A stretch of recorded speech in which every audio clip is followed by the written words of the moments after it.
And I am joining Jerry Royce live today. Hi, this is Angel Sessions, and when I'm in town, I listen to Jerry Royce live, PositivePower21.org, where they play my favorite music. You are listening to PositivePower21.org with Jerry Royce.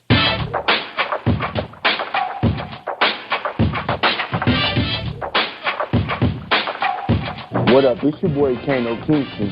Hi, this is Angel Sessions. Hey, this is Pat. Hi, I'm Teresa Powell. Hi, Jerry. This is Ira Sandro Carter. Hi, this is Phil Powers. Hello, this is Teresa Bobby with Jerry Royce Live. Hi, I'm Philip Barron. I'm live on the Jerry Royce Show. Hey, what it do? It's your boy Houston Saint. Peace, this is Dahlia the poet, spoken word artist. Hello, this is Ramon Marquis with Jerry Royce Live. All right, everyone. You got Robin Lynn, and I'm keeping it live right now on Jerry Royce Live. Hey, what's going on, everybody? What's up? This is award-winning podcast with the greatest podcast on earth. Thank you for stopping by. I'm your host, Jerry Royce Live Worldwide on Internet Radio, where you get your positive on. So when it's all positive, it's all power. That's positive power. This is a worldwide podcast for growth, wealth, and success. Thank you.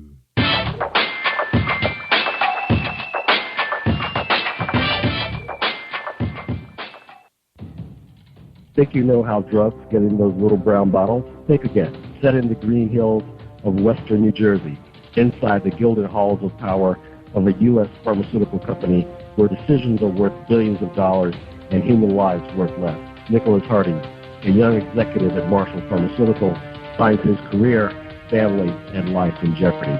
The Farmhouse, a suspense thriller novel by Bill Powers, published by Donna Inc. Publications, available at Amazon.com or DonnaInc.org. Go to Bill's webpage at www.author.BillPowers.com.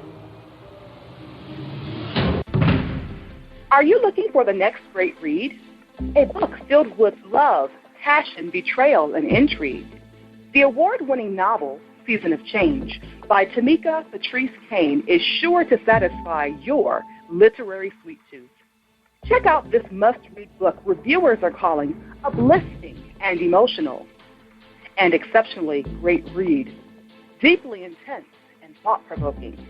Order your copy today, available in paperback and ebook on Amazon.com or at www.tamikapatrice.com.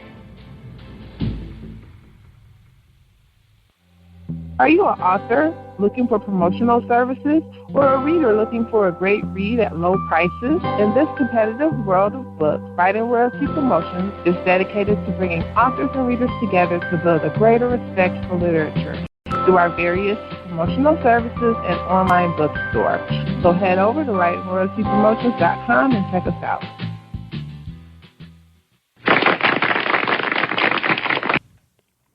Thank you, everybody, for joining us, and welcome to PositivePower21.org. I am Jerry Royce Live.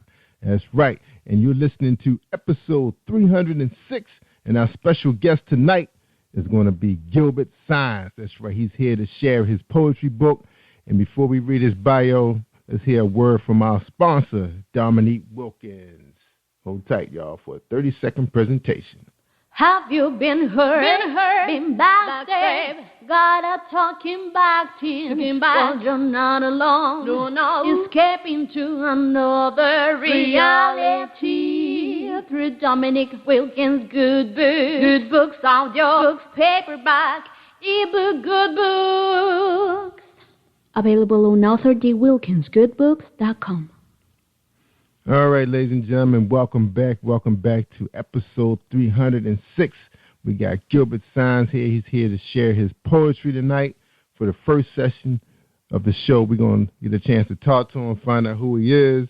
And basically he's here to talk about his book called Spiritually Reincarnated. It's 3-poem set. And he wrote this book before he found God, when he found God, and when he was questioning his spirituality. And he includes psychology theories as well as some of his ideas. And it's a combination of spirituality, philosophy, and science and psychology. So this is a deep book, deeper than the way I can go. All right, so we're here to talk to him. So here he is, my man, Gilbert Symes. So Gilbert, welcome to the show. This is Jerry Royce Live. How you doing? Hi, Jerry. I'm very glad to be here. Thanks for having me on. You're welcome, man. Welcome to Positive Power, man, 21.org. All right, man, the first question is, and the floor is yours, man, because I've read your bio, and I know you got a lot to share to the world, man, and we all listening. We're listening really closely, man, because, I read just that short piece we just read saying you're combining spirituality with philosophy and science and psychology, so we all is, man. So like I told you earlier, we got till 8:30 till we take our break, so the floor is yours. So the question is, who is Gilbert Symes? Your story. Well, Gilbert Symes, actually, I changed to many different people. The Gilbert Symes you're meeting now is not the same Gilbert Symes, let's say, about maybe 7-8 years ago. I want to share something, one of the most life-changing experiences in my life, and that's my testimony that I'd like to share with you that really turned my life around when I met Christ. And, when I first found him, too, I found happiness. I found meaning to my life. Before I was skeptical, and the moment I found him, I was like, you know what, man, there is something to this Jesus thing that I cannot explain, but I've never felt like it before. But let me just share with you my testimony for a minute. I would love to share it with you the day that I found Jesus Christ, because it truly is the happiest day of my life. I hit my rock bottom and wanted to give up on my life because I was filled with pain. Before I met Christ, my life was miserable, and I even tried to end my life a few times. I abused substances and engaged in many despicable behaviors that I'm not proud of. This was the only way that I knew how to escape from my living hell. I remember one day when I reached my bottom, I couldn't take the pain anymore. I went to church to be alone and pray in the main worship room where services were held. This was on a weekday in the afternoon, so it was empty. I remember being in so much pain, wishing my life would end. I felt a tap in the shoulder, and it was a pastor of ours named Pastor Randy. I can remember him talking to me in a soft and gentle voice. When he looked in my eyes, it was as if he could see my suffering. He prayed for me, and I began to feel better. It was soothing and relaxing. We talked, and he asked me if I would feel better. He asked me if I'd accept Christ in my life.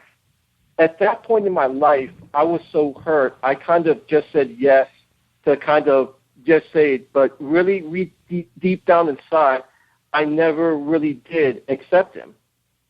And so he kind of planted the seed for me, through my spiritual journey. And then a few months later, I got a summer camp working at a Christian-based summer camp dealing with abuse and special need kids in Kerrville, Texas. If I never would have accepted Christ the first time, I would have never been able to take that job. Working with those kids and the patience that I developed helped me grow spiritually. It was if I could see the Holy Spirit in all the kids, and they really liked me there. The parents loved me, really liked me so much that they even sent me cards, Christmas cards when camp wasn't in session and things like that. So that working at that summer camp was kind of like a turning point in my life. Even after that experience, I was still going through some tough times and did not really grasp the concept of Christ. I still struggle with my spirituality as I just questioned everything. And that's kind of being a scientist in me, based up in that background. That was my thing, to question everything. One day I was coming out a deep alcoholic-based depression when I called a friend of mine from camp that had a really strong faith in Christ. He talked me over the phone and explained to me about the concept of Christ and that God loved us so much that he sent his only son to die for us. Something at that moment just clicked in. Till this day, I still don't know what it was. I was finally ready to totally accept Christ and put my trust in Christ.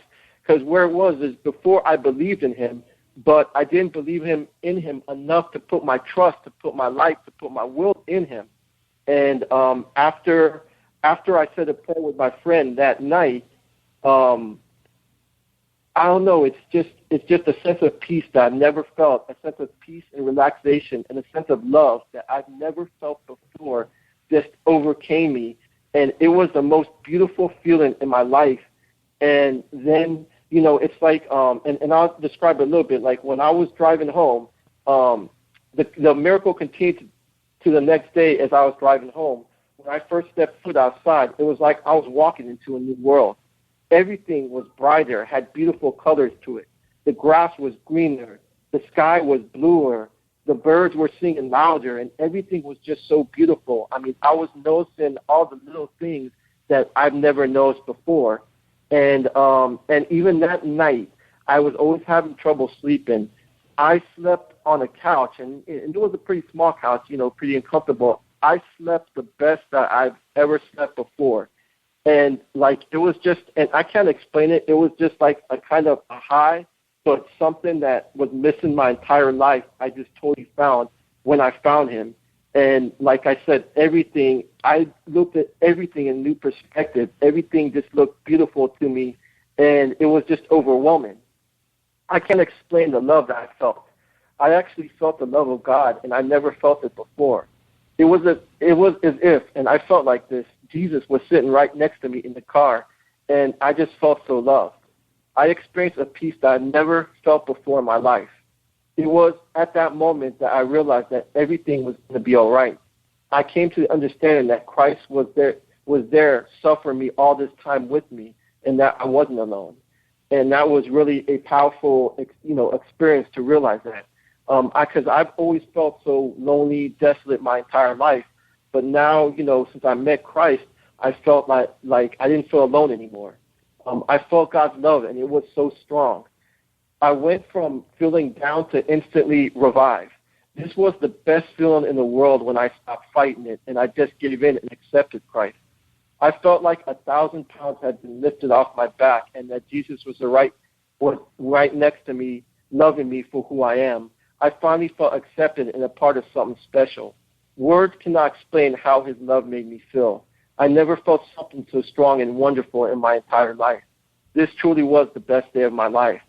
Since that day, I was able to attend more Christian summer camps, and I was invited to Alabama and taught Christianity in more depth lessons. The lessons I was taught in Alabama would remain for me for the rest of my life. Science could never provide me with what I received from Christ. I hung on to the Bible and was so hungry to learn everything that I can. I learned the true meaning of fellowship and how it felt to be accepted unconditionally. I would later attend another camp in Arizona, and along my way establish a Christian-based network with people that I truly feel connected to. Soon afterwards, I graduated with my bachelor's from the University of Central Florida in psychology. And then not long after that, I enrolled in graduate school, and I graduated from Nova University with a mental health counseling degree. And then when I was going to Nova, I also did my intern. I worked with veterans and with veterans coming back and people with substance abuse problems. Right. I put together this book that I was writing. Some of the writing I wrote, Spiritually Reincarnated, is a 3-poem set. Part 1 I wrote before I found God. That's when I was searching for him. And part 2 I actually wrote while I found him. And you'll read it towards the end. I found, you could tell by reading it that, I didn't find him to the end when I was writing that poem. And then part 3, I kind of questioned my own spiritual philosophy. But so I released the book, and I do a lot of poetry around town. I do a lot of appearances, and I also do short stories, because the book is just not about poetry. It's about short story as well, too. And but it all had to stem back to that day that I found Christ. That truly was the happiest day of my life. If I never found him, none of this would have been possible. I wouldn't be, I don't believe I'd be successful as I am today without him. And it's only through him that I feel, that I can succeed. But I just can't help but talk about how beautiful it was the day that I found Christ, because wow, it truly was the most life-changing event in my life. But it wasn't until I was able to trust in God, when I was able to trust Him with my life, that was the day that things turned around for me. Because the whole time before that, I knew He was there and I heard about Him, but I never had that relationship with Him. I never trusted Him with my life. And it's not until that I was able to put trust in Him that I was able to advance spiritually. That was the only way that I could advance. And like I said, Jerry, it felt so good because I've never felt that feeling before. And since like after that, it's like everything. Yeah, I still, because I work with Medicaid clients, so I work with a different population. I have about 25 to 30 on my caseload now. So even my toughest day. Yeah, even my toughest day working with them, I feel that I can do anything. That now that I have Christ at my side, I feel like anything's possible. And my belief, and when I pray to Him every night, He brings me that relief. He brings me that calmness, that peace that I have been looking for my entire life. And He's, when I found Him, it's like I knew that was it. It was just a connection right there. I knew that this was the religion. This was the God for me. I knew it by just that one night.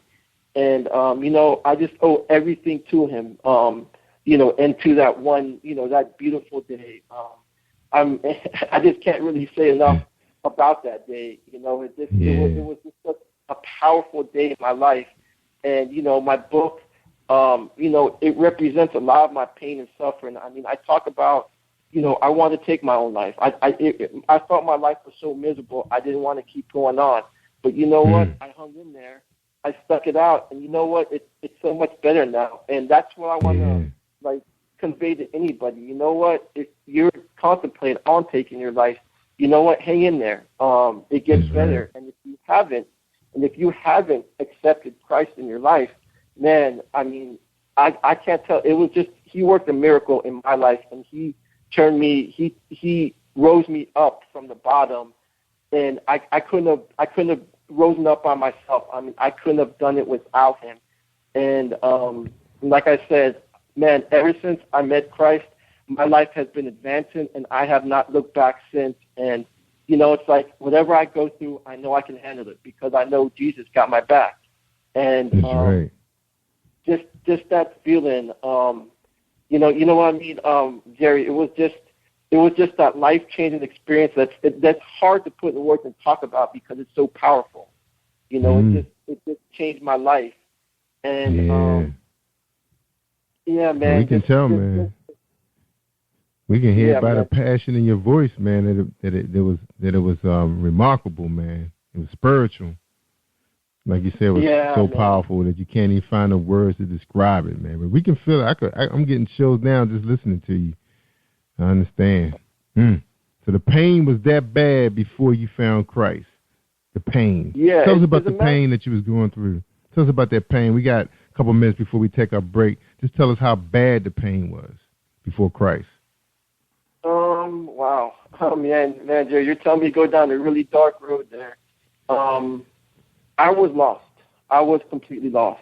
I had substance abuse issues in my past. I had failed relationships with girls. My family relationship also among the family was kind of deteriorated because of my bad habits.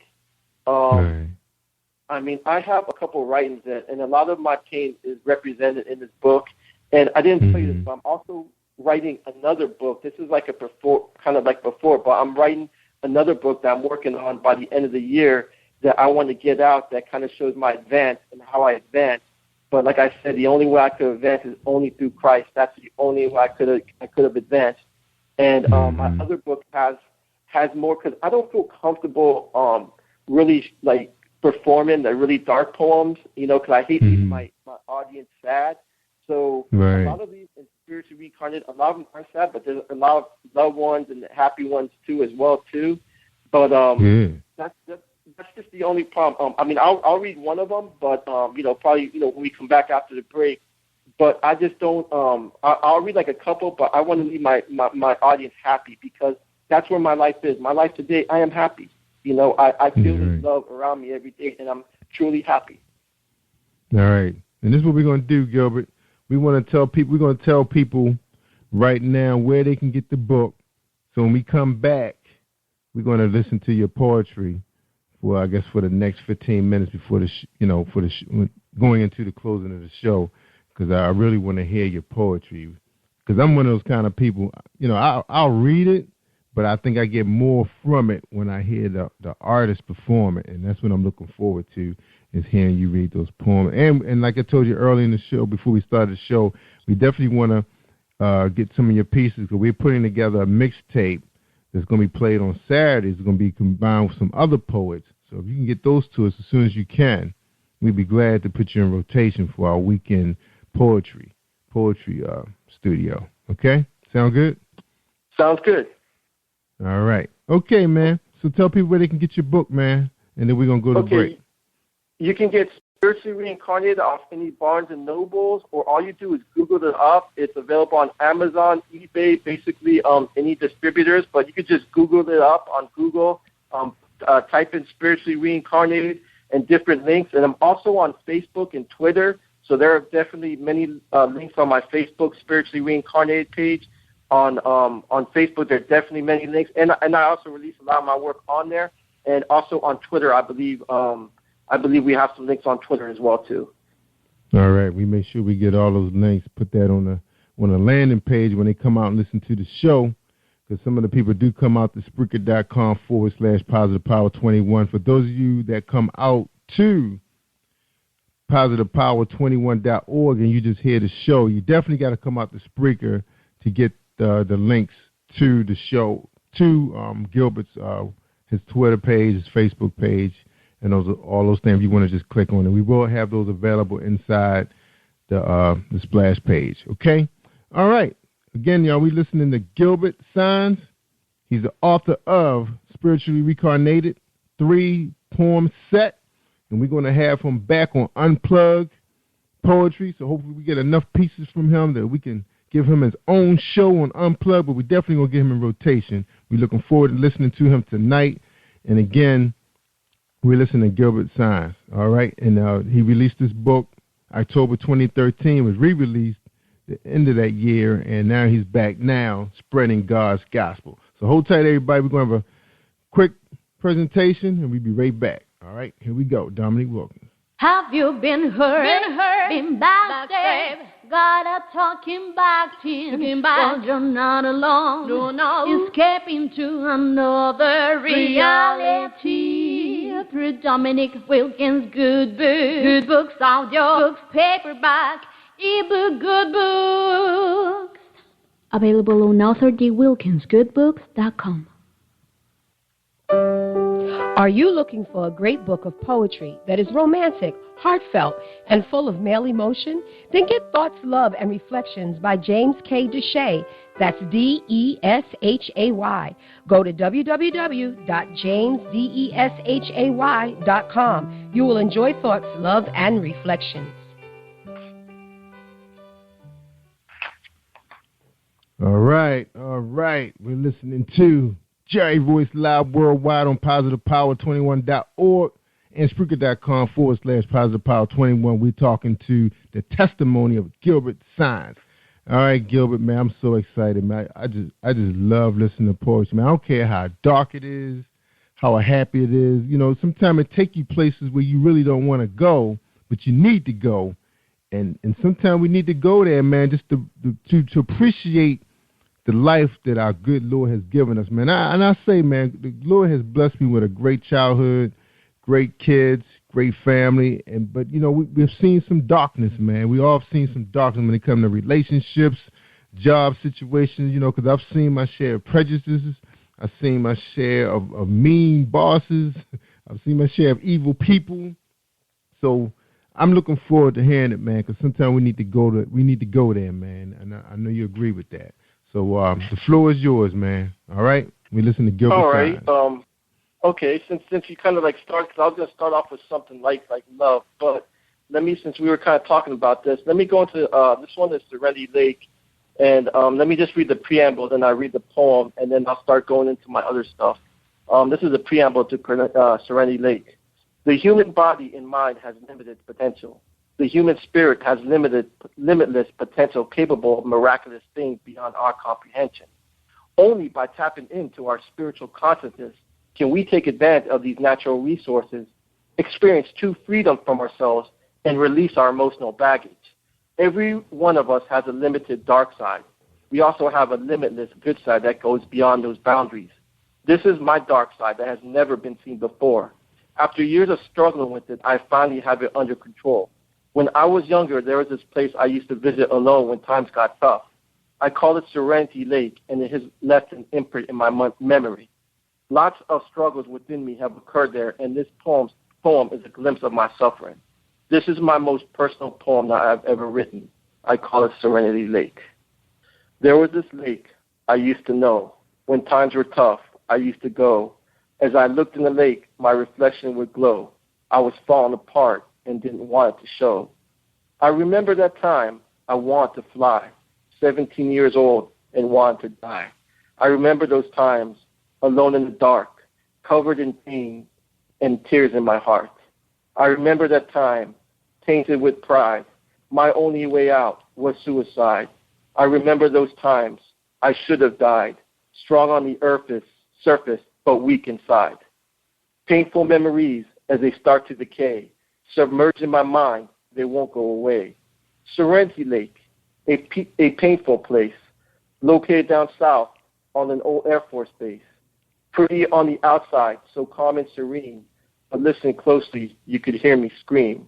Serenity Lake, two worlds I cannot control, where demons lurk to snatch your soul. Life is nothing to me but a big test, waiting to see if I manifest. Alone in my journey, yet tortured by time, a miraculous life so dark but defined. Hold me in your arms and don't ever let me go. Be there for me when I'm out of control. And that one was Serenity Lake. Beautiful. That one, like I said, that one was, since you were talking about dark, that one was kind of like the dark one. This one is not as dark. This one is about love, and this is actually one of my favorites. So I'm definitely kind of looking forward to reading it to you. This one is called What is Love? And it talks about all the different types of love. So this is the preamble, and then I'll read the actual poem. Okay. There are so many different definitions of love, but which ones are correct? I believe that they are all accurate in some sense because there are many different types of love. I came to the conclusion that love is way too complicated to be described by one simple definition. Our brain is only wired to comprehend and understand a limited amount of information. As human beings, we tend to rearrange information into familiar categories in our minds in order for us to understand them. The more information we learn only leads to more questions as we come to realize just how little we actually know. To me, love is a special, emotional, mental, and spiritual bond that connects two souls. This is a broad definition, but do we really know the true meaning of love, or is it just an illusion? I call this one, What is Love? What is love? I haven't a clue. I feel it every time I look at you. Love without trust is nothing but lust, burned by the fire and turned into dust. I love God and you as a friend, the type of love that will never end. Love is the connection of souls on a different plane, and searching for it can make you insane. Love is an emotion, feeling, and bond that will still be around even when we are gone. Does it come from the heart? Does it come from the soul? Or is it something much deeper we cannot control? Been searching for so long and treated like dirt. Every time I think I found it, I only get hurt. Through the aches, pains, and times I spend, only to get my heart broken in the end. What is love? Why is it so hard to find? Some keep on searching till the end of time. Love may be in front of your eyes, blinded by passion, lust, and lies. I will give you everything, including my pride. The day you left my life is the day I died. The love of my God always lives on, even at times when I think it's gone. Something you should know, I swear it's true. My heart cannot help falling in love with you. And that one is what is love. Yeah, I love that, man. Beautiful piece. Beautiful. Thanks. And I had this one that I wanted. This one actually was a kind of a special one because I dedicate this one to a girl who this was a girl who helped me find Christ, and she taught me so much. Her and her mother and her family actually took me in, and they taught me so much about Christianity and everything. And I met her at a camp. And this is a poem that I wrote about her, and it's called "A Girl Like You." Every time you're around, my heartbeat starts to rise. I can see the Holy Spirit shining in your eyes, the warmth of God's love as it shines through. I can feel His presence whenever I'm with you, like a sailboat floating through the big open sea. I can feel God's presence every time you put your arms around me. The warmth of His Spirit as it embellishes my soul. Until I found you, I was out of control. To me, you're a star floating in the sky, lighting up the heavens so the angels could fly. Because of you, I'm a new man. When I fell on my face, you helped me stand. Life has been a struggle I had to go through, and now I'm saved because of you. Your faith and love have been my gift from above. From the highest mountains to the desolate springs, you are the angel inside my dreams. When I look at the stars, I think of you. Brighten up the dark sky so a light can shine through. You're my sister, confidant, teacher, and friend. You are all I have left in the end. The sound of your voice as it echoes in my mind. A friendship like yours is so hard to find. I want you to know this, and I swear it's true. I will give it all up to spend my life with a girl like you. Wow. That was powerful, man. Love that. Really love that one. All right, we got time for one more. Then we're going to take a break, and then we'll come back with your final thoughts. You ready? Okay. This last one that I want to do is I actually want to this poem is dedicated to because our society has an image on how we want what pretty should be, and how a girl, in order for her to be pretty, she has to be this and all that. Well, I believe that every single woman is pretty in their own special and unique way, and this poem is dedicated to every single girl because I believe that you are all beautiful in your own special, unique ways. And this one is called Her Beautiful Face, and there's actually a fan at one of my shows. I actually saw her face when I was actually writing this. Her beautiful face. Her beautiful face appears in my mind. I want to be around her all the time. That beautiful body, so sexy and sweet, like candy in heaven, such a beautiful treat. I can see myself falling in love with her. My heart is like a happy cat as it begins to purr. The power of her touch gives me such a rush. Her love is something I cannot get enough. That beautiful spark of God glistens in her eyes. The beauty of her face like watching the sun rise. It seems like fate is leading us down a trail. Her words and heart is my holy grail. Like an angel spreading its wings in the middle of a storm. Just her presence alone makes my soul feel so warm. It's that beautiful face that takes me to that place. I feel it every time that we embrace. I look at the sky and wonder why. That look in her eye makes me I feel like I could fly. Wherever I go, I want her to be. She lights up my life endlessly. A masterpiece of God, her love shines so bright. If I had to go to war, she is worth the fight. Her beautiful face, so sexy and cute, that is something I cannot refute. That beautiful voice sounds like an angel playing a flute. I ask God, is it meant to be? I just don't know. I guess we'll have to wait and see. I hear you, man. Gilbert Sines writing the poem for The Beautiful Face. Wow, man, that was lovely, man. Did she ever did you read it to her, or did you get any response from her about that piece? She just said she she liked it and she smiled to me, and I actually gave her a copy of it. And I know this sounds a little slick, but I did put my phone number in it too as well too. She hasn't called yet, but she's been to several of my shows though. Like my last, I believe my last 3 shows, she was at all 3 of them right there. So I think that's I hope that's a good sign. Yeah. So where can people see you live at, man? You just mentioned a couple of shows. Where can they see you? Is this a regular thing? Yeah, well, I do all around Orlando, all around the metro area. I do almost every open mic. There's a place called Austin's off Fairway in Winter Garden, located near Orlando, that I go to every Wednesday night.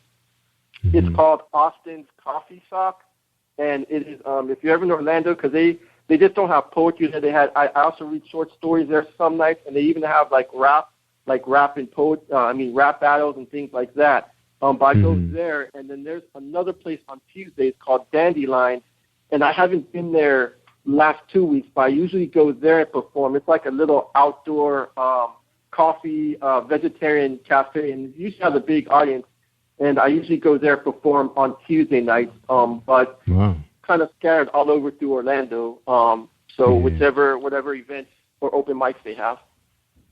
Wow. So you said Dandelion has a really big crowd? Yeah, and it's a real small. It looks like a house, and it's located near business. It looks like a house that they converted to a business, so it's really like a homely type feeling. But for that small space, they get a good amount of people. Maybe 70, 50, 60 people. So they do get a pretty good turnout. Wow, they pack it in. Wow.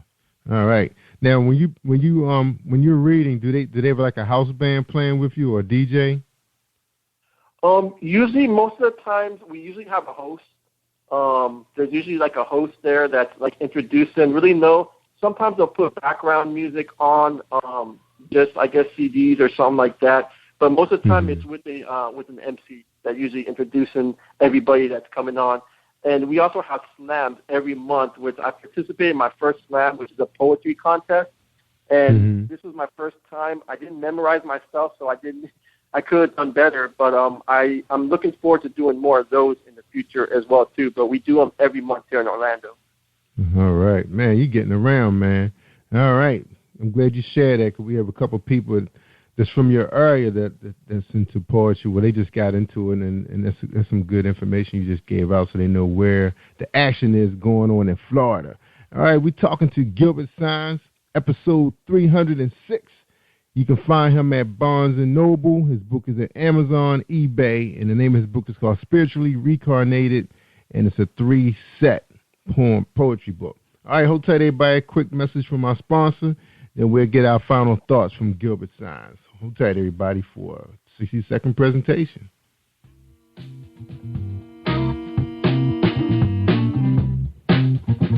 Are you an avid reader of urban fiction, looking for drama, suspense, and more? Reedswell Publishing is dedicated to bringing the world's best literature to our readers. Urban fiction, erotica, sci-fi, mainstream fiction, and children's literature are just some of the genres produced by our diversified family of authors. You can reach us on Facebook, Twitter, Instagram, and at our website, www.reedswellpublishing.com.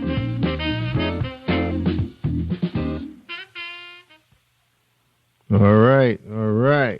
PositivePower21.org, Internet Radio. You are listening to PositivePower21.org with Jerry Royce. All right, thank you, family. All right, that's Maryland, Eastern Shore, Washington, D.C., the Carolinas. Man, family's just all over the place. And now they hitting us up from overseas. Okay, we're talking to Gilbert Sines. Man, he gave us a beautiful session, man. We appreciate you sharing your testimony with the Positive Power 21 radio cast. Worldwide. Oh, man, it was powerful, brother. We really appreciate you coming on, man. Now, we just ready for your final thoughts, man, and we'll be able to close up the show. Episode 306. All right. Well, first of all, thanks for having me. It's been definitely a pleasure being on your show. Final thoughts. You know what? No matter what life throws at you, if you keep power, if you keep your faith, you'll get through whatever. Once you're able to, for me, finding God, that was what changed my life. Once you find that whatever it is, to change your life, then you will. Of course, God. But once you become more involved with it and you find something that you're passionate about and that you really love, your life becomes better, and your life can become better. And I'm living proof of it. I literally was in the gutter a few years ago, and I was able to rise up and become successful. And if I can do it, anybody can. So basically, just hope. I just want people to get the message of hope by reading my book and see, oh, you know what? I've been through that too, but you know what? He came out of it on the other end ahead. So I just basically the message of hope. That's the message I want to get out there. Yes. Awesome, man. Awesome show, man. Gilbert, we really appreciate you coming on, man. And I want you to hold the line while we close out the show, because I want to get some information from you and give you some information. All right, ladies and gentlemen, that's the end of episode 306 with Gilbert Sines. That's right, he's the poet. That's right, he's a whole lot of things now since he found God. And Gilbert, I tell people all the time, man, if they want to hear the good stuff, I mean the real good stuff, just like what you just told us today, man, how you were in a gutter. You was nobody, man, and you found yourself through God. It took a while, took a little journey, but you're here now. You're successful, but you can talk about it. And that's the good thing about it, man, because people are going through some of those things right now as we speak, as they hear our voice right now, whether it's on demand, whether it's live, somebody's going through it or they know somebody's going through it. So hopefully, if they hear this podcast, it can make a change. And we know it took a while, man. It took you to read you had to do 3 parts of your book before you got where you are today. But the main thing is you're here today and you're part of God's army. All right, that's the end of my piece. I'm Jerry Royce, live worldwide on PositivePower21.org, Spreaker.com/PositivePower21. Did you hear me? Spreaker.com/PositivePower21. You hit us up on our website. You listen to these shows. You make a difference in your life, everybody. Stay awesome all week long. I'm Jerry Royce, live worldwide. Thank you for tuning in to Jerry Royce Live on PositivePower21.org and Spreaker.com/PositivePower21. This is a Royce Enterprises production. And don't forget about replay on Facebook.com/Jerry Royce Live.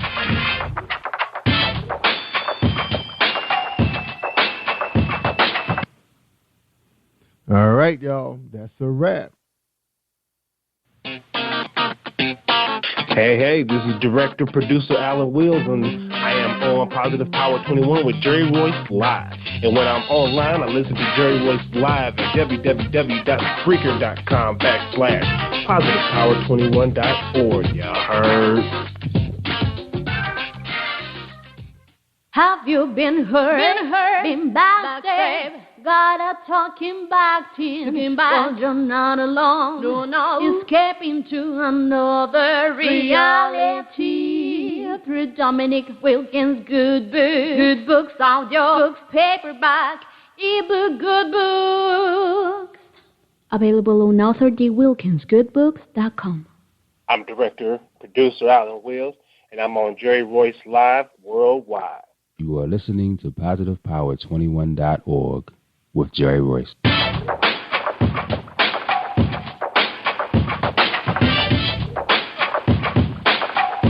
What up? It's your boy Kano Kingston.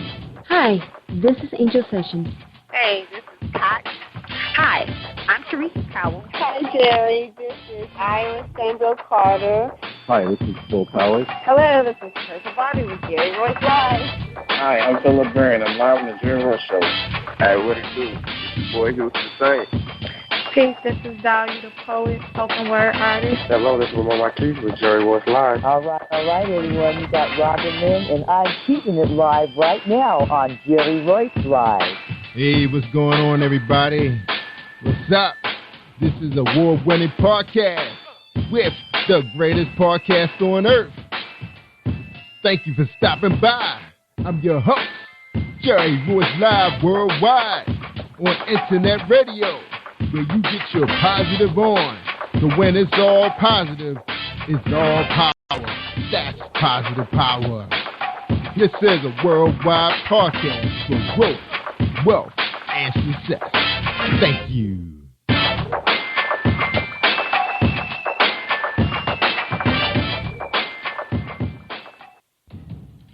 Think you know how drugs get in those little brown bottles? Think again. Set in the green hills of western New Jersey, inside the gilded halls of power of a U.S. pharmaceutical company where decisions are worth billions of dollars and human lives worth less. Nicholas Harding, a young executive at Marshall Pharmaceutical, finds his career, family, and life in jeopardy. The Farmhouse, a suspense thriller novel by Bill Powers, published by Donna Inc. Publications, available at Amazon.com or DonnaInc.org. Go to Bill's webpage at www.author.BillPowers.com. Are you looking for the next great read? A book filled with love, passion, betrayal, and intrigue. The award-winning novel, Season of Change, by Tamika Patrice Kane, is sure to satisfy your literary sweet tooth. Check out this must-read book reviewers are calling uplifting and emotional, and exceptionally great read, deeply intense and thought-provoking. Order your copy today, available in paperback and ebook on Amazon.com or at www.tamikapatrice.com. Are you an author looking for promotional services or a reader looking for a great read at low prices? In this competitive world of books, Writing Royalty Promotions is dedicated to bringing authors and readers together to build a greater respect for literature through our various promotional services and online bookstore. So head over to WritingRoyaltyPromotions.com and check us out.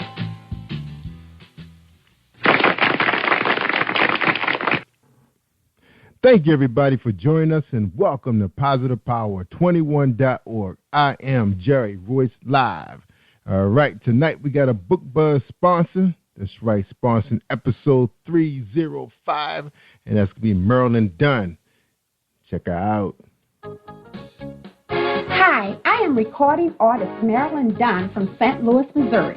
If you are looking for some soul-stirring, anointed, spiritual, and heartfelt music, visit my website at www.marilynnDunnMinistries.com. Or you can also find me on CD Baby, iTunes, and Reverb Nation. For booking information, contact Mr. Kevin Dunn at 636-856-0551. That's 636-856-0551.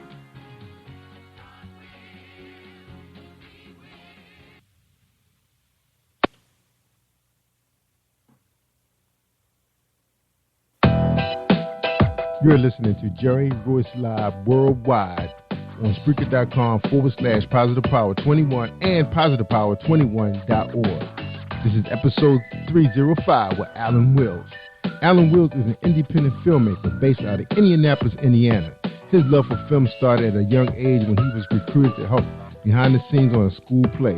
Wills' love for horror and suspense films prompted him to write, direct, and film his first short, Night Stalker, within a day.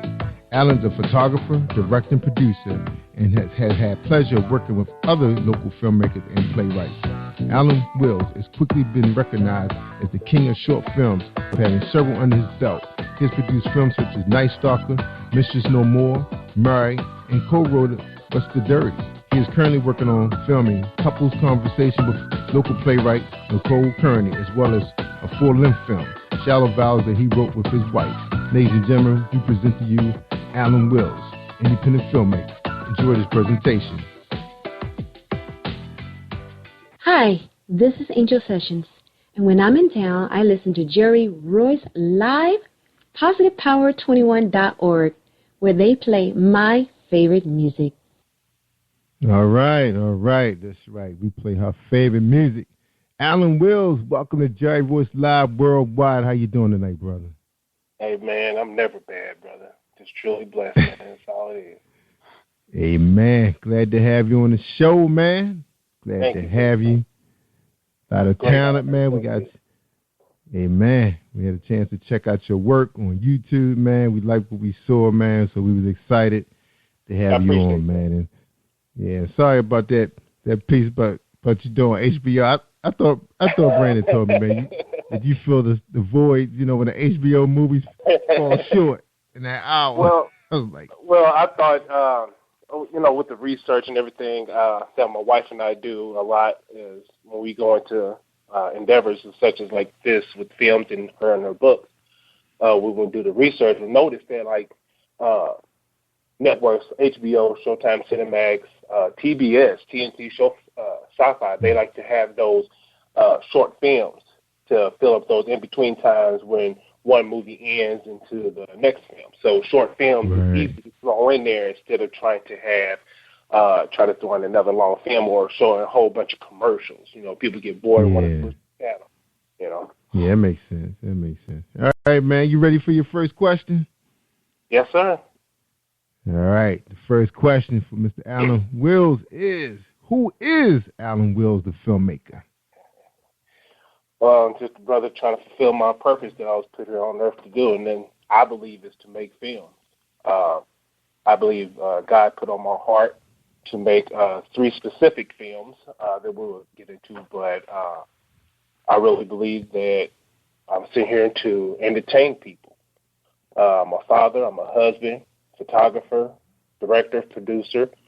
My passion for films, especially horror films, started from late at night on Friday night watching here the old shows in Indianapolis used to come on called Sammy Terry, sitting in late night making sure my dad and my mom don't catch me watching it because it come on late at night. My goal is to become the king of short film. Though I have full lengths that's coming out, but I love making short films, especially for people like my wife. You know, she likes, she's more of a book person, but when she watches a movie, she wants to see what happens at the beginning and hurry up and get to the end. You know, so short films are more exciting because they're short. You have a short time to keep people on their toes and their attention. So short films is where it's at. I love them. Yeah, me too, man. That's awesome, man. You know, I mean, the filmmaking is an interesting subject anyway. You know, sitting in a classroom now. Now, do you have formal training? Well, I other than high school, I went to the Art Institute in Indianapolis, but I went there for digital photography. I was talking to the counselor there, and she said this is the doorway to get into film school. Well, I didn't want to do digital photography as a profession, so I felt like I was really wasting my time and my money. So listening to, you know, filmmakers that's already out there, you know, they were saying go learn here and, you know, workshops here and things of that nature. So I learned a lot of stuff that I do on YouTube.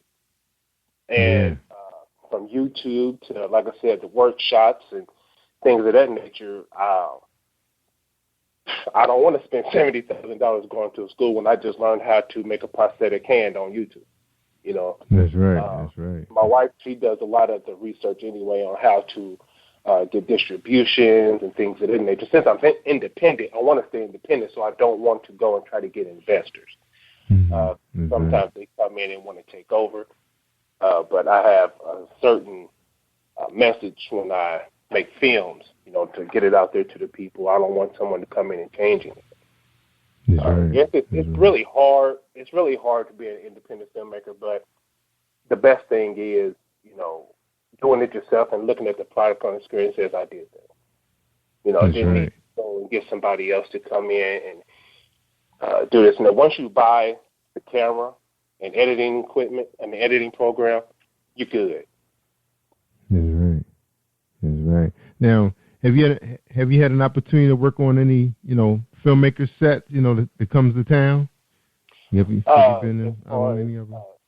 As far as sets that comes in, no, I haven't. Work on a set like a grip, handling cable, just any old thing just to be around the environment to see how the director, handle his business. Right. Oh, yeah, I definitely want to get into stuff like that. Definitely. Any way to learn. I'm always willing to learn anything. The more knowledge, the more the better. It's just that opportunity just hasn't opened the door for me for those things. But, yeah, anytime it comes along, I'll jump on it. Just a grip or anything like that, just to sit next to the director and watch what he does. That's what I mean. Right. So there's no productions, come to Indiana? You haven't seen any? Not really. If I do, I'll be missing them. It's just the fact that, one film that my wife and I, we talk about it all the time. I think it's called, let me get it right, A Fault in the Stars. I think that's what it's called. It's based out of a book, which the book was based out of Indianapolis, but it was filmed in Pittsburgh.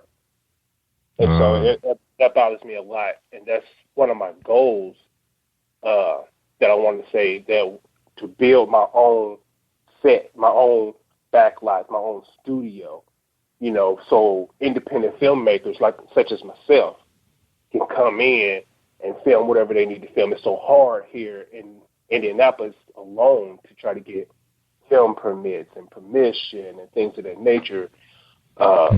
People want to charge outlandish prices for these things. I don't mind supporting anybody, but at the same time, if I go to this barbershop and I want to film in here, give me the okay, because guess what? You're getting free advertising, to be in a movie. You shouldn't have to go all the way to Pittsburgh to film a movie about Indianapolis. There was a movie came out some time ago called Eagle Eye that had a scene in there that's supposed to be in Indianapolis, and me and my wife was watching. It's like, I don't remember that street. It's sad that they go to other cities and do this. So I want to build this place so independent filmmakers can come say, hey, I don't have no money. How about a bartering system? Or, hey, I have a little bit of money. I just need this little bit of area back here, your wooded area. Or I want to use your sound stage to do this. Let's get the paperwork done so get it going to get you out here, because nobody had that for me. So I know how hard it is. That's right. It is hard, man. And, Baltimore serves as, like a production studio for Washington, D.C., because it's pretty cheap here. Not a lot of people in your way. We got a lot of the same type of buildings that they have in D.C. So they've done a lot of, like, Will Smith, Bruce Willis movies, Richard Gere, Julia Roberts, all of them been to town. I actually was in a movie with Kevin Bacon and Elizabeth Perkins, Sharon Stone, Gene Hackman is always here. Yeah, man, we've seen a lot of good movies come here, man. Tom Hanks, I think he did a flick here, too, if I'm not mistaken. Yeah, man. Big time. That's what I'm trying to do. I want to get people to start coming here and want to come to Indianapolis, want to come to us and want to film here instead of, we're going to make a movie about Indianapolis, but we're going to film it in Pittsburgh.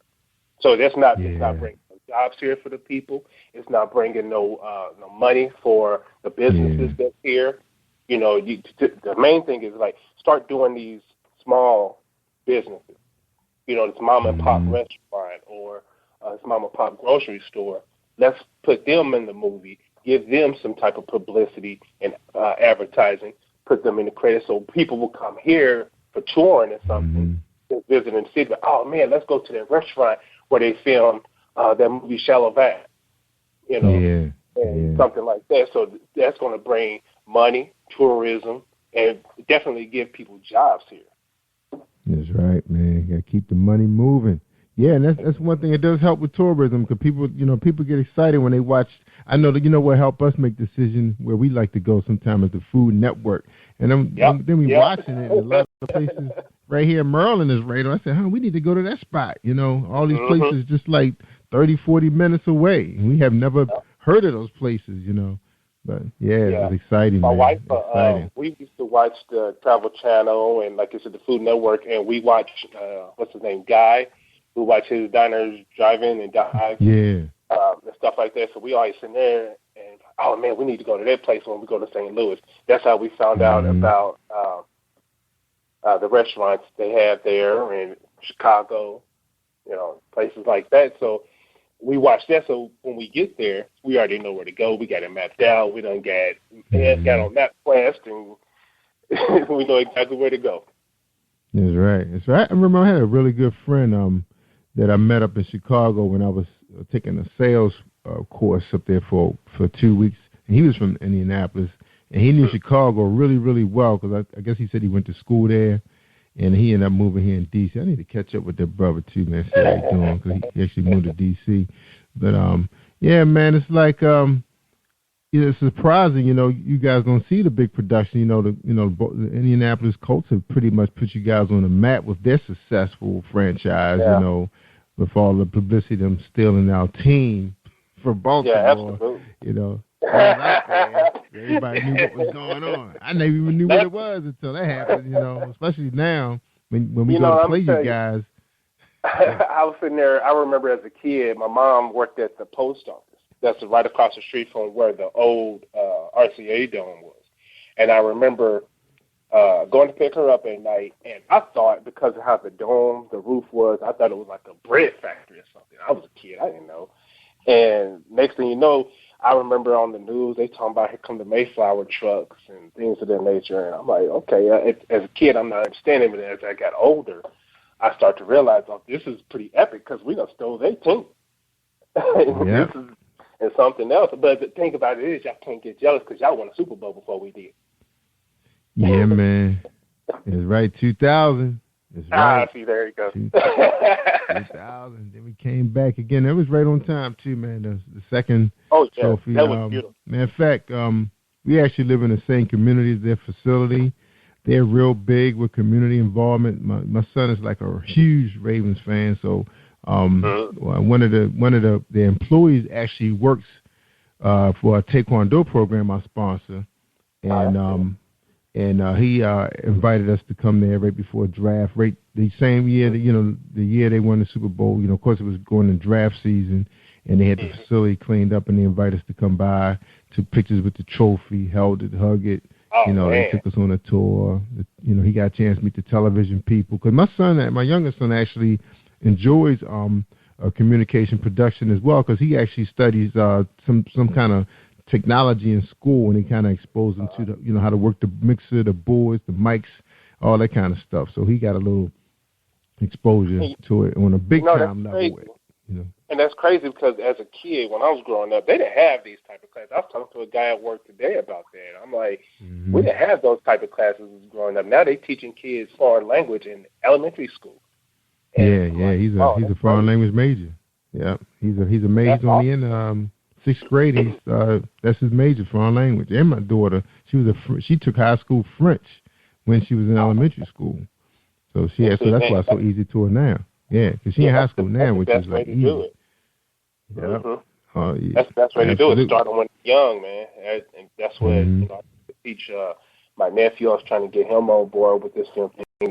He was partially interested in. I said, if you're interested in, just come on the set with me whenever I'm filming. Right. You can, like you said, be behind the scenes. You can be the boom operator. You can be the grip. You can be the assistant. Many things you can do. It is. Where I can't leave the set. I can't leave. Somebody needs a prop or something. You can go get it. He has his driver's license. But that's what, I would love to do. Like I said, we was talking about that earlier. But with the opportunity, like with the Colts and stuff like that, going down there and visiting, like you did with the holding the trophy and stuff, they have stuff like that they have the opportunity to go, but you get to hold that Lombardi trophy. Y'all lucky. But this was a private tour for us. This was a private tour with nobody else there but my family, my brother and myself. It was just us. That's right. We ain't shared with nobody, man. All my selfies, man. It was just me. Yeah, but I used to work at a Wendy's. I was a manager there for 3 years, and the owner of that Wendy's was a former Colts offensive lineman named Randy Dixon. So I got to meet a lot of those people. Reggie Wayne used to come through the drive, and Joseph Adai, too, used to come through the drive-thru all the time. And a lot of the Colts players come through. I got to meet them, the old and do several autographs and everything. So, yeah, I feel good with that. Just haven't met no Pacers players. Yeah, that's right. Now, I know Brandon said he was going back and forth with you, you guys. Now, he's actually studied film and actually had an opportunity to go head-to-head up against a filmmaker from California for a job for a big Fortune 100 contractor. They were looking for an AV specialist to come in to, do their setups for their company, the video, top secret conference and stuff like that. And this filmmaker, I guess he was trying to take it easy. It's a very competitive industry in California. Once the job is over, you never know when your next meal going to come, where your next check going to come from. So he actually beat this guy out because he had 9 years experience, working with some of the latest equipment in the industry. And even then, when he went out for that job 5 years ago, it has changed tremendously because him and I was talking about getting a camera before, and the cameras was like well over like $5,000-$6,000 the ones he wanted. But he was able to, borrow equipment from Morgan because he was going to Morgan University at the time. He was able to, sometimes we were able to get the equipment out and go out and do some talk shows on the street, like, with vendors and, getting their perspective on the business world. And we really enjoyed that, man. But I was like, wow, why the equipment is just so big right now when digital technology is like right around the corner. And then we're here. Yeah. And I was telling the guy who worked the same thing. I'm like, it's an epidemic, man, that's going on with these, like, cell phones, iPads, tablets. It's taking over. My camera I use is a Nikon D5100. And I'm about to upgrade to get the 810. It has a lot of better features on there. But, yeah, you don't really need to necessarily go. I know exactly what you're talking about. My wife wants, and we both want the red camera. But that's the minimum I've seen was like $5,000. So I went on Amazon. We found the camera I needed. We got a very good editing program, Sony Vegas Movie Studio.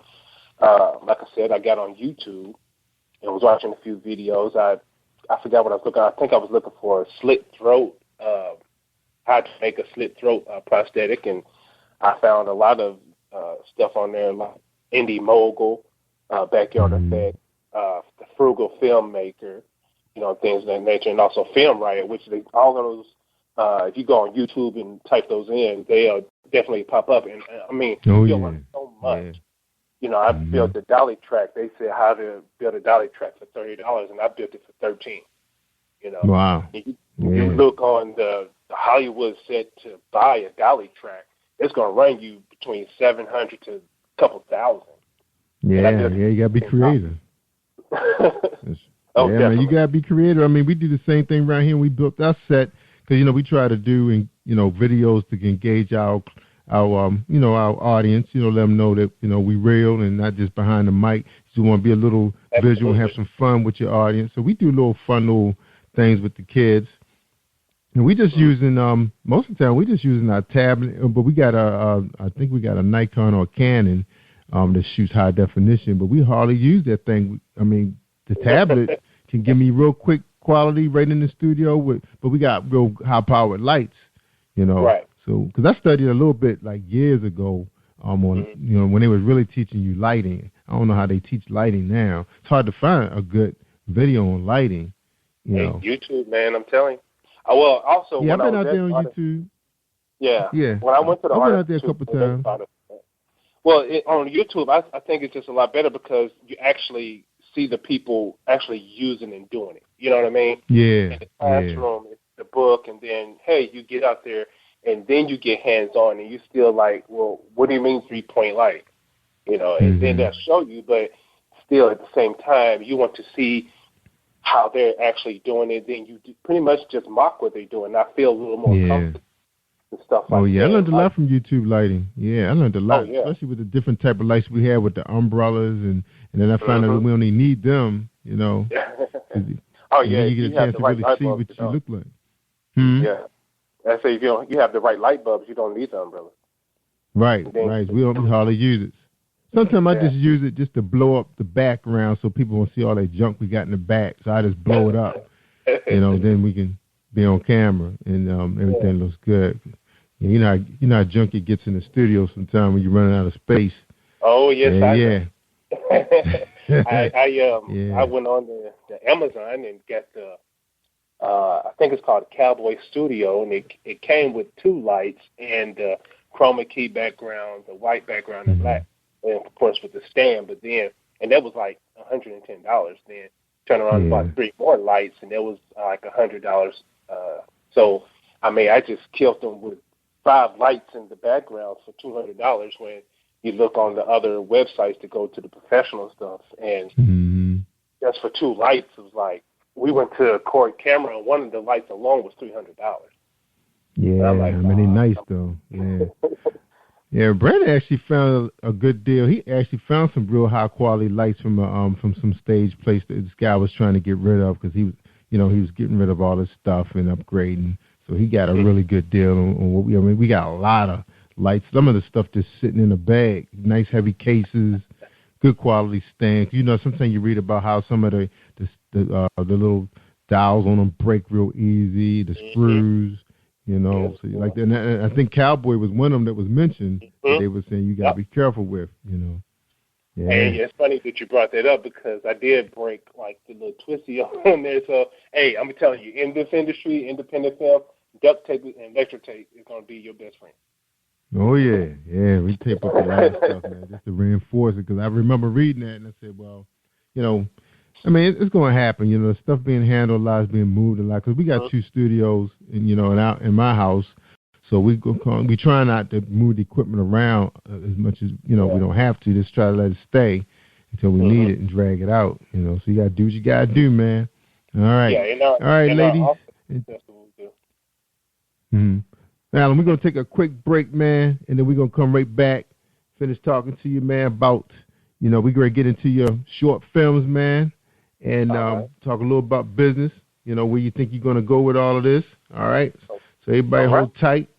We're talking to Alan Wills, the filmmaker out of Indianapolis, all right? So hold tight for this commercial break. Are you looking for the next great read? A book filled with love, passion, betrayal, and intrigue. The award-winning novel, Season of Change, by Tamika Patrice Kane, is sure to satisfy your literary sweet tooth. Check out this must-read book reviewers are calling uplifting and emotional. And exceptionally great read, deeply intense and thought-provoking. Order your copy today, available in paperback and ebook on Amazon.com or at www.tamikapatrice.com.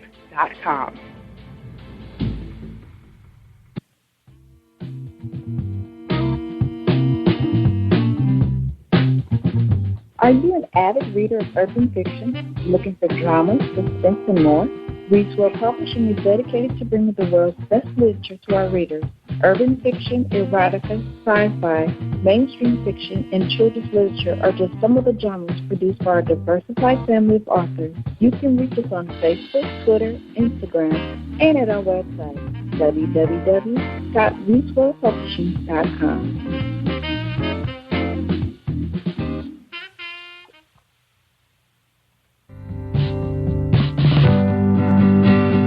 What do you give to a person who has everything? Hi, I'm Darlene Rucker-Williams, and I am the owner of Stylish and Stellar Gifts by Dar. I get this question all of the time. At Stylish and Stellar Gifts by Dar, we specialize in customizing gifts for people and pets too. Our gifts are original and one of a kind. Not only do we deliver, we ship as well. We work according to your budget and your theme. We have gifts for all things, including baby showers, sports teams, get well, bridal, birthdays, pets, just because, and that's just to name a few. So let Stylish and Stellar Gifts by Dar take the worry out of your gift giving today and also for the holidays. Our website is www.stylishandstellar.com, and our phone number is 443-682-5664.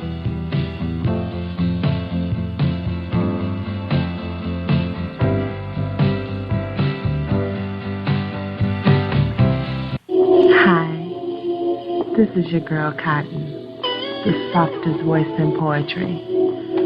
And when I'm online, I listen to Jerry Royce live worldwide on positivepower21.org. You should be listening to Jerry Royce Live. That's right. You tell them, Cotton. They listen to Jerry Royce Live worldwide on positivepower21.org. Just keep in mind, when you want to listen to an updated show, all you got to do is go to positivepower21.org. The homepage will play the show automatically, the last show that was uploaded, and it will continue to play. That's right. We have 300. That's right. This is the 305th episode with Alan Wills. That's right. The filmmaker, the photographer, director, producer, husband. That's right. Businessman. All right, Alan, welcome back. All right, man, I got another question for you. All right. We were talking a little bit about this in the beginning when we was chit-chatting before the show started. It's a lot of stage plays. You got a lot of directors, producers thinking about putting their production on digital, for like iTunes and Hulu, all those downloads. What is it going to cost them, man, for them to hire a guy like you, man, because they can't afford the big boys? What is it going to cost them? I'm always open to negotiate. I even negotiate barter systems. I get with my publicist, and we'll set up interview, conversation or something. And definitely talk about it. I'm always open to help out people because I got the opportunity for someone to step in to help me, so I definitely want to step up and help somebody else too. Yes, right. Now, where you see yourself going, man? I mean, are you guys, are y'all really trying to sell, some of the productions that you guys are writing and directing? Is that your goal, to sell these to the cable networks? Well, with my short films, I want to send them to film festivals.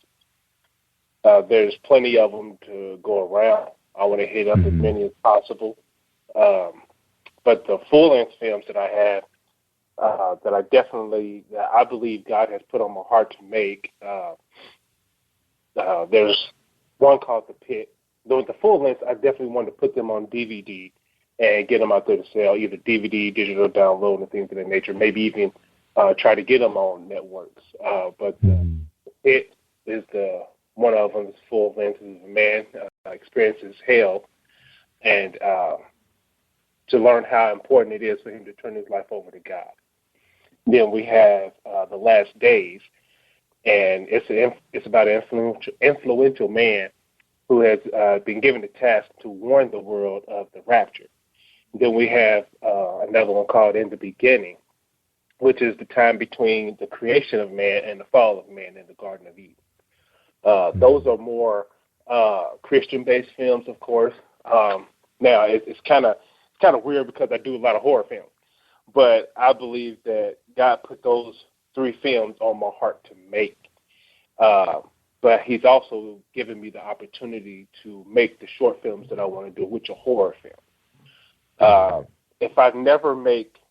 I just want to say this: if I never make a dime off my films, I'm gonna be happy, because I got to live my dream, which is become a filmmaker, and I did my job as far as what God sent me here to do, is just make those films. He put that talent in me. He's opened the doors when we prayed about it. We got our life in order. He opened the doors for me to meet the people and the opportunities and things like that. Everything just opened up for me. So I know that He's paved this way for me to do this. That's right. Amen. Amen. So do you see yourself moving into, Christian films? I know you're doing horror right now. Everybody like to be scared, be really scared, because there's a lot of, to me, most of the horror films out there are directed towards, the teens, Yeah. It's more teenish and gore. I mean, not gore, but ghost stories. I'm more of a classic slasher film. I don't fool with anything demonic.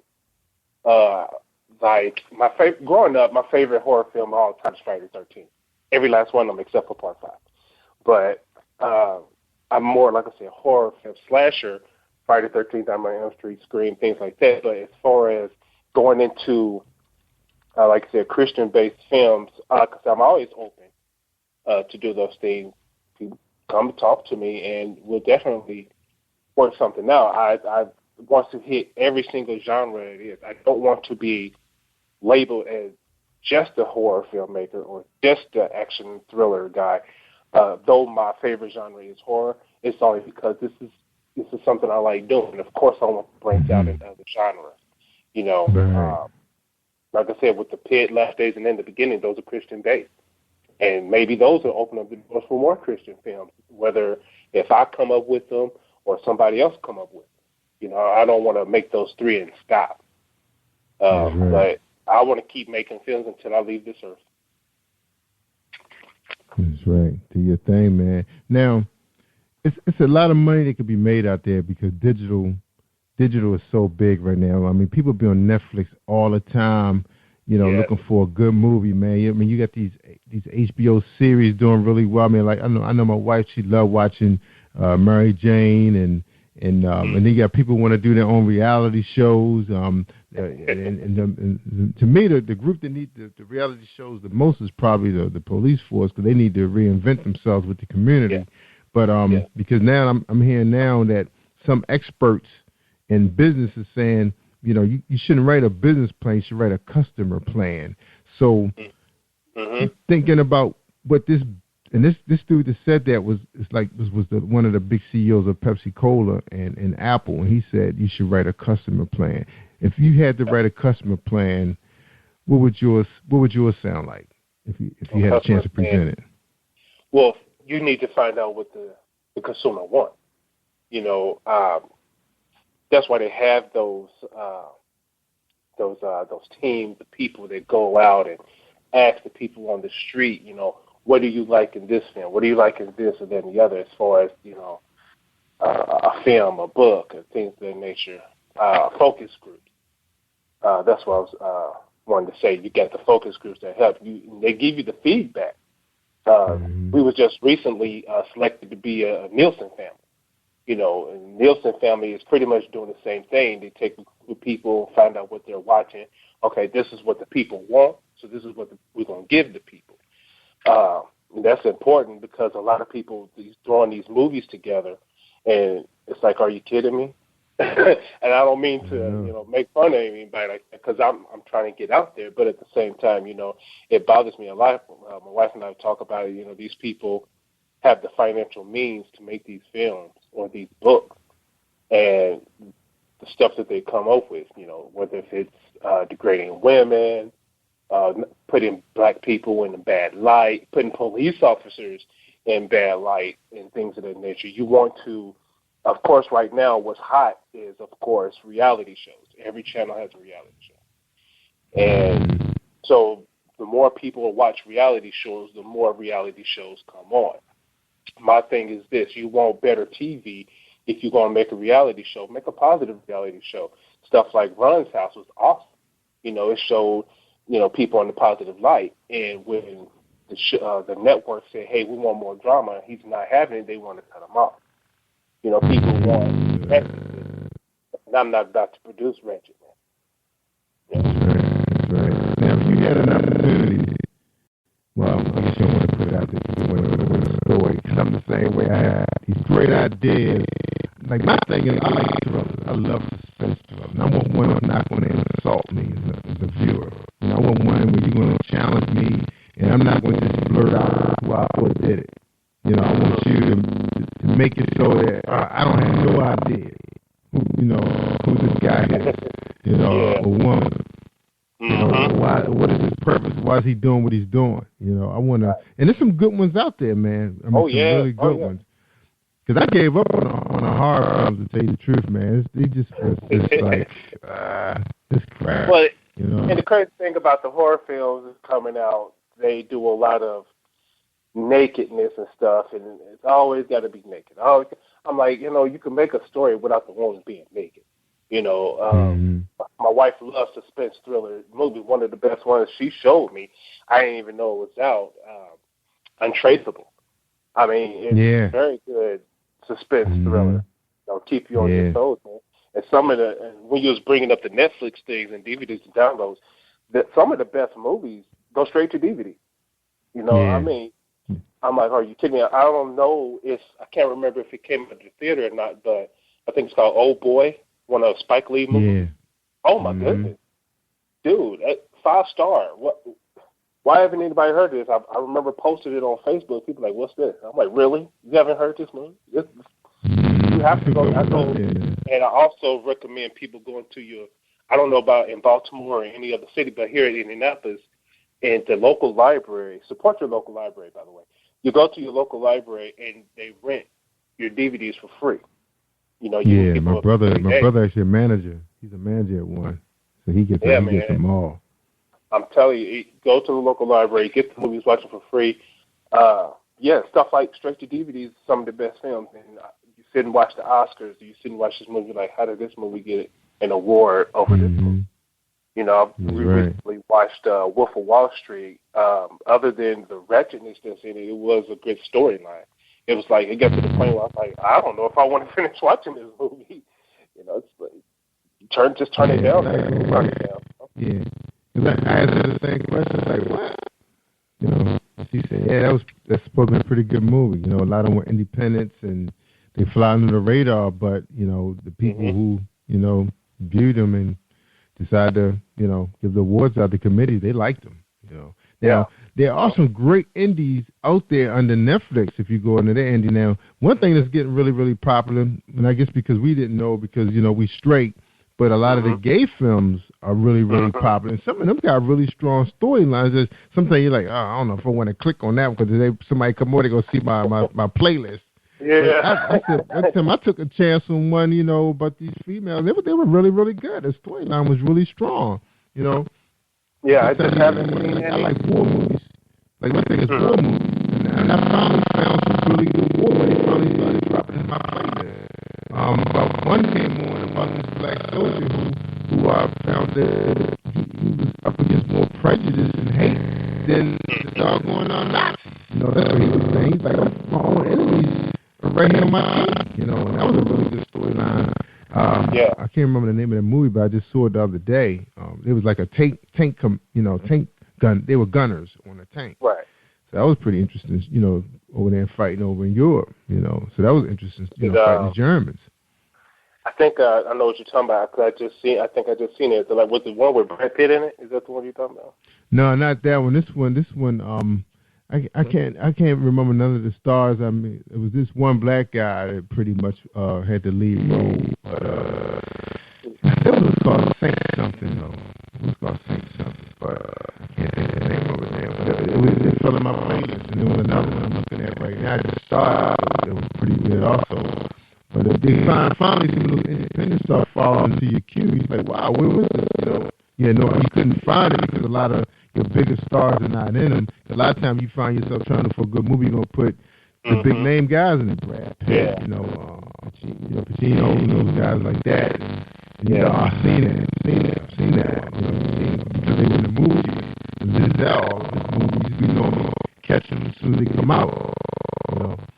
So, you know, I love independent films directly to DVD films, because, you know, some of these small-time people, first of all, need the help to get the exposure. But, I mean, not only that, it's because they haven't been tainted with the Hollywood, quote-unquote, so their heart is still in it. It's not a job. It's not something like that where I have to do it. It's from a hobby to, you know, something that I'm getting the opportunity to do. That's how I feel about, like, on my films.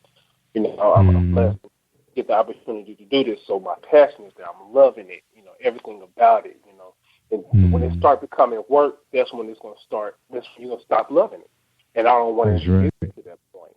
You know, like you said, the independent people, man, I'm telling you, though it's hard, stick with it, and I mean, big things is going to come out. It's a lot of people, like I said, Nicole Kearney, there's Chapman, Katie Chapman, I believe her name is. Karma Courage is her production company. I mean, she made a short film called Home Security, man. I'm like, you need to make this a full length. She's like, everybody keep telling me. I'm like, dude, this is really good. If you go on YouTube, get the opportunity to watch it. It's called Home Security. It's really good. We need more independent people to come out and do this thing. That's right. Now, that Netflix was talking about, especially with Spike Lee, You're not talking about that one where this girl was a radio show, talk show host on this college campus, and it was about black and white issues on campus. Was that you talking about that one? Because somebody they had that going through Facebook a little bit. Yeah, they said the director was kind of connected with Spike Lee, or he's one of the producers, executive producers. But my wife told me that was a pretty. I think it wasn't because I know my wife really liked Gone Girl. I thought she told me that was an independent for a while. Man, that was awesome.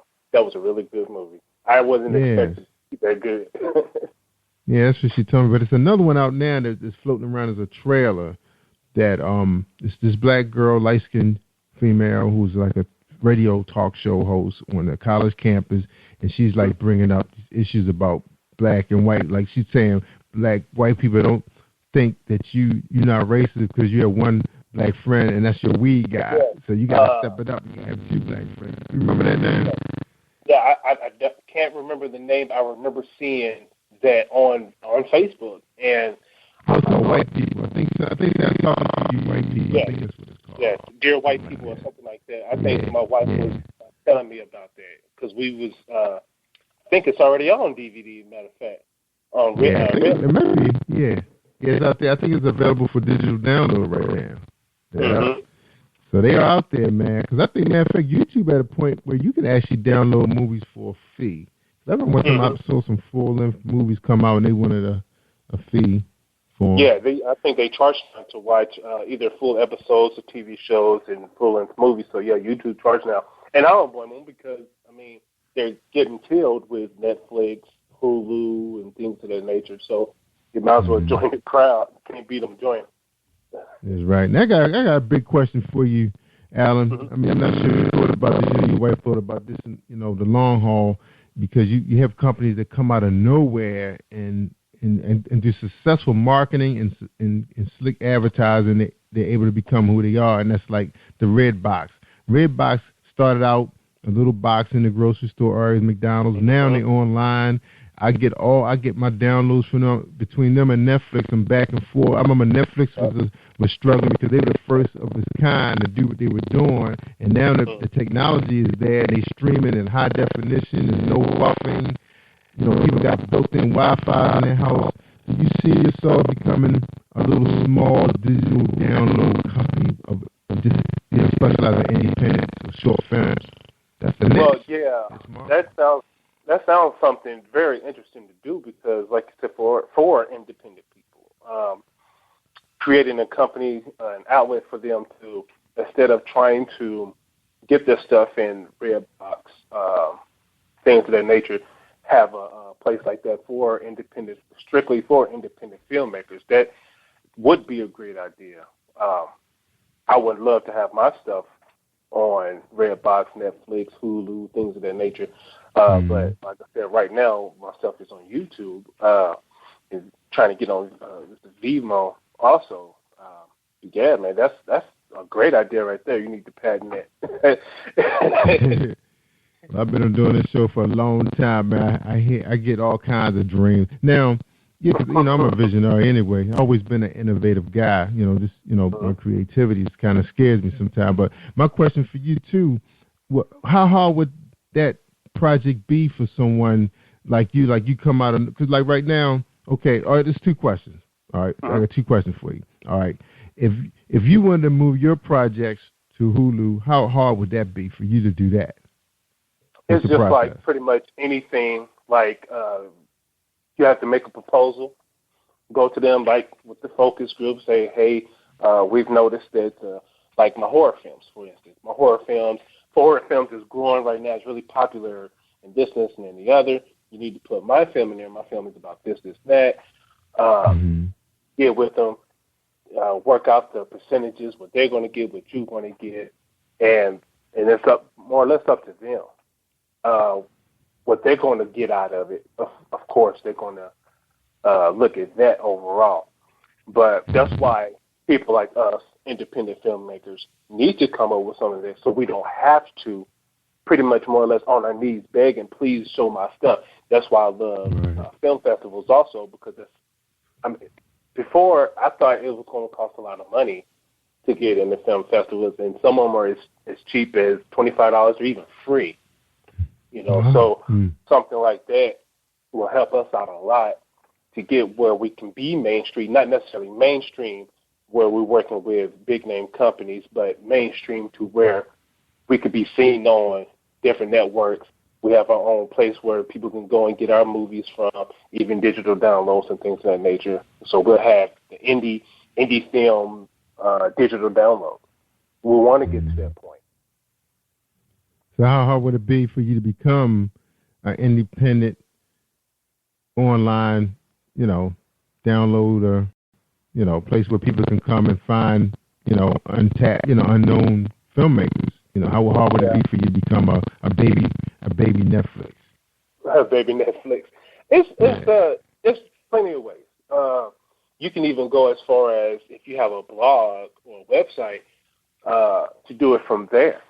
To have people visit your blog. Now you have people visiting your blog, seeing the upcoming stuff that you're doing. And also at the same time, hey, you can see the trailer to whatever you want to watch, just like you do with Netflix. Say, hey, what is this movie? Watch the trailer, and then say, yes, I want to watch it. I pay $1.99, and then you can just watch it straight, have it streamed straight live from the your blog or website. So that's another way we can get around it too. All right, I got a proposition for you. I'm gonna tell you after the show. I don't want to put this on the air, but I'm gonna see if you could do it. If you and your wife had the interest, the passion for it. Since you do have a love for indie filmmaking, that means that this is your industry. This is where you got your start. Until one day, if someone come along and say, "Hey, we want to buy this from you. We like what we saw on YouTube. Can you do this for us? Can you do this commercial?" Now, how hard would it be for your production company to start moving into doing commercial work, for a lot of these web companies who need, visual aids, Well, actually, how would they get you? You got a website for them to find you? Because I know your stuff is on YouTube, but where can they find you online? Well, online, you can go to my blog, which is Still Edge Films. My production company is Still Edge Films. So you can go to stilledgefilms.wordpress.com. That's my blog, and it has contact information on there as well. Spell that for us, Alan. Spell that for us, Still Edge. That's a STEELEDGEFILMS.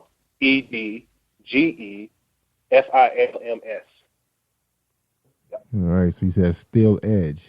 All right. Yes, sir. And that's your blog. Okay. All right, man. So we're going to take a quick break, man. We come back. We're going to get your final words. All right? You ready for your final words? Yes, sir. Everybody's hanging on to you, to all of this passion behind, one thing about what you're doing, and your wife, it's another part of, being free to express yourself, with your talent, just, just expressing yourself. And at the same time, giving people the hope that they can do the same thing. You have a lot of people just sitting back saying, why, how, to me, this is like motivating for them to get up and want to do something that they have a passion for, and it's not costing you a whole lot of money. Yes. What's that again, Alan, to hear you? It's easier than what they think. It is. Right. It is. All right, everybody, hold tight. We're going to get a message from James Deshay. I forgot about my man with the romance poetry book. It's out there for you, ladies. Check him out, James Deshay. Let's listen to him right now from Book Buzz. Are you looking for a great book of poetry that is romantic, heartfelt, and full of male emotion? Then get Thoughts, Love, and Reflections by James K. Deshay. That's Deshay. Go to www.jamesdeshay.com. You will enjoy Thoughts, Love, and Reflections. All right. That's James Deshay. You got a poetry book out there. Check them out, ladies. JamesDeshay.com. All right, we're talking to Alan Wills. Him and his wife are independent filmmakers based out of Indianapolis. The team that stole my father's favorite team, the Colts. Well, we're going to let them slide. I think, Pops, we let them slide since we got the Baltimore Ravens. I got 2 Super Bowls, man. Right. Black and purple. Purple and black. Right. Purple Friday. I love me some Purple Fridays, too. Man. There you go. Let's go, Colts Nation. Where y'all at? Where y'all at, Colts Nation? That's right. Raven Nation. We don't play, man. We beat up each other, man. We so tough out here. You know man. what I mean? We tough, man. All right. Now, I want you to hold tight after the show, man, because I want to spring this idea on you real quick. I just love talking business. But give us your final thoughts, man, tonight to our audience who's listening, man. People who are waiting for that inspiration, that motivation to get things jump started, to do God's work. All right, all yours. First of all, I want to thank God for this opportunity, man, because I know the doors is open. I really appreciate being on this, your wonderful show, man. I appreciate talking to you and meeting you and your producer. Man, chase your dreams. I started out as an actor on stage doing plays at school, man, and one day somebody didn't show up. Director asked me did I want to work in the production part of it. Ever since that day, I fell in love with it, man. Chase your dream. Don't give up. Practice, study, research. All the information is out there. You just got to go get it. YouTube will be your best friend. If you can't afford to go to school, do that. You know, ask questions. Speak to other people that's in the industry. Bump elbows. My pastor have always said, if you want to be rich, hang around rich people. If you want to be smart, hang around smart people. If you want to be a loser, hang around losers. And I do not advise you to hang around losers. You know, I'm blessed. I'm better than blessed. I get this opportunity to do something that a quarter of the world gets to do. And I'll just stay on them knees and pray, and God will make a way for you. That's right. Amen, man. Wait, good the final thoughts, man. That's so important, man. You know, you got some people, man, can't even get out of bed in the morning, man, because they so depressed, man. I always say the best way to fight depression is to find something you really enjoy doing, you know? Yeah, absolutely. Something God, you know, bless you with, man. All right. Well, that's the end of our program, man. We really appreciate you coming on, you know, being my episode 305, man. I love that number, 305. 305. That's your number, man. Hashtag 305. Right. Let's do that. That's right. That's right. Episode 305 with Alan Wells, man. We'll give a shout out to your beautiful wife, man, for doing a good job on that piece that we got to see, Night Stalker. She did a great job, man. I was waiting. I was still looking, man. I was like, that's it. That's the end. Oh, now I'm looking at time on the YouTube channels all the time now. Yeah, I'm gonna tell you. Look, real quick, if I can, I'm gonna tell you. I was at work and I thought of that idea around noon, and I got off at 2:00. And I called the 2 actors that's on there, Reggie and LaShonda. I called them. I said, I got this idea. Do you want to do it? He was like, well, my wife got dance practice at this time. I was like, well, okay, we can wait. He said, no, just come by and we'll work it out. So from 2:00, I went home. I wrote it. I told my wife, I said, we free on the schedule? She was like, yeah. So I got this idea, send it to her. She edited it, got over to the house about 6:00. They did their thing, man, with no experience, man, and they put their heart into it. I really appreciate it. Got it done by 10:00, and I uploaded it like 3:00 in the morning. Yeah, that was a trip, man. He was outside, man, and rang the phone, and she probably like, what are you doing? Call him, and he right behind me. Stop playing. Hey, spoiler alert. And that could have went a little further than that, too, man, you know? Yeah. I was like, wow. You know, I actually had she already said no, because she said, no, not tonight, I'm tired. And then she said, all right, and you outside. That would have been messed up. All right, man, let me get out of here, man. So hold tight, man. This is Joy Royce Live. I tell you guys, I tell people all the time, Alan, they want to hear the good stuff. I mean the real good stuff. I mean, you get to hear a person who's working their passion. They're finding a way to make it happen. They're not worrying about the money. They just making it happen. Listen to these programs. We have a lot of guests on these shows that making things happen. We had a young lady last night start her own magazine in D.C. She's going to make it happen. That's right. We had a young man who's fighting cancer, but he's still on stage spitting out rhymes and blasting out God's words to save somebody and passion a church in the heart of the ghetto in Florida. That's right. We can do it, y'all. So I'm telling you, if you want to listen to the good stuff, you listen to Jerry Royce Live worldwide on PositivePower21.org and Spreaker.com/PositivePower21.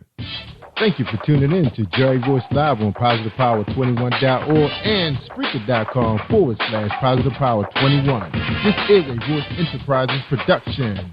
And don't forget about replay on Facebook.com/Jerry Royce Live. All right. And we appreciate all those people that was listening to the show tonight. Take care, pass the word, share the show. We appreciate you guys. We're in 12 countries right now trying to hit 15. Please follow us on Spreaker.com/PositivePower21. Thanks a million, y'all. Stay awesome all week long. And hold tight, Mr. Allen. Hi, I am recording artist Marilyn Dunn from St. Louis, Missouri. If you are looking for some soul-stirring, anointed, spiritual, and heartfelt music, visit my website at www.MarilynDunnMinistries.com. Or you can also find me on CD Baby, iTunes, and Reverb Nation. For booking information, contact Mr. Kevin Dunn at 636-856-0551. That's 636-856-0551. Hi, this is Angel Sessions. And when I'm in town, I listen to Jerry Royce Live, PositivePower21.org, where they play my favorite music. This is Thomas Ware, gospel artist, urban gospel artist, and my hit single is Love Got Your Name on It. You're listening to Jerry Royce Live. Stay tuned. You are listening to PositivePower21.org with Jerry Royce.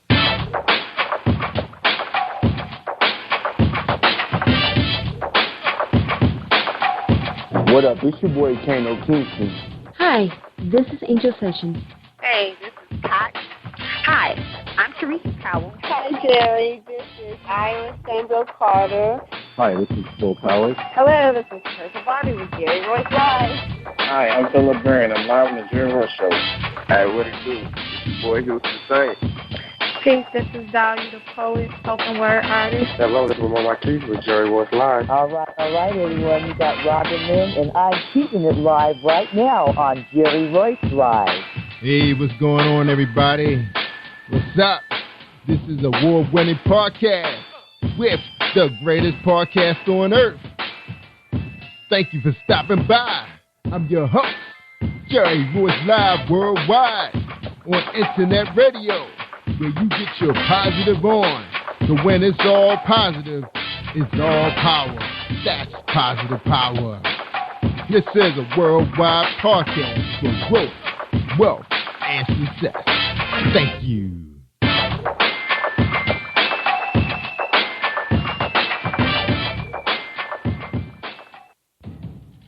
Think you know how drugs get in those little brown bottles? Think again. Set in the green hills of western New Jersey, inside the gilded halls of power of a U.S. pharmaceutical company where decisions are worth billions of dollars and human lives worth less.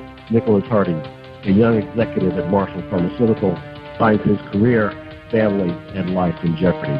The Farmhouse, a suspense thriller novel by Bill Powers, published by Donna Inc. Publications, available at Amazon.com or DonnaInc.org. Go to Bill's webpage at www.authorBillPowers.com. Are you looking for the next great read? A book filled with love, passion, betrayal, and intrigue. The award-winning novel, Season of Change, by Tamika Patrice Kane, is sure to satisfy your literary sweet tooth. Check out this must-read book reviewers are calling uplifting and emotional, and exceptionally great read, deeply intense and thought-provoking.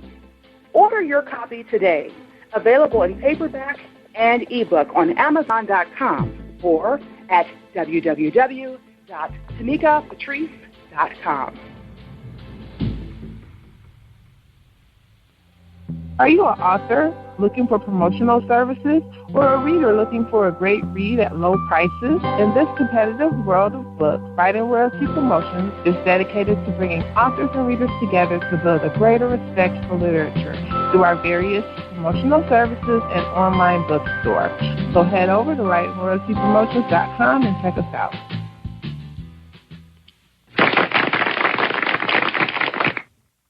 Thank you, everybody, for joining us, and welcome to Positive Power 21.org. I am Jerry Royce Live, and tonight on the show, we got Thomas Ware is here. That's right, he's episode 304. Awesome. So before we bring him out, let's check out this commercial from my man. My man Reese Publishing. That's right, he's our sponsor for tonight's show, Reese Publishing from Reese World.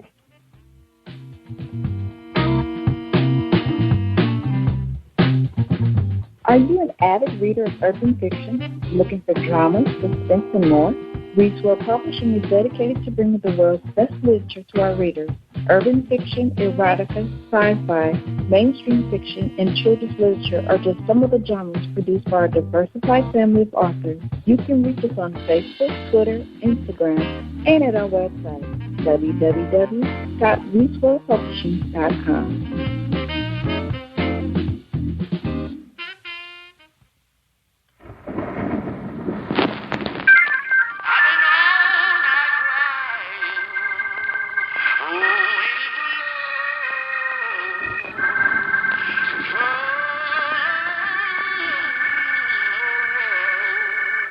Tell me what you gon' do, tell me what you gon' say when love comes your way. Life is so good, take off that frown, put a smile up on your face. You say you're looking for love, or if you're looking for love, I know just what it is. If it's knocking at the door, tell me what you're waiting for, just let it come in. No. Love got your name on it. Love got your, love got your, love got your name on it. Love got your, love got your, love got your. Why you been looking for love in all the wrong places? I'm here to let you know love's been looking for you. Knocking at the door. Let's break the beat. Let's roll. Well, everybody's got problems, I got some too, but I refuse to cry. As soon as you get up off the ground, there's haters all around trying to kill your smile. So you've been looking for love, well, if you're looking for love, I know just where it is. It's a knocking at the door, tell me what you're waiting for, just let it come in.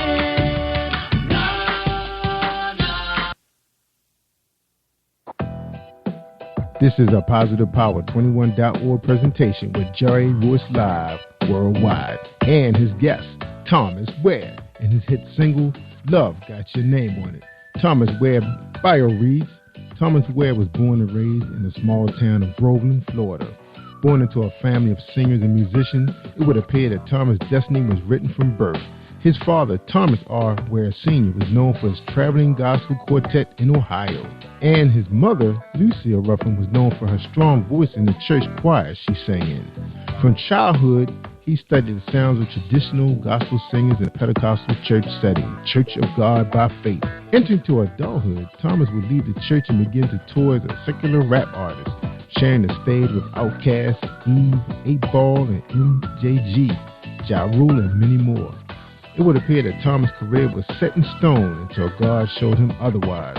Returning to the church world, Thomas' calling would be made evident as doors immediately began to open from him in Nashville. As his unique style of writing gained the attention of A&Rs at the major labels such as Warner Brothers, Christian label, Warner Word, and more, this eventually landed several of Thomas' songs on major record releases, as well as him appearing as featured artist, thus beginning ongoing requests for new material from the talented writer. Thomas has the ability to leave a lasting impression on the world of gospel music. Benny Days. This Central Florida native presents a beautiful arrangement of praise and worship that is flawlessly able to place in any genre of Christian music. He is also one of a few gospel artists with music ability to impact and encourage people of all ages. His first Christian release, EP, in 2010, The Labeling Theory, consists of irresistible rhapsodies that continue to raise eyebrows. With a growing number of features and collaborations in the U.S. and U.K., and his music career with both gold and platinum artists, Thomas now has slated to return his newest project in 2015. Simply entitled Contagious Hope Music, you'll be pleased with the selection on this project. Live performances have included Tom Joyner Family Reunion, Gospel Concert, Kurt Carr, James Fortune, Ty Triplett, McCrae, Papa San, Race, Allen, Jonathan Nelson, Pamela Mann, Solar Bears, Faith and Family at the Amway Arena, and many more. Ladies and gentlemen, I present to you Jerry Royce Live Worldwide and Thomas Ware. Enjoy this presentation. All right, episode 304. Ladies and gentlemen, I bring you Thomas Ware, hit single Love Got Your Name on It. What's going on, ThomasWare.info? What's going on, sir? How you doing? Not much, man. How you doing today, Jerry? Awesome, man. Welcome to Jerry Royce Live, man. Glad to have you, brother. Glad to have you, Thanks so much, man. Thanks for having me on. I appreciate it. God bless you, man. Now, you ready for your first question, man? Absolutely.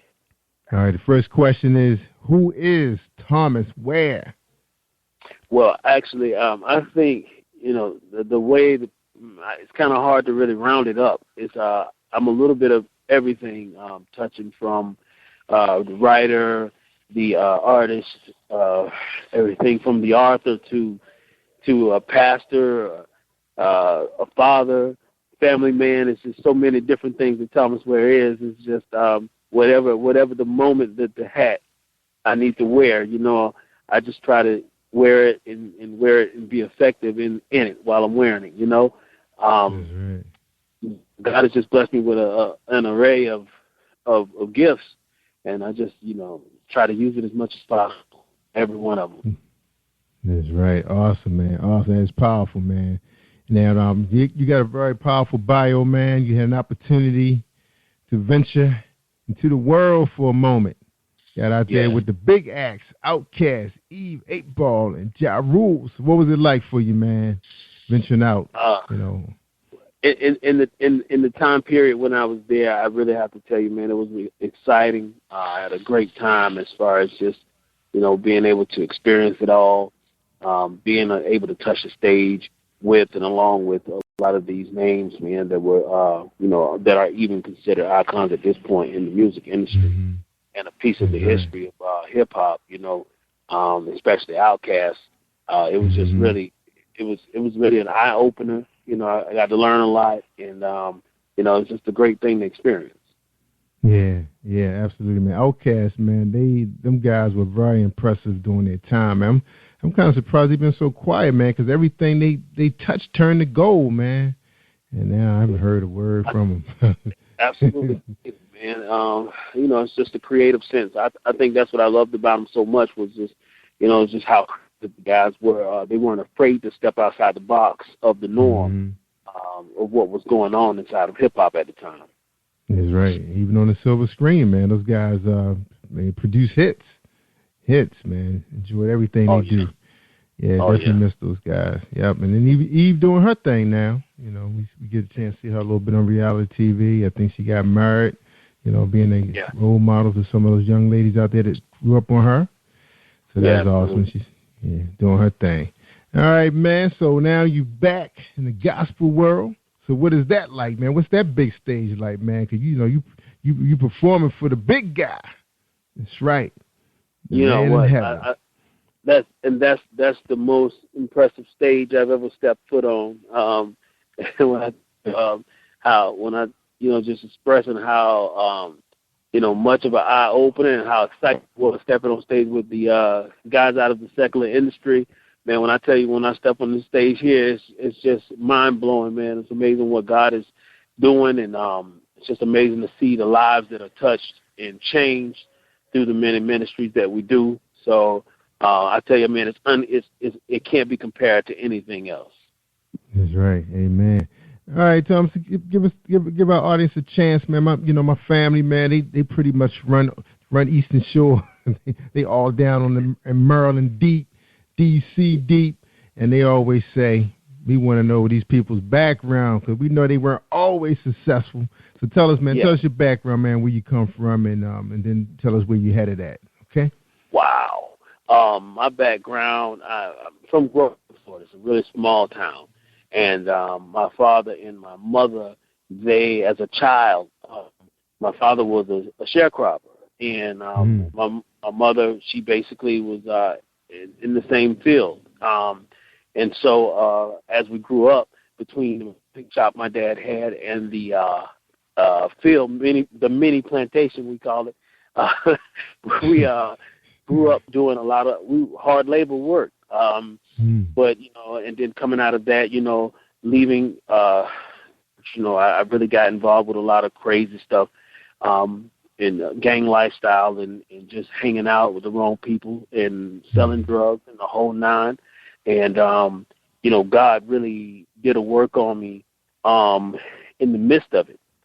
And, you know, out of the world setting, I really got an opportunity to write my first book. And my first book I wrote was The Reinvention of the Black Man. And it was actually my true life story in a sense of where I was coming from. And just like God just opening my eyes and letting me see, you know what I'm saying, what type of a work I had been doing and now what type of a work he was doing through me. So coming out from that now, the world that I'm headed toward now is more of the author aspect. I actually got a new role of a new film. The guy who just filmed the movie Ride Along, the guy who wrote it actually, sorry about that, not filmed it, but the guy who wrote the movie Ride Along actually has a new film coming out, and I received my scripts for it, and noticed that I got a position in this new film that he's filming. So God bless that, and at the same time, it's just amazing. I've been doing a lot of writing for different artists, a lot of different you know, Christian artists that are everything from gospel to the more AC Christian gospel, which, you know, go more toward from contemporary to traditional. So we're touching that as well as just, you know, working around. I have a mentoring system that we actually travel to different groups of schools, actually in some of your areas, actually, throughout Michigan, Boston, New York City, different places like that. So we've been touching all over the place, going in and doing these motivational type ministries inside of the school system. So God has really opened the door in a lot of different areas. I'm not limiting myself to just music. I really, when I say I wear a lot of hats, I truly wear a lot of hats in a sense that I really want to be an impact in this world from different levels, not just, you know, just in the church, but also outside of the church. By the way, I'm also a pastor in Orlando, Florida, which is where we reside now, at a church by the name of Heart of Mercy, and it's located on Mercy Drive in Orlando, which is it used to be technically, they called it Murder Drive. Get out of here, really? In Orlando?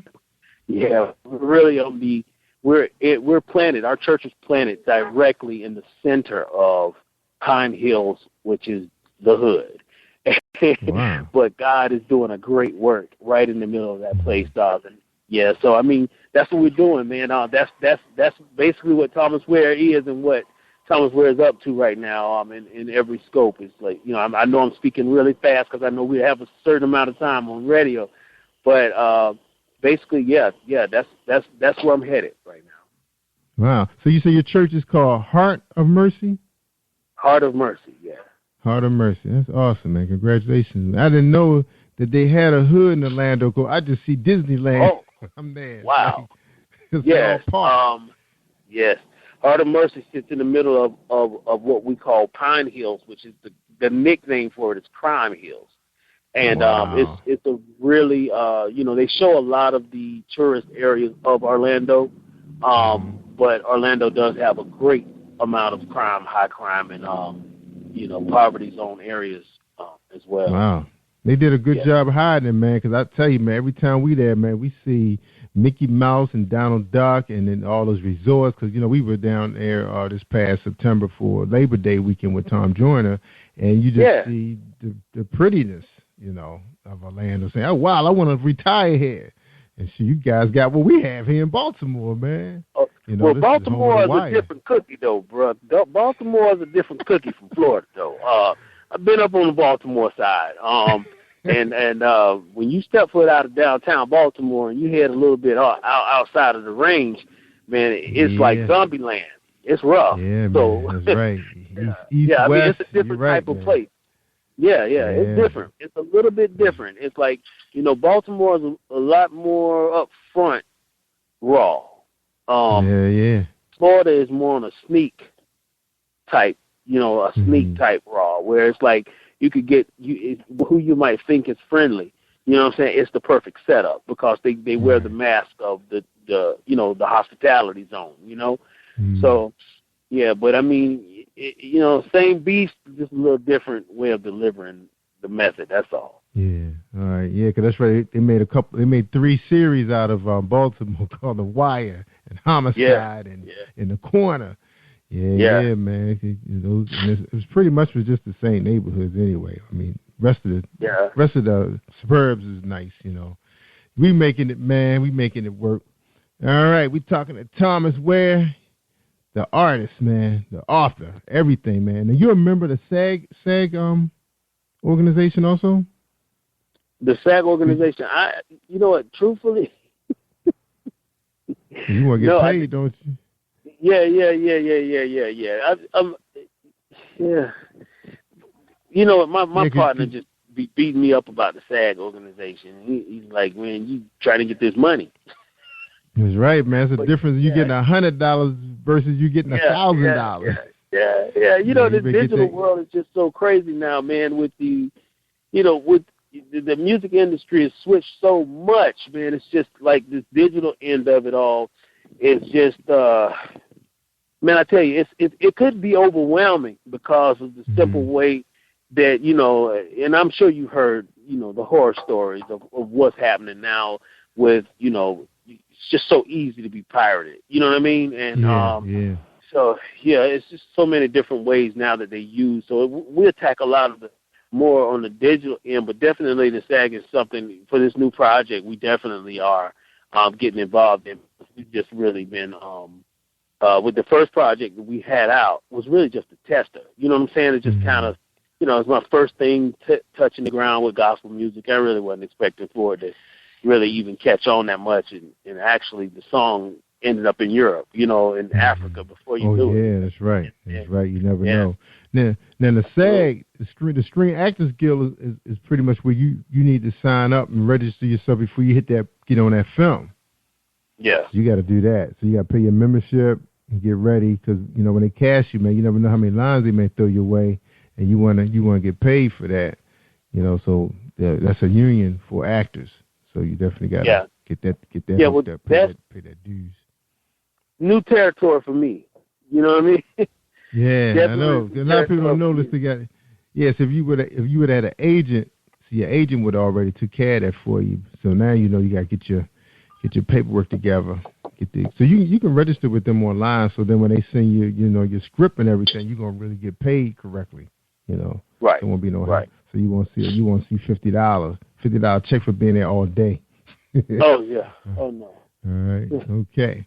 All right, man. Sound good, man. You awesome, man. You're doing a whole lot out there, man. And you got a chance to see both sides of the world. And you're making a difference in the community. You got this group called Contagious Hope Music. I'm looking at your family picture, man. You sitting there look like Nino Brown. Everybody else sitting around look like the family with big smiles. And you got that Nino Brown look. So what's going on with the photograph with Thomas Ware and Contagious Hope? What happened, man? They forgot to break it down, or you forgot to smile? I've heard that like on several of the pictures, man. Like, you don't smile? Man, I don't know. We actually got caught in the moment there, man. We was having a good time, and we did several like poses or whatnot, but I just thought it was more of a sincere approach to kind of just give off the balance of the everybody behind me kind of like in different moods. And I just thought it kind of fit the scene. But the whole Contagious Hope, man, I tell you, I was actually coming off. I'm actually on chemo right now, and I actually did radiation several years ago. Back in 2009, I was given 2 years to live. Oh, and, and I actually went through the whole radiation process from a tumor that was located inside of my in the muscle of my shoulder in the neck area.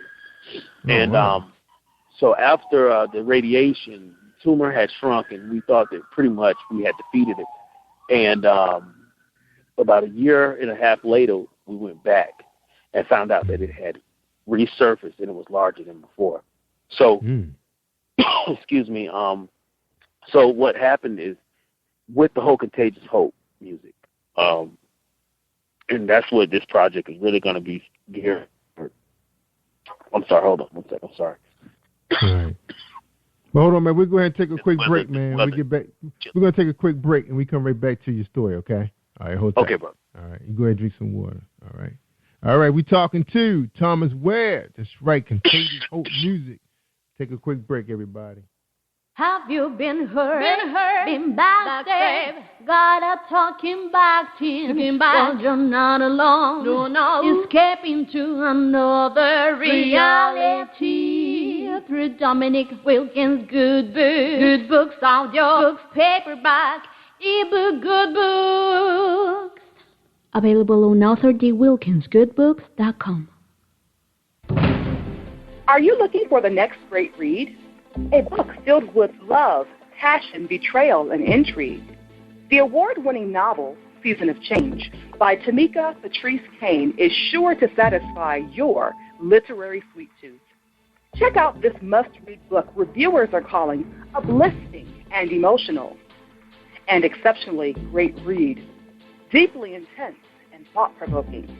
Order your copy today, available in paperback and ebook on Amazon.com or at www.tamikapatrice.com.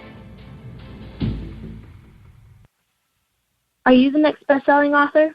Hi, my name is Kiasi Helm, founder of WBKPC. The world is waiting to hear your thoughts about issues that are concerning the youth of today. So share your ideas and thoughts with the world by joining our writing contest, which will give you the opportunity to become a published author if you win. You don't have to wait until you're older to accomplish great things. You can start now. To learn more about our publishing package valued at $15,000, please visit www.writtenbykids.com. Think you know how drugs get in those little brown bottles? Think again. Set in the green hills of western New Jersey, inside the gilded halls of power of a U.S. pharmaceutical company where decisions are worth billions of dollars and human lives worth less. Nicholas Harding, a young executive at Marshall Pharmaceutical, finds his career, family, and life in jeopardy. The Farmhouse, a suspense thriller novel by Bill Powers, published by Donna Inc. Publications, available at Amazon.com or DonnaInc.org. Go to Bill's webpage at www.authorBillPowers.com. Hi, this is Angel Sessions. And when I'm in town, I listen to Jerry Royce live, PositivePower21.org, where they play my favorite music.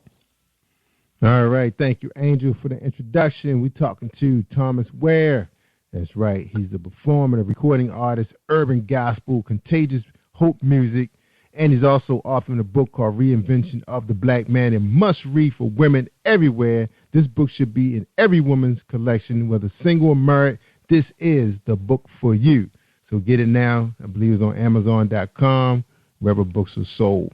All right. This man, he shared the stage with guys like Outkast, females like Eve, 8Ball, and Ja Rule. But now he's back, gospel world, doing it up for our good Lord, saving people, getting them excited about hope. That's what the music does, man. Tell us about this song, man. I really love that song, man. I was like, whoa, this is at another level, man. Awesome, man. Appreciate it, man. Yeah, man. Love got your name on it, man. I just I wanted to approach this whole new record with a different sound, just something that would be kind of outside the box on the gospel scene, but at the same time I wanted to kind of include the elements of praise and worship or choir sounds to the backdrop. So I just had fun with it, man. And so far people are loving it, and I've been getting a really good response out of it, man. So we're really happy with it. Yeah, I really love it. Now, are you going to be releasing some more music along with this one? Because I know you mentioned going on tour. Absolutely, yeah. We have the whole project that we're going to release in April. We're going to get ready to release a second single, which is called Conqueror, and it's more of the praise and worship sound. It's not really the up-tempo stuff, but it's going to be straight praise and worship, and that we're going to be releasing at the end of March. All right. So were you the writer of this, or you just let the vocals when Love Got Your Name on it? Oh yes. I write all of my songs, and pretty much do like a co-production on it. A lot of the stuff I don't really do the full production. On some of this project we have drummers that come in. We're gonna have some pianists and different ones come in and play on it. And have a variety of sound for production wise, so it wouldn't just be so one type of flavor. But I do all of the writing though on the project. All right, so we're gonna play your hit song, your single, and when you come back, I want you to name some of these people that's on thomasware.info. Find out who these members are. Give them a little shout out. So we're gonna right after we come back. We want you to name the members of your group, okay? So here we go. Absolutely. Love Got Your Name on it. Thomas Ware and Contagious Hope.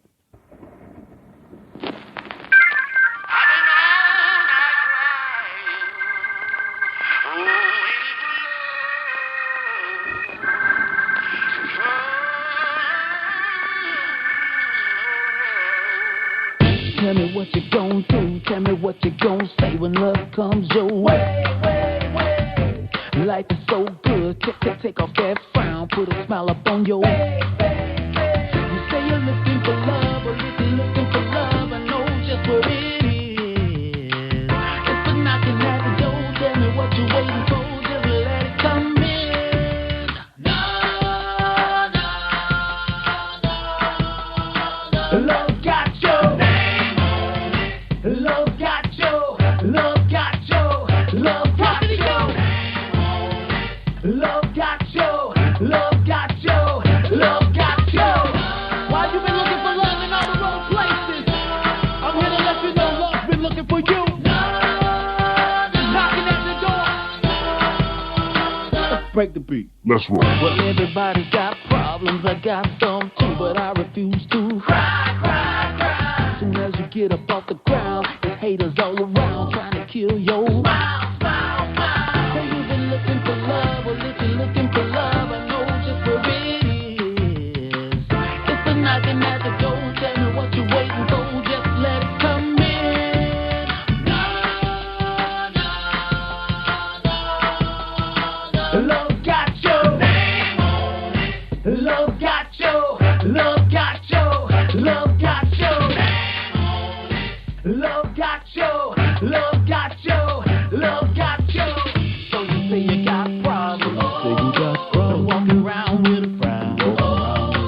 One thing about love, I turn around upside down. So you say you got problems. Walking around with a frown. One thing about love, I turn a frown upside down. Been looking for love for so long. This world has been treating you so wrong. You give it your heart, they rip it apart, and they give it back when it's all gone. Telling God all of your problems. He telling you he wanna solve them. He sent you his love, it's right at the door, but you won't answer when it's calling. Why won't you answer? It's not hard to find. Locate to the cross, love went to the grave, what you on his mind. Look left, look right, but hold up, don't you pass. Got a lot of options in this world, but don't get choosy, choose it fast.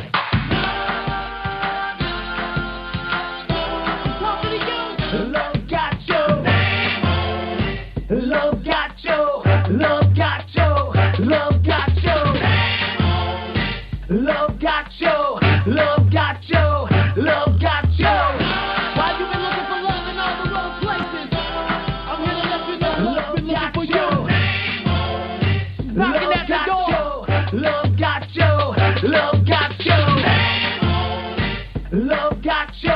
Love got Joe.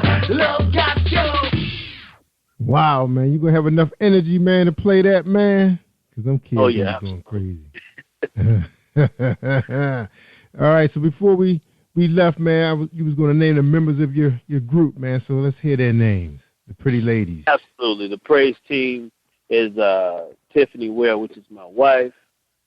Tiffany, you have Dee Dee, you have Cameron Kane, you have Lindsay Austin, Jessica Austin, you have Devika Dumas, and Hector Rosales. All right. So which one is Mrs. Ware with the purple on? Actually, Mrs. Ware is the one sitting almost behind me, to my left arm on the picture. All right. Oh, okay. She got her arm, her hand on her chin.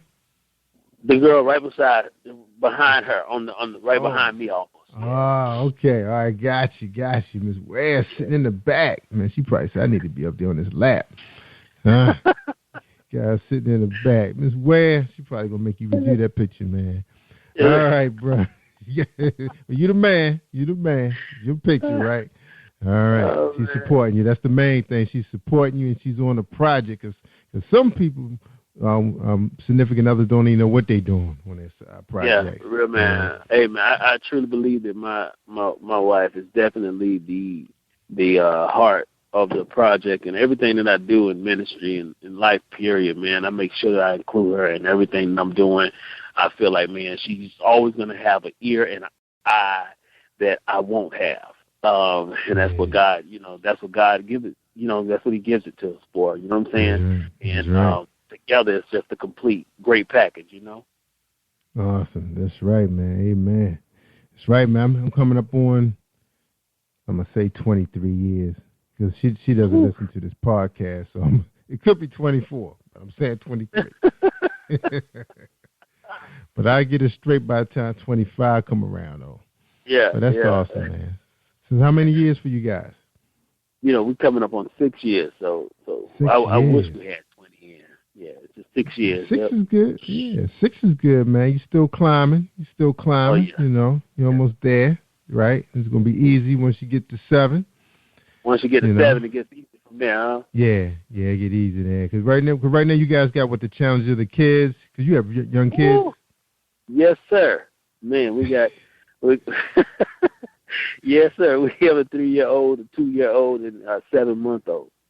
Yeah, so that's what I'm saying. So nobody going nowhere until you get the kids to like 5 or 6 where they can pull their own cereal. Yes, sir. Oh, yeah, man. Then you get to know each other, and then you realize you don't like each other. No, I ain't gonna be like that. But right now you're working together. Right now, get them kids, get them through the pipeline. That's the main thing. Yeah. Take care of the kids, man. So you go through what you gotta go through, man, and make sure they have an opportunity to become successful in this world. All right, amen. All right, man. So you told a great story, man. You're the pretty much son of a sharecropper. In way of speaking, right? Yeah, absolutely. Yeah. That's awesome, man. So, is your dad still around? No, my father passed in 96. My mother is still around, though. All right, good. So she get a chance to see some of your goodness, man. See what you become. That's the biggest blessing, man, right there. Yeah, amen.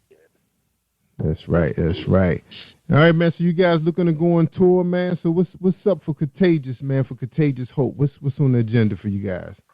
Well, one of the things that we're doing is we're going to actually do a free tour for the cancer survivors. Good. Cancer survivor programs that they have, and that's one of the things that's really heavy on our heart right now. And from there, we're going to kick off East Coast tour, where we'll just kind of hit the East Coast and start promoting the whole project. Yeah, that's awesome, man. So, what you guys going to go up or y'all coming down? So, you going to go up to... Oh, we're coming up. You're coming up? Okay. So, where you guys going to stop at? Connecticut, Boston? How far? New York? You going to stop in New York? Yes, definitely New York. It's on the radar really heavy. I don't know if you're if you're familiar with Pastor Freeman Perry at all, out of the New York side, but that's one of the locations that we're going to be going to. And we have Carolina, and definitely we'll be hitting parts like Philly and New Jersey coming down that pipeline, and just kind of Georgia and Alabama, different spots go up the East Coast. So you guys not coming through Baltimore and DC, man? We got a couple mega churches here, man. They got a lot of young people, man. A lot of young people. Well, you have to plug us. You have to plug us on some of those spots. We don't know all of the spots up through those areas. When I was in DC area, the only thing I knew in my days was Club Love. so I really don't know a whole lot about the population up through the DC area with the churches, man. So absolutely, man, pass the word on. Yeah, I inbox you two big churches that actually have the present, the stage presence for a group like yours. I mean, they're ready to go now. You just have to find out if the youth group would be willing to put on a project like that. So you just have to, look at your schedule and see if they could plug it in. Because I know the church that my son and I go to, I don't know what they have on their agenda by the time you guys come this way, but they have a really nice stage production. And they have a couple of acts come through from time to time. I'm not really keeping up too much with what the teenagers do, but I know, with the older folks be doing up in there, Yeah.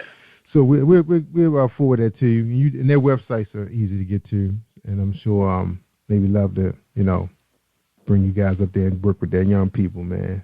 Awesome. The music is full of life, man. Now you was talking about your health earlier. Now, is your doctor okayed you to tour? Is that's like part of your exercise regimen? Because I know you have to be real physical when you're going through treatment and your diet and everything. So tell us a little bit about what kind of plan your doctor have you on right now as far as your endurance. Well, right now, I'm still doing the chemo stuff. So, but it hasn't affected me much at all. When I first started, it affected me. Had me in some states where I was just kind of, just slouchy, not really feeling like doing a lot. But at this point, I'm really active, staying and going to the gym and doing different things to just kind of keep my energy up and just stay alive, man. Just bright and vibrant, I think the worst thing that could happen is for me to just slow down at this point. So, man, I'm just having faith, man. I'm sticking to the routine, doing what the doctors, prescribing at the same time, and just kind of just pressing my way through, man. But it hasn't taken away from us at all, man. Because when we go in, and sometimes I tell you, man, you forget you even have any type of illness, man. When you hit that stage, so much, God is just working through you so much to where you forget about everything, man. And yeah, man, that's right. Cause I've had some gospel performers have had some issues, almost more than what you have, man. And they out there dancing and everything. I was like, what? Yeah, I see his leg was almost amputated, and he's out there dancing and hip hopping and gospel, pretty much several days a week, man. So that's a miracle, man. A testimony right there. Yeah. Amen. All right. Now, Thomas, I know, I've had a bout with diabetes, through the summer. Didn't even know I had it, real high numbers. Wow. It was a disease I didn't know was sitting there waiting like a time bomb.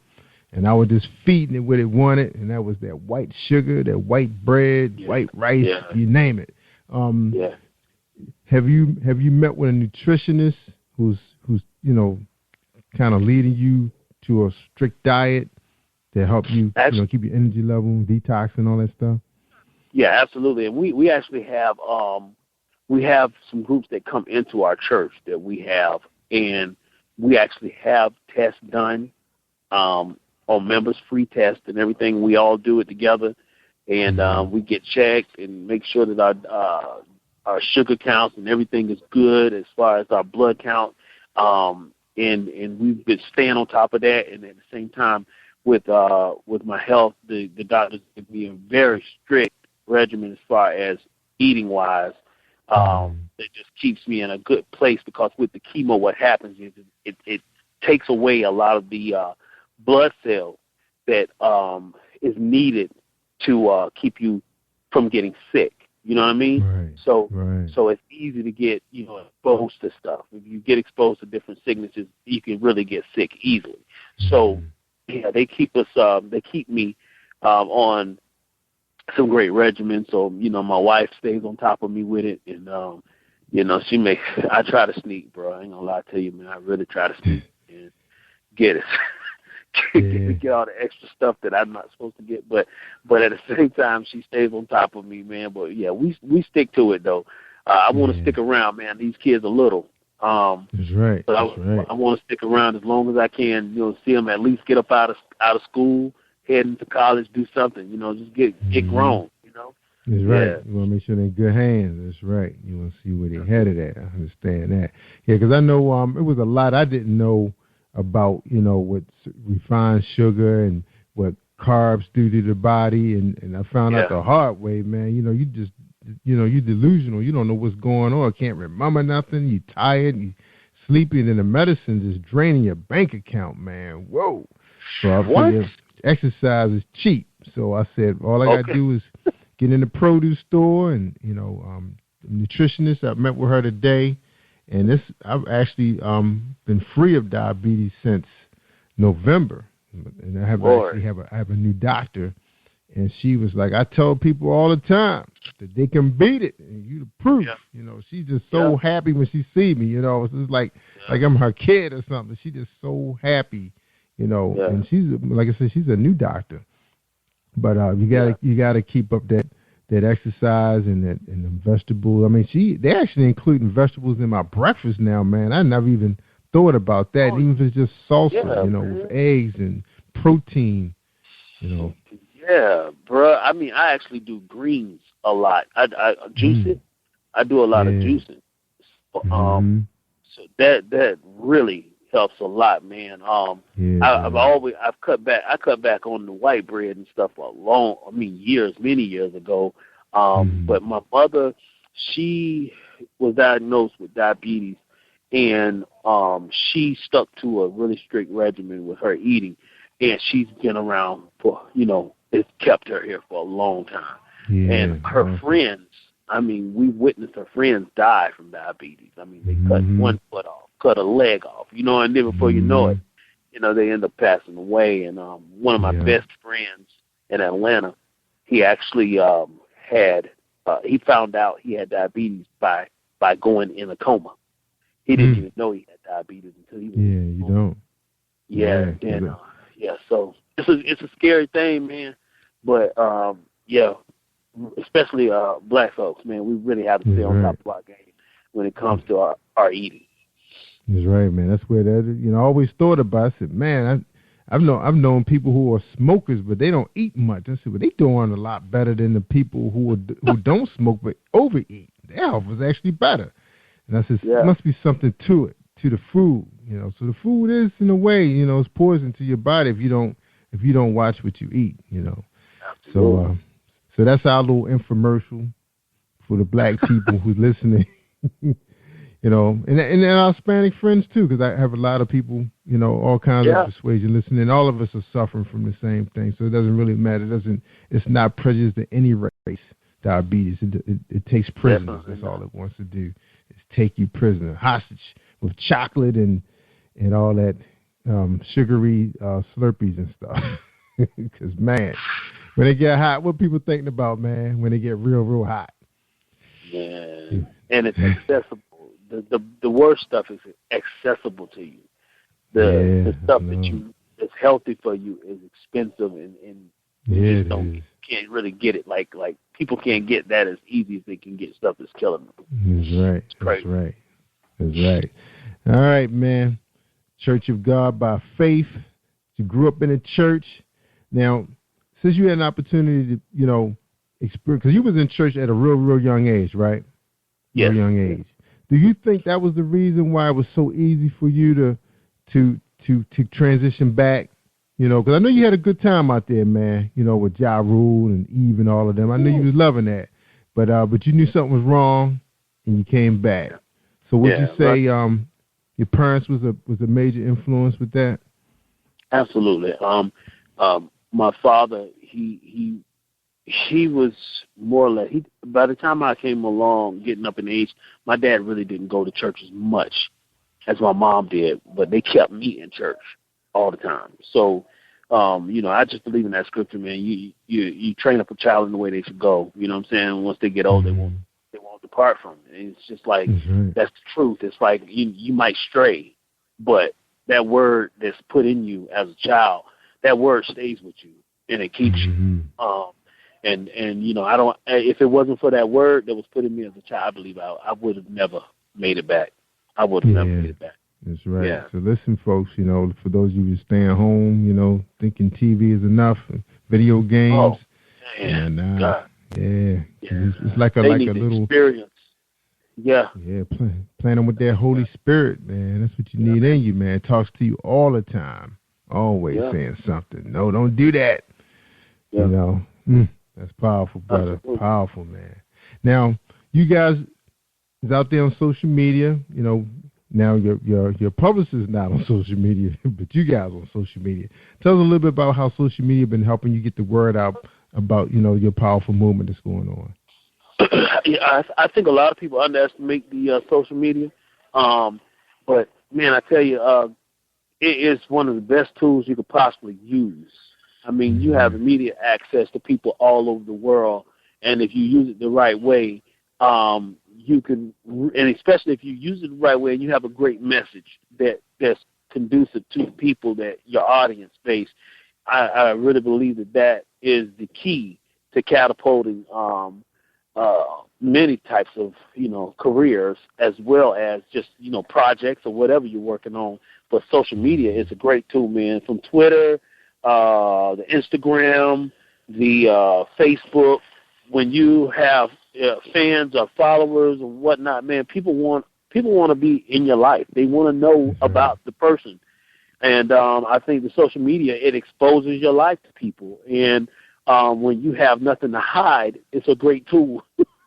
Yeah, it is. You know what I'm saying? When you have nothing to hide, it's a great tool, man. If you got something to hide, though, well, I tell you, it could really hurt you, man. It could cripple you in a lot of ways. But it's a great tool because, people can never get enough of you. You can see that on like the reality TV shows. The more in depth they go into these people's lives, the more sides they see of their lifestyles. It makes people become even more addicted to that thing. So with social media, that's your access point of letting people see, the real you. And right. Yeah, so I think that's a great tool. Is there any chance of you guys doing? Because I've seen one of the gospel stars coming out of. I think she's coming out of Florida, I believe. I know she belonged to one of those organizations out there. I've seen her reality show. They showing her in the studio out with her family, and it looks like that'd be an ideal setting for you guys. Your whole Contagious Hope family. You ever thought about that? Well, I actually got approached by about two different settings for a reality show, and to tell you the truth, the fear of a reality TV show is that members go up off of negativity, and it's like, and if you don't have a negative point in your life, they want you to create one, and that's the only downfall to it. I mean, we can see that like when you look at Preachers of L.A., the preacher shows. It's like these shows, and it's like, okay, it does have a access point where you can actually spread a great message, but then at the same time, it's like they'll point out everything negative wherever they can find something negative, and that could really be used to hurt the Christianity more than it is to help Christianity. So if it's anything that could compromise my walk or someone else's walk, you know what I'm saying? Because, one of the things that Paul talked about in the Bible more than anything else was, it's some things that we do in life that aren't necessarily sin to the point where you're sinning. But if it's going to mislead somebody that's a babe in Christ that don't understand fully, you know what I'm saying? It's better for you not to do it, So, that's just the thing. I'm really leery to that. I'm just fearful. You know what I'm saying? I'm fearful to mislead anybody. You know what I'm saying? Because I believe God really frowns on it, you know. So I don't want to be the cause of error for nobody. So you don't think you can do it on your own? So I was going to say, you don't think you could do it on your own terms if you put a team together yourself? You know, because you guys have a media team at your church, a ministry? Yeah. We do. And you know what? We could do it and just have our own cast for it. You know what I'm saying? As far as like, sort of like a YouTube channel or something like that, or word channel. Yeah, but as far as like when you start talking about the networks, you know, that's when I won't mess with those guys. Not Bravo, Spike TV, and stuff. It gets sticky when you start talking to them. So but I would we're say actually it's fun. going to be. Now, I would say I thought it would be pretty entertaining watching y'all rehearsals. You know how because young folks are always curious how things get started. You know, and like say you guys in production. Like I've seen like Terry Rimson, she's in production for her album, or they're working on a song and they tape those events. You know, it looks so fun, man, watching them do that. You know, go through that element of the production. You know, that's all. Well, you will see a lot of that on our YouTube, like our road trips and stuff. You will be seeing a lot of that on the YouTube. Yeah, we're a really classic set of clowns. We're real serious when it comes to the gospel and doing a ministry in, but man, we like to have fun. And so you're going to see a lot of clowning around and stuff like that. But all of that you will see on YouTube. And we're definitely going to see. That's right, man. See some love, man, out there, man. All right. Absolutely. Now you have some collaboration that went on with these projects? With the new project that I did, to tell you the truth, I didn't do any collabing on this new project. Okay. And I'm going to tell you why. I really want this project to be something that God does. Okay. You know what I'm saying? I don't want it to be something that's only attached to somebody's name, and that's why, this happened or that happened. I really want this to be something that God does. I feel like God told me to do the project. If God told me to do the project, He'll see the success of it. So I'm just absolutely gonna just let Him do His work with it. We're gonna push it as hard as we can push it, but we're gonna see, if the music is anointed enough to travel on its own. You know what I mean? That's right. All right, man. We're gonna take a quick break. When we come back, we're gonna get your final thoughts. We're talking to Thomas Ware, his group. He actually should be a SAG member by now. He's about to be in a film coming soon, and we loving your story, man. We really loving your story. All right, hold tight for this quick break. It's Jerry Royce Live Worldwide. Think you know how drugs get in those little brown bottles? Think again. Set in the green hills of western New Jersey, inside the gilded halls of power of a U.S. pharmaceutical company where decisions are worth billions of dollars and human lives worth less. Nicholas Harding, a young executive at Marshall Pharmaceutical, finds his career, family, and life in jeopardy. The Farmhouse, a suspense thriller novel by Bill Powers, published by Donna Inc. Publications, available at Amazon.com or DonnaInc.org. Go to Bill's webpage at www.authorBillPowers.com. Hi, I am Arthur Crystal Alexis, and I'm on Positive Power 21 with Jerry Royce Live. Woohoo! All right. Thank you, Crystal. Bring this back on. All right. We talked to Thomas Ware, hit single Love Got Your Name on it, and his group, Contagious Hope. We wish them the best. All right, Tom, we can get your final thoughts on tonight's show, man. We appreciate it. Yeah, I absolutely had a great time and enjoyed you tonight, man. Thanks for having us on. We definitely look forward to seeing you all live when we get up on your side of town, Baltimore, D.C. And I just want the listeners to just know that, you're talking to an individual that's really real about what I'm doing, about ministry and just serious about God. Please go back and visit our website, thomasware.info. You can find the book, Reinvention of the Black Man, on Amazon as well. And just drop a note. Check me out on Facebook. Let me know you heard it. Let me know what you thought about it. You know what I'm saying? So thanks for everything, though. Jerry Royce, man, appreciate you, brother. Yeah, man, I'm glad, man. You sounded so excited, man. I said, we got to get this brother on, man. His story. You're doing great things, man. Your message, your music is exciting, man. I know it's just going to take, more ears to hear it so they can understand what God is trying to do with all of us, man. And hopefully my program, be streaming, man. We're going to be streaming you all week long, man. So hopefully the right people hear the message and come to God, man, because people are hurting out there, bro. I've been doing this show for a year now, man, and I was telling my sister, I said, I've kind of been getting a little immune to some of the story, but it's some, boy, can shed a tear. Yeah. Can shed a tear. I was wondering, as much as I have the passion to do radio, I didn't know. I thought I was going to be DJ Rolls Royce on here, man, but God had other plans. I get my little time on Saturdays to be on the wheel of steel, but Monday through Thursday, man, this is what I do, man. Bring the stories to the people, man. All right. That's what's up, man. That's what's up, man. Well, God bless you, man. God bless you, man, for what you do, man. It's still a work and still ministry, brother.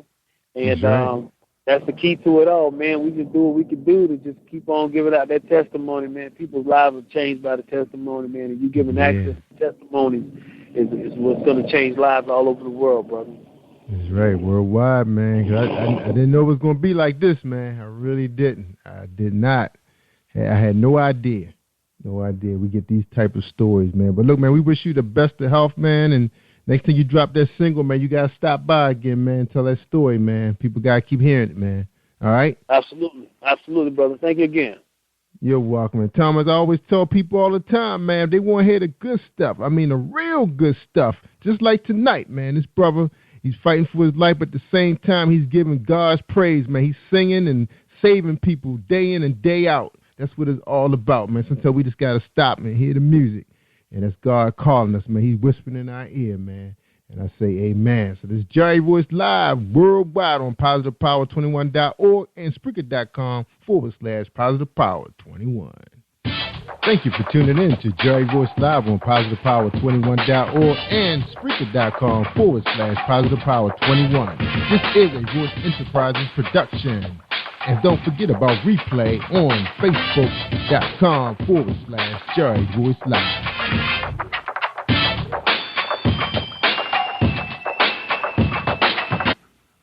All right, everybody, stay awesome all week long. I'm out. Peace. Have you been hurt? Been backstabbed? God are talking back to you. Well, you're not alone. Escaping to another reality through Dominic Wilkins' good books. Good books, audio books, paperback, ebook, good books. Available on AuthorDWilkinsGoodBooks.com. Hi, I am Arthur Crystal Alexis, and I'm on Positive Power 21 with Jerry Royce Live. Woohoo!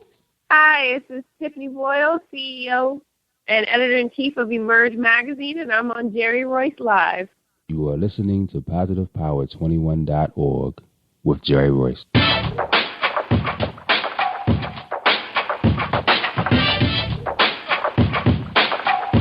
What up? It's your boy Kano Kingston. Hi, this is Angel Sessions. Hey, this is Pat. Hi, I'm Teresa Powell. Hi, Jerry. This is Iowa Sandra Carter. Hi, this is Bill Powers. Hello, this is Teresa Bobby with Jerry Royce Live. Hi, I'm Philip Barron. I'm live on the Jerry Royce Show. Hey, what it do? It's your boy Houston Saint. Peace, this is Dahlia the poet, spoken word artist. Hello, this is Ramon Marquis with Jerry Royce Live. All right, everyone. You got Robin Lynn, and I'm keeping it live right now on Jerry Royce Live. Hey, what's going on, everybody? What's up? This is award-winning podcast with the greatest podcast on earth. Thank you for stopping by. I'm your host, Jerry Royce Live worldwide on internet radio, where you get your positive on. So when it's all positive, it's all power. That's positive power. This is a worldwide podcast for growth, wealth, and success. Thank you.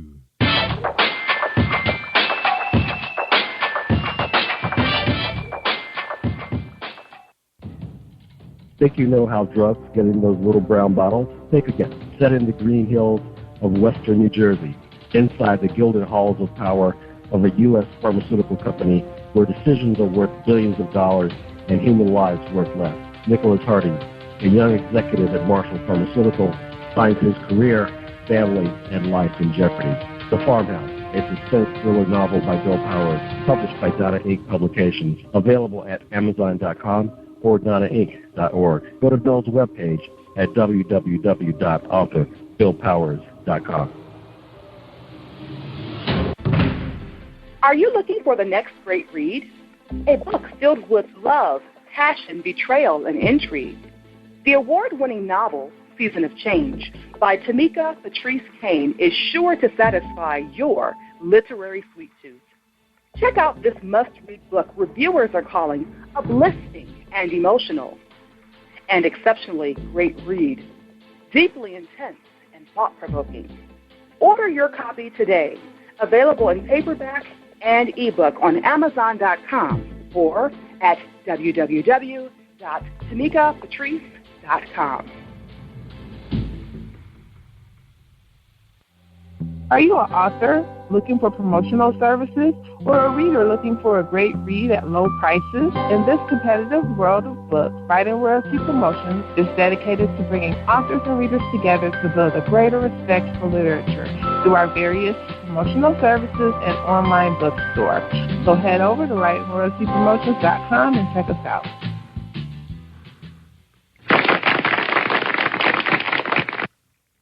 Thank you, everybody, for joining us, and welcome to Positive Power 21.org. I am Jerry Royce Live, and today our Book Buzz sponsor for tonight's show, featuring Tiffany Boyle, CEO of Emerge the Magazine.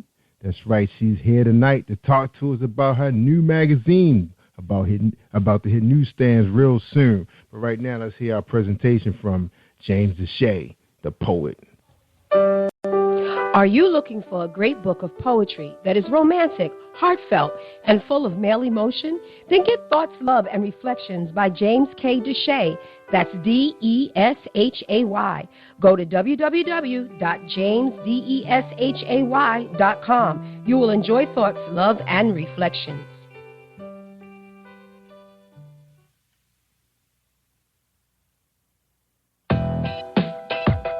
Ladies and gentlemen, this is a presentation from PositivePower21.org and Jerry Royce Live worldwide.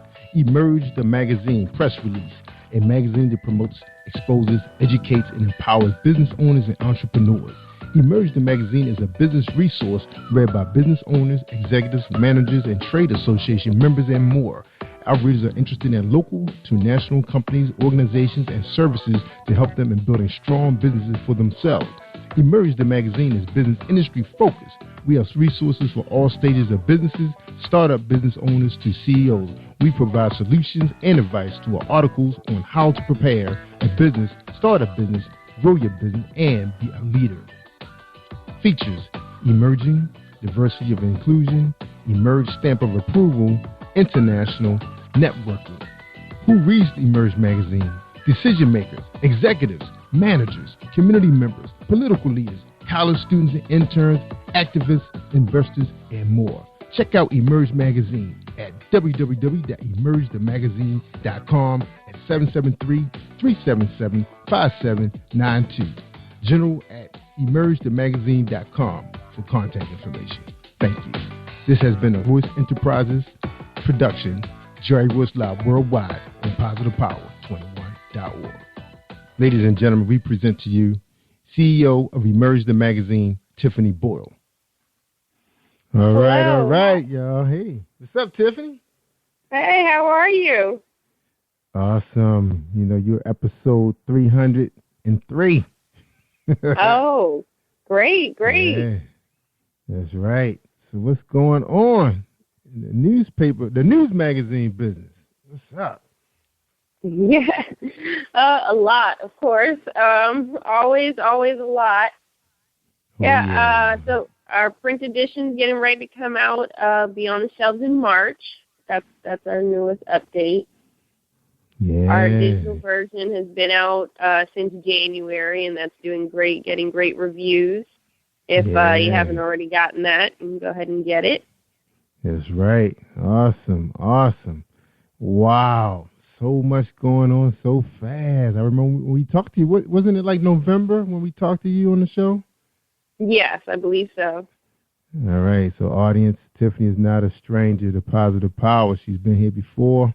And basically, I was telling you earlier that our audience in Maryland, well, mostly my family stretches throughout the eastern shore of Maryland, but they love some D.C., some Washington, D.C. A lot of them work there. You know, they travel and commute over there every day, so they know your stomping grounds, the Virginia area. So Tiffany's here to talk about her magazine, January release, digital, hard copy. Is it in full color? Is it full color? Yes, it is.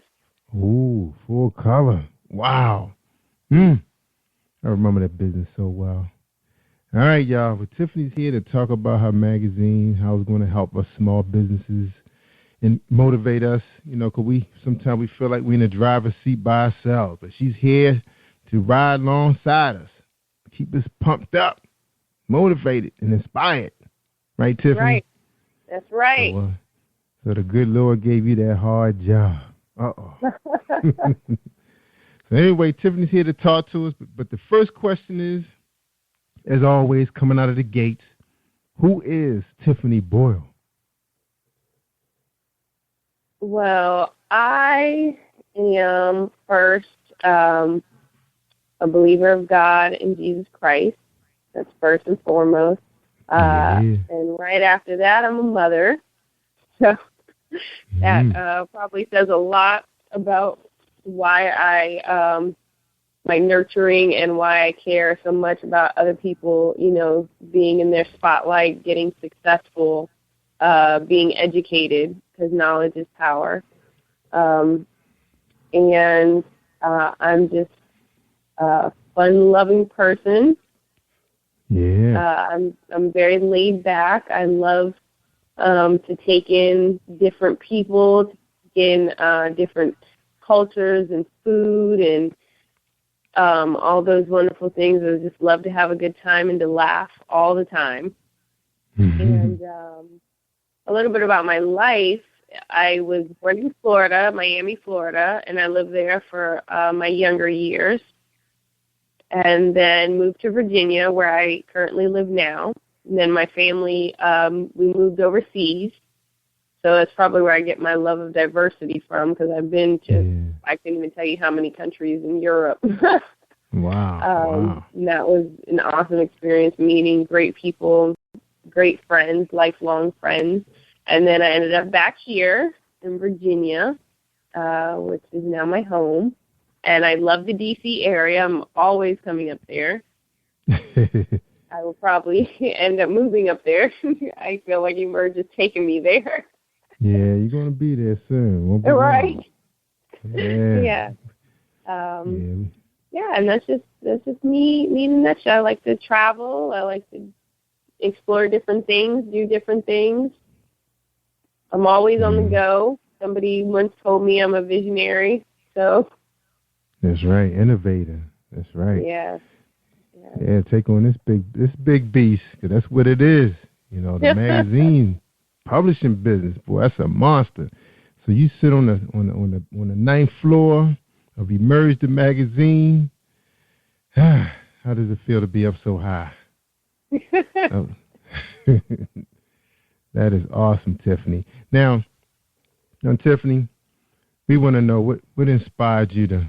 I know my reason why I got into the business, the magazine business, when I was doing. What's your reason? What was your biggest reason to take on this? My biggest reason was to help people. That was honestly the whole concept behind Emerge, was to help people in a way that is long-lasting, not just a quick tip on social media or something you read on the internet that could be changed.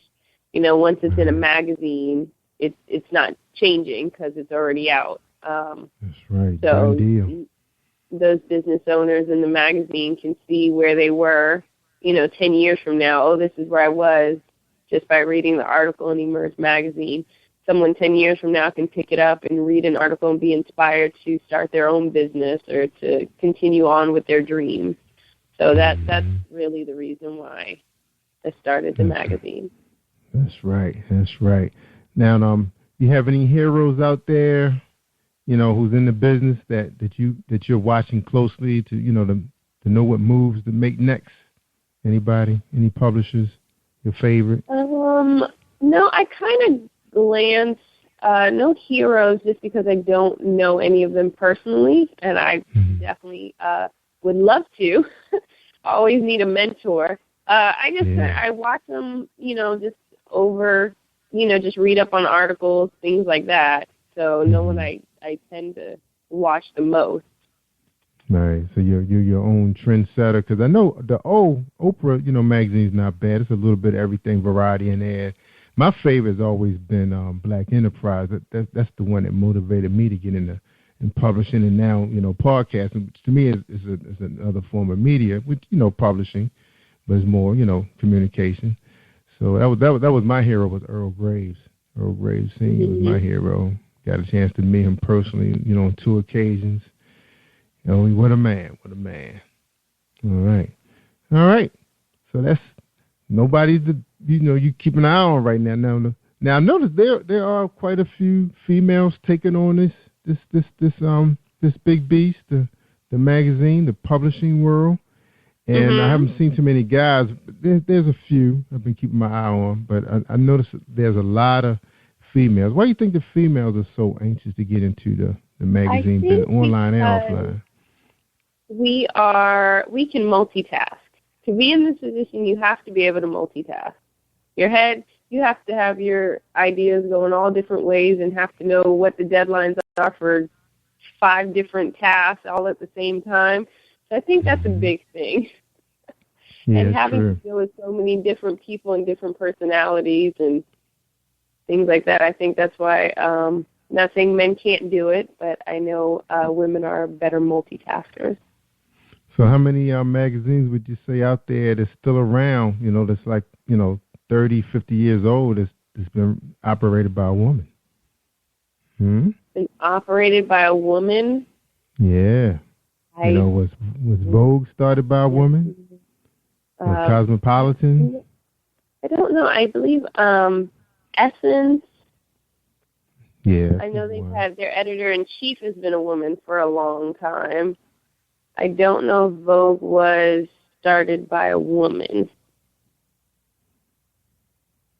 Yeah, I was working at a publishing company that actually, we actually, published the magazine for some of the, the publishers, did the print, the composition work, and there was quite a few of them. Well, they were coming and going. A lot of them didn't even make it past 6 months. But a lot of them were started by men, because you get a lot of fitness and sports magazines that are started by men, so they make up the majority. But now you're starting to get a lot of hair magazines, fashion, those kind of things. A lot of the fashion magazines are starting to be more earmarked, like towards hair or clothes. I haven't seen anybody really expose the shoe market as much as money they make in shoes. But I guess that's what catalogs are for. But and I think some of your major catalogs are mostly men, which is another animal too. Taking on another level. But it's a very interesting industry. I love it. Always loved it. Always. Now, you said you wanted to help people. Why not open up a homeless shelter or a soup kitchen or go on a radio? Why the magazine business? I can tell you why I wouldn't do radio, because I'm not that boisterous, I guess I could say, for being in a magazine is more behind the scenes. I get to organize everything, set out layouts, do planning, things like that, and I'm very good at stuff like that. When it comes to being in front of a large group or having to go out and network, one-on-one, I'm great. Big groups, I have to make myself go do it. And so with a magazine, I have to do those things as well if I want people to know the magazine exists. But the content part, it's just me and another person or the writers I have to deal with or whoever I'm interviewing. It's just one-on-one, and I get to know their story, and I get to tell their story. So that's why I do magazines. Yeah. Now, in case you get big one day, I want to put my little bit in, my little 2 cents. But, when they merge the magazine, get really big, and they want to branch out into some other communications, Jerry Royce Live is for sale. So I can come up under the merge the magazine. Okay, All sounds right. good. Yeah, Sounds good. yeah. That's right. When we get out there and we do different communications, it will not be me. Yeah, well, you just be the boss. That up. Yeah, that's right. You just be the boss, the owner. Right. And you just, we just be the small people working for you. That's right. I work for Emerge the Magazine. That's right. Tiffany Boyle, my boss. Yeah, be rolling like that. All right. Think big. All right. Now, Tiff, we're gonna take a quick break, and we're gonna talk about the big plans of Emerge the Magazine. It's on the table right now, so we can all get excited about it, and everybody can load up in their SUVs and head to Washington. All right. That's right. All right, hold tight, everybody. We're going to take a quick presentation, and we'll come back. All right, hold tight. I was ready to push the wrong button. Hold on. I might have to edit this part because somebody moved my commercial. Oh, here we go. Hi, I am recording artist Marilyn Dunn from St. Louis, Missouri. If you are looking for some soul-stirring, anointed, spiritual, and heartfelt music, visit my website at www.marilynnDunnMinistries.com. Or you can also find me on CD Baby, iTunes, and Reverb Nation. For booking information, contact Mr. Kevin Dunn at 636-856-0551. That's 636-856-0551.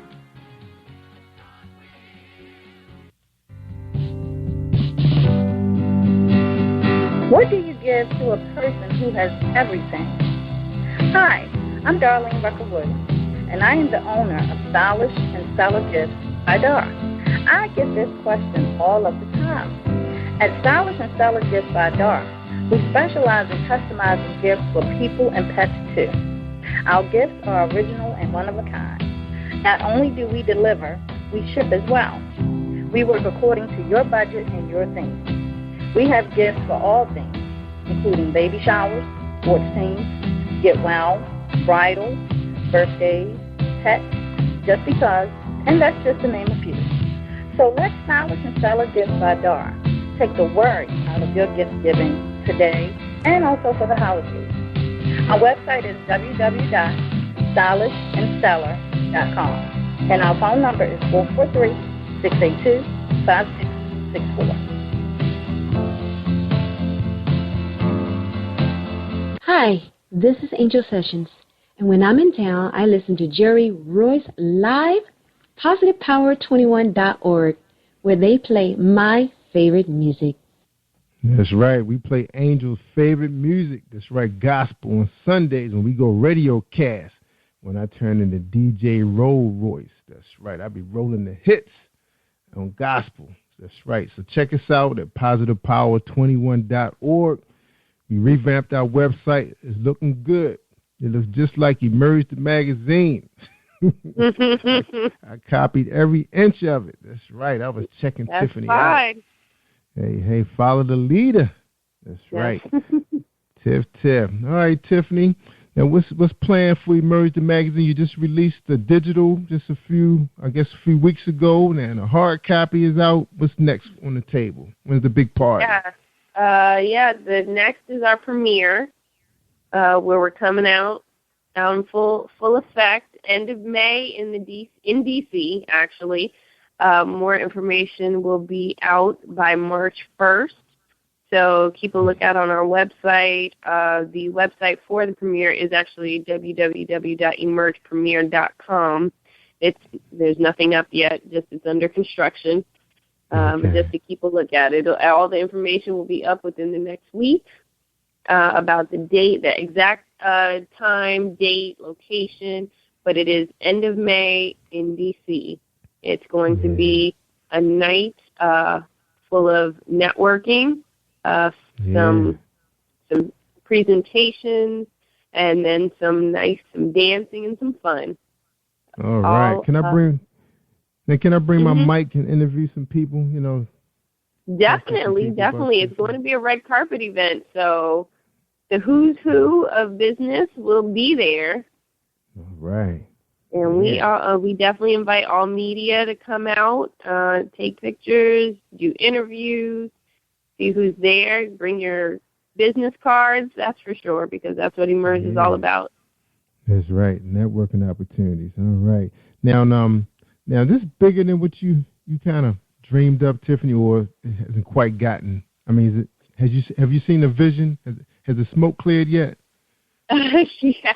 Well, it's not as big as my vision yet. Okay. It's on its way. We are on the right path. We definitely have the right people working with us, and everything is on its way. So no, my vision doesn't stop here. Yeah. So you see some expansion in some other areas, or just the magazine just growing more and more? Definitely in other areas. We're going to start workshops soon. We're going to have a conference in October, probably again in the D.C. area. Good. And we're all about helping people, how to, empowerment, business, knowledge, networking, getting all the networking we can in, because connections is very important in the business industry. That's right. Now you see, the Emerge magazine, are you planning to do like happy hour events, like or network? I know a lot of people call them networking events, but they end up becoming happy hour events. So most everybody there trying to meet somebody, like a meat market. Are you going to try to keep control of that, or you trying to keep it more like a conference workshop type event? Well, I'm sure we're going to have some happy hour events. What we do have is we will have our social Saturdays that will start popping up in different areas, and that'll be more of the happy hour events because people like to have fun. Business is not all suit and tie and serious. I want people to be able to casually speak about their business and enjoy others' companies. So we will have social Saturdays. We also have, it's called the Emerge Elite membership program that we just rolled out. That is for business owners, entrepreneurs, venture capitalists, and investors. They can become a member of Emerge, where you get discounts at certain places, certain services. You can get discounts to our event, if not free, and discounts at other people's events as well. And we will also have Emerge Elite event, member-only events. And that should be fun. Those would be good fun times. Yeah. And how about retreats? You gonna have some retreats for maybe not for the members, but maybe for your staff. So you see yourself doing things like that, retreats. Yes, because Emerge, we're our staff. We're a family. We're a close knit, small group. But as we get bigger, I definitely want to keep that family atmosphere. I like people to be able to speak their minds. I like open door policies. So we'll definitely have retreats.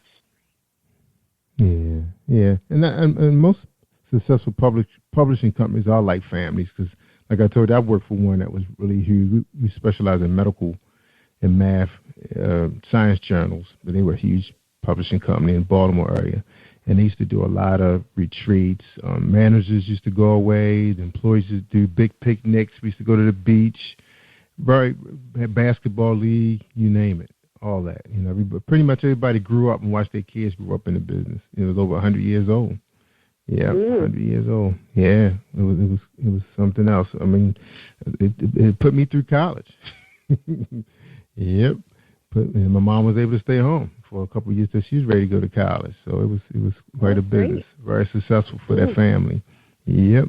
And then we ended up, it inspired us as well, to go into the business, because we knew we could do the work. Not only were we inspired by Earl Graves, Black Enterprise, we saw a black publication, one of the few then that was successful, except for Essence was around in Jet Ebony, but not quite like his, the one that was more like about, you have your own ownership, empowerment, have your own businesses. So I could see, how this your machine is going to work. Now, are you gonna network with like the Small Business Administration? Have some of your members, because they do workshops and things like that and conferences. You see yourself networking with them? We're working on collaborating with SBA, with Chamber of Commerce, because one thing we do also want to get people on the right track as far as legal ways to go, funding for your business, any type of certificates you could get. We definitely want to go that route too. So we are working on our connections with those organizations. That's right, because right now the president has allocated a lot of money to a lot of the federal agencies who's allocating, small business contracts, procurement, a lot of money. A lot of money. But you have to have your certification as an 8A.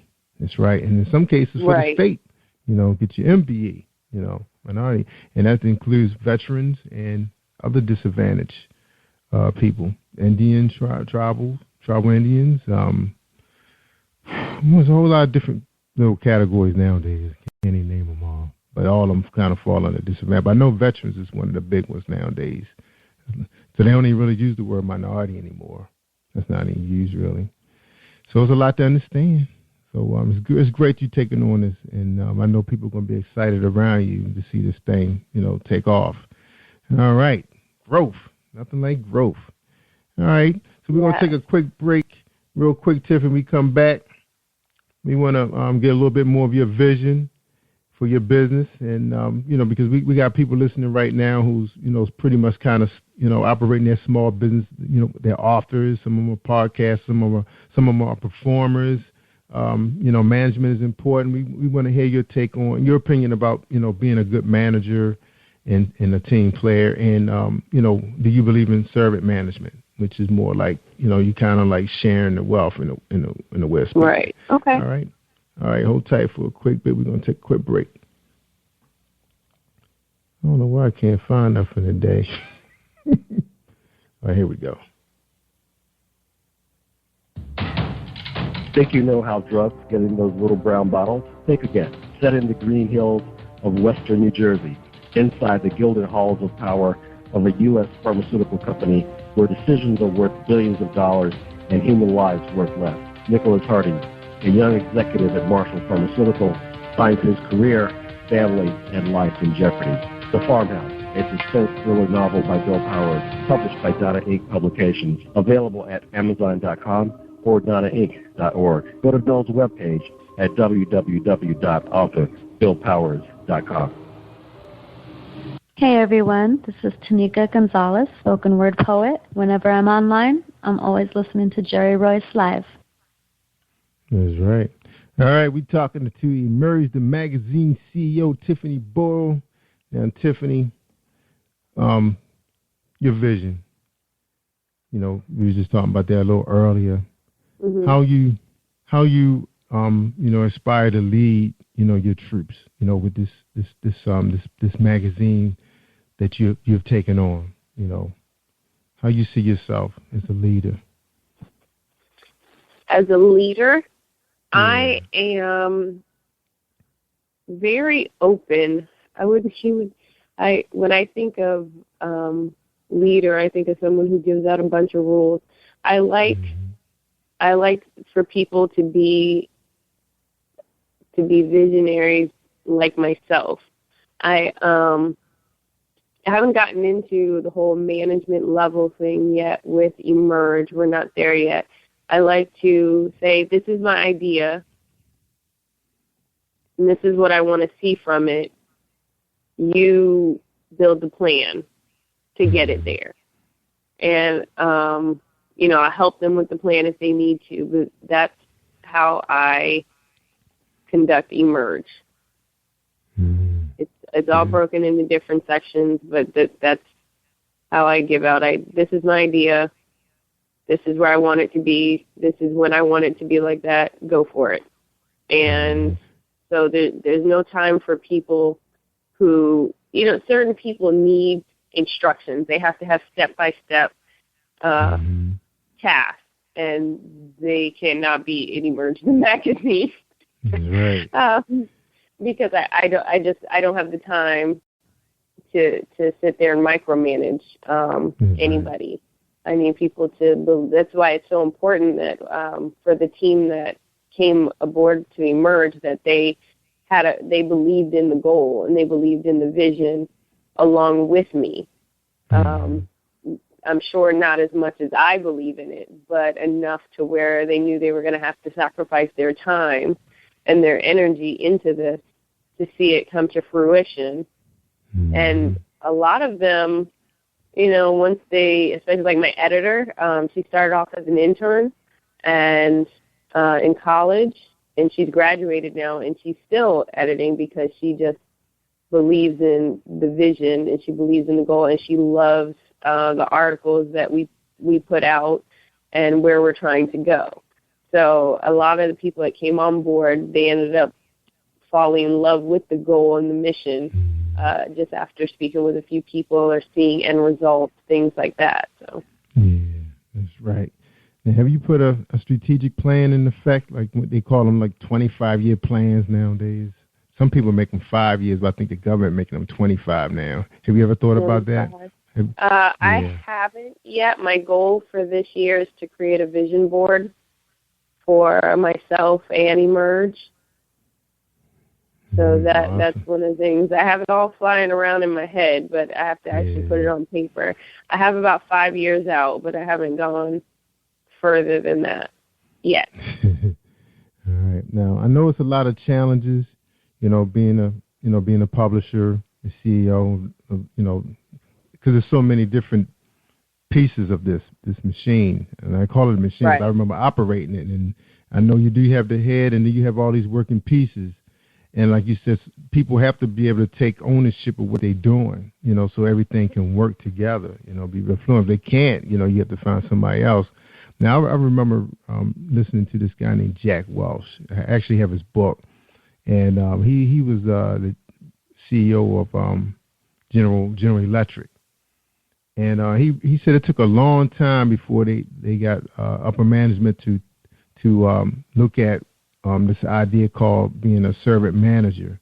The managers being open, being transparent to the bottom line and the first line. Because sometimes you find there's a separation between first line management and upper management, and your executives.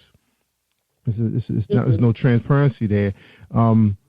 As a publisher, do you see your vision on how you want your different levels to work hand in hand? Have you looked out that far? Yes. I definitely believe communication is a big factor in that. But yes, I have thought about how I want the different divisions to interact, how we would all come together when I start getting into the different levels of management and executives.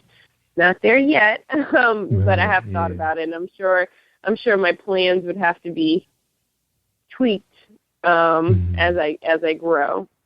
Yeah. Now, do you spend time developing your management skills? Like looking at videos or Google Hangout of managers doing presentational seminars, like on TEDx, those kind of programs. You get a chance to do that for yourself? I watch TED Talk. I try to listen to audiobooks, business audiobooks in my car, since I'm in my car a lot. And I try to meet up with mentors or people who are in a position where I am trying to get to as much as I can. Good. So that brings confidence to your people when they see you, that you're constantly developing yourself as a leader. That's right. Awesome. I can't have a magazine called Emerge and I don't emerge myself. That's true. That's right. That's right. But that's so awesome to hear, that you're constantly at it, every waking moment. Because I know it's not a lot of time in a day, and you need your rest. Because I was reading, I think my nutritionist told me that the brain needs like 7 hours to detox. I was like, whoa, my brain only getting that like on Saturdays, if Saturdays. So do you give yourself time to detox, or are you just trying to take it all in? I mean, are you eating right? Are you exercising, all that good stuff? Yeah, I exercise. Me and my friends, we actually try to give ourselves a goal every month. And if we don't reach our goal, we put $5 in a pot. And I've been putting $5 in every month. But Tiffany. Yeah, I know. So yeah, I do that, and then my daughter keeps me going constantly. That's for sure. And you used to hear business people stay up till 3 in the morning and they get 4 hours of sleep, and I'm not one of those people. I literally could not function off of 3 to 4 hours of sleep. So I get about a good 7. On a good day, 8. That's awesome. Yeah, I'll have to make myself put down my computer. Yeah. It's a mental. You have to put down your computer. It'll be there tomorrow. Yeah. That's right. The BlackBerry, the smartphones. You're right. You know, people taking them to bed. So let me get this last post in real quick. Let's see what the news, what Smart News is saying. Like, I love Smart News. It's kind of scary sometimes when you read about the news going around in other countries, how violent things are right now. So I try to stay away from that kind of negativity. So I try to just keep it business. So I'm excited about Emerge Magazine. We need more of them, you know, to keep everybody motivated, inspired, keep from making bad mistakes, you know. Because sometimes you do need to hear the good and the bad, you know. So I always try to start my stories off on a good note. But then people end up telling you, you know, what really happened, you know, the real story. The real story comes out, you know. So what it is, reporting, right? All right, Tiffany, we're going to take a quick break. We come back, we're going to get your final thoughts on today's show, okay, for our audience listening in on the Maryland Eastern Shore, D.C., Chicago, New York, Philly, Southern California is big. And let's not forget about our family in the Barbados and Haiti, all right? Hold tight, everybody. It's Jerry Royce Live, worldwide, and Tiffany Boyle of Emerge the Magazine. Be right back.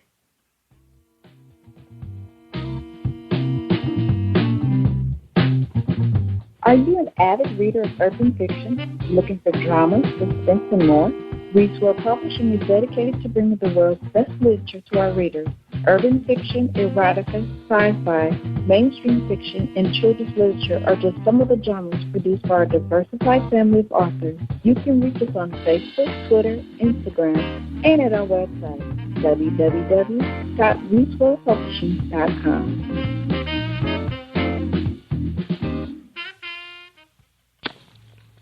Hi, I am Arthur Crystal Alexis, and I'm on Positive Power 21 with Jerry Royce Live. Woohoo!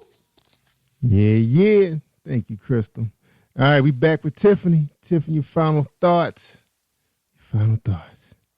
My final thoughts is, if you have not downloaded the digital version of Emerge Magazine, download it now. You can get it off of emergethemagazine.com. And then after you read it, tell me what you think. We're all about tailoring to what the people need. Was it helpful? Did you get inspired by it? What would you like to see more of? And there are great articles in there. Keep looking forward. We're going to have some contests coming up in the next 2 months. So keep a lookout on that on our social media outlets. And hope to see you at all of our events. And show support, and we will support you. That's right. That sounds good, man. I like everything you said tonight. Sounds so good. I'm looking forward to all these events because, you know, I need an excuse to get to D.C. again. You know, besides waiting for Christmas to hang out. Yeah, hang out. But we were just hanging out at the National Harbor was like our family hangout during the Christmas holiday, but we need another reason to. Because my wife said, I don't know if I can handle going to D.C. for a concert. I was like, oh, man, no entertainment. It's only 40 minutes. Exactly. And she actually got a crib over there in Glendale. So I don't know what the problem is. Like, we can't make a stop, you know. I don't know. Yeah, we'll work it out with her. We'll work it out. Well, now you'll have an excuse. That's right. Yeah, so we need to hang out with some grown folks. We with the kids too much. That's all right. So we counting on you. We counting on you now to make these events happen. And the typical be like, oh, we just released the magazine. We'll do a party next time. Don't do that. Don't do us like that, all right? All right, Tiffany. Yeah, hopefully we'll be able to get a link so we can put it on our website, positivepower21.org. Our many visitors. And we got the Rock News magazine still out there in archive in case you guys want to check it out. The Rock News magazine is still out there. My family published it years ago. I think we started publishing in 2006, but it's archive. So we still get a lot of visitors to it. So hopefully we'll be able to merge the magazine to it. Would you like that? All right. Yeah, sounds good. Yeah, because people come there to listen to Jerry Royce Live for some reason. I had to put a play on that site because people was going there. Yeah, I guess when you put up my name, it goes there first. So I guess that was the reason. So anyway, we're going to get you a link so we get that from you. So please don't forget, Tiffany, so we can do that for you. All right? Okay. All right, because I have one server that's sitting on, so I'm about to take it down. I don't bring it up that often. All right? So you got to get it to me tonight so we can update it. All right, ladies and gentlemen. Tiffany, I tell people all the time, if they want to hear the good stuff, I mean the real good stuff, they need to listen to positivepower21.org and Spreaker.com/positivepower21. And don't forget to go to emergethemagazine.com. Check out what's going on around D.C. and Maryland. Tiffany's going to lead us. Lead us, Tiffany. All right. Yeah. All right, everybody. Y'all stay awesome all week long. I'm Jerry Royce Live worldwide. Thank you for tuning in to Jerry Royce Live on PositivePower21.org and Spreaker.com/PositivePower21. This is a Royce Enterprises production. And don't forget about replay on Facebook.com/Jerry Royce Live.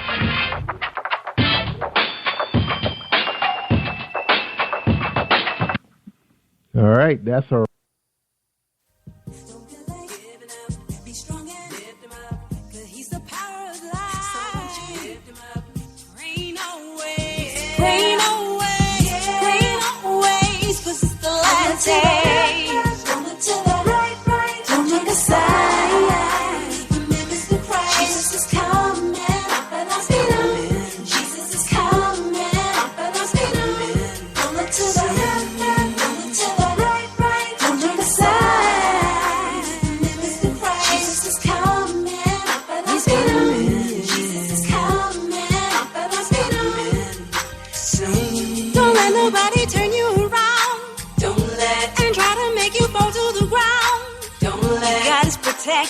He guides with direction, His love and affection. So be strong and lift him up, 'cause He's the power of life. So praying always, 'cause it's the last day.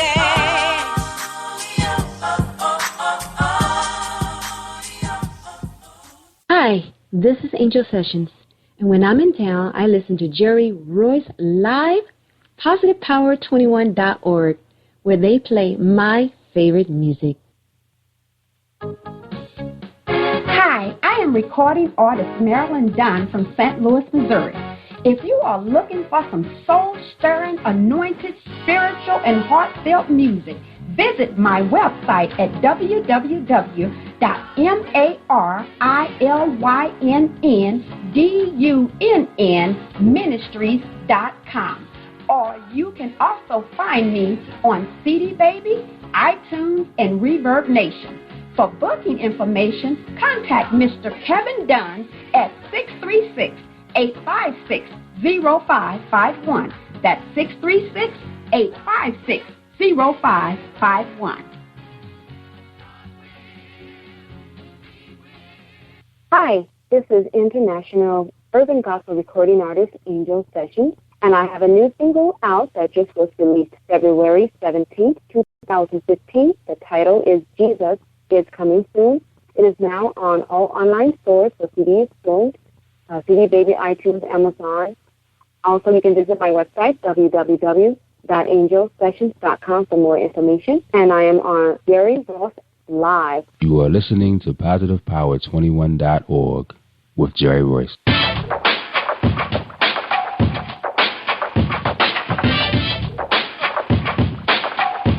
What up? It's your boy Kano Kingston. Hi, this is Angel Sessions. Hey, this is Pat. Hi, I'm Teresa Cowell. Hi, Jerry. This is Ira Sandra Carter. Hi, this is Bill Powers. Hello, this is Teresa Bobby with Jerry Royce Live. Hi, I'm Philip Barron. I'm live on the Jerry Royce Show. Hey, what it do? It's your boy Houston Saint. Peace, this is Dahlia the poet, spoken word artist. Hello, this is Lamar Marquise with Jerry Royce Live. All right, everyone. You got Robin Lynn, and I'm keeping it live right now on Jerry Royce Live. Hey, what's going on, everybody? What's up? This is award-winning podcast with the greatest podcast on earth. Thank you for stopping by. I'm your host, Jerry Royce Live Worldwide on Internet Radio, where you get your positive on. So when it's all positive, it's all power. That's positive power. This is a worldwide podcast for growth, wealth, and success. Thank you.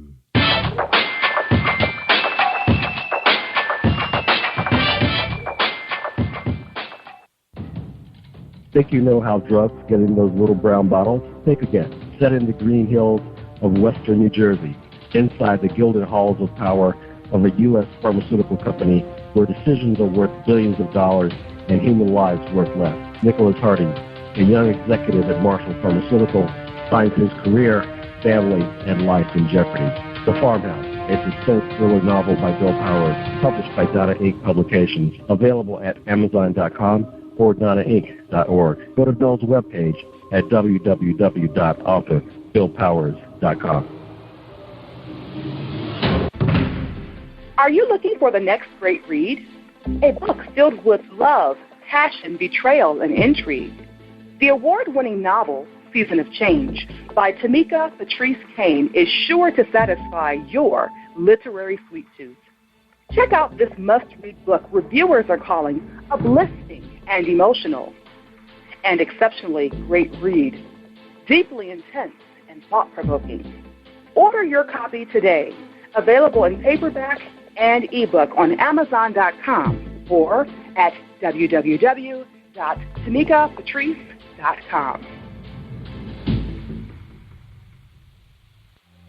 Are you an author looking for promotional services or a reader looking for a great read at low prices? In this competitive world of books, Writing Royalty Promotions is dedicated to bringing authors and readers together to build a greater respect for literature through our various promotional services and online bookstore.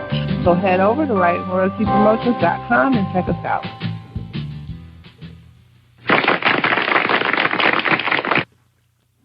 Thank you, everybody, for joining us, and welcome to Positive Power 21.org. I am Jerry Royce Live. That's right, and welcome, everybody. And tonight we got a special treat for you. I know you guys have been watching us on Facebook, and we've been promoting Angel Sessions is back. That's right, urban gospel recording artist. That's right. She's the songstress of Hearts of a Broken Love, my favorite LP. And we're going to have her on in a few moments, but right now we're going to have a word from our big major sponsor of this program, Dominique Wilkins. Have you been hurt, been backstabbed, got a talking back team, well, you're not alone, no. Escaping to another reality through Dominique Wilkins' good books, audio books, paperbacks, ebook, good books. Available on AuthorDWilkinsGoodBooks.com.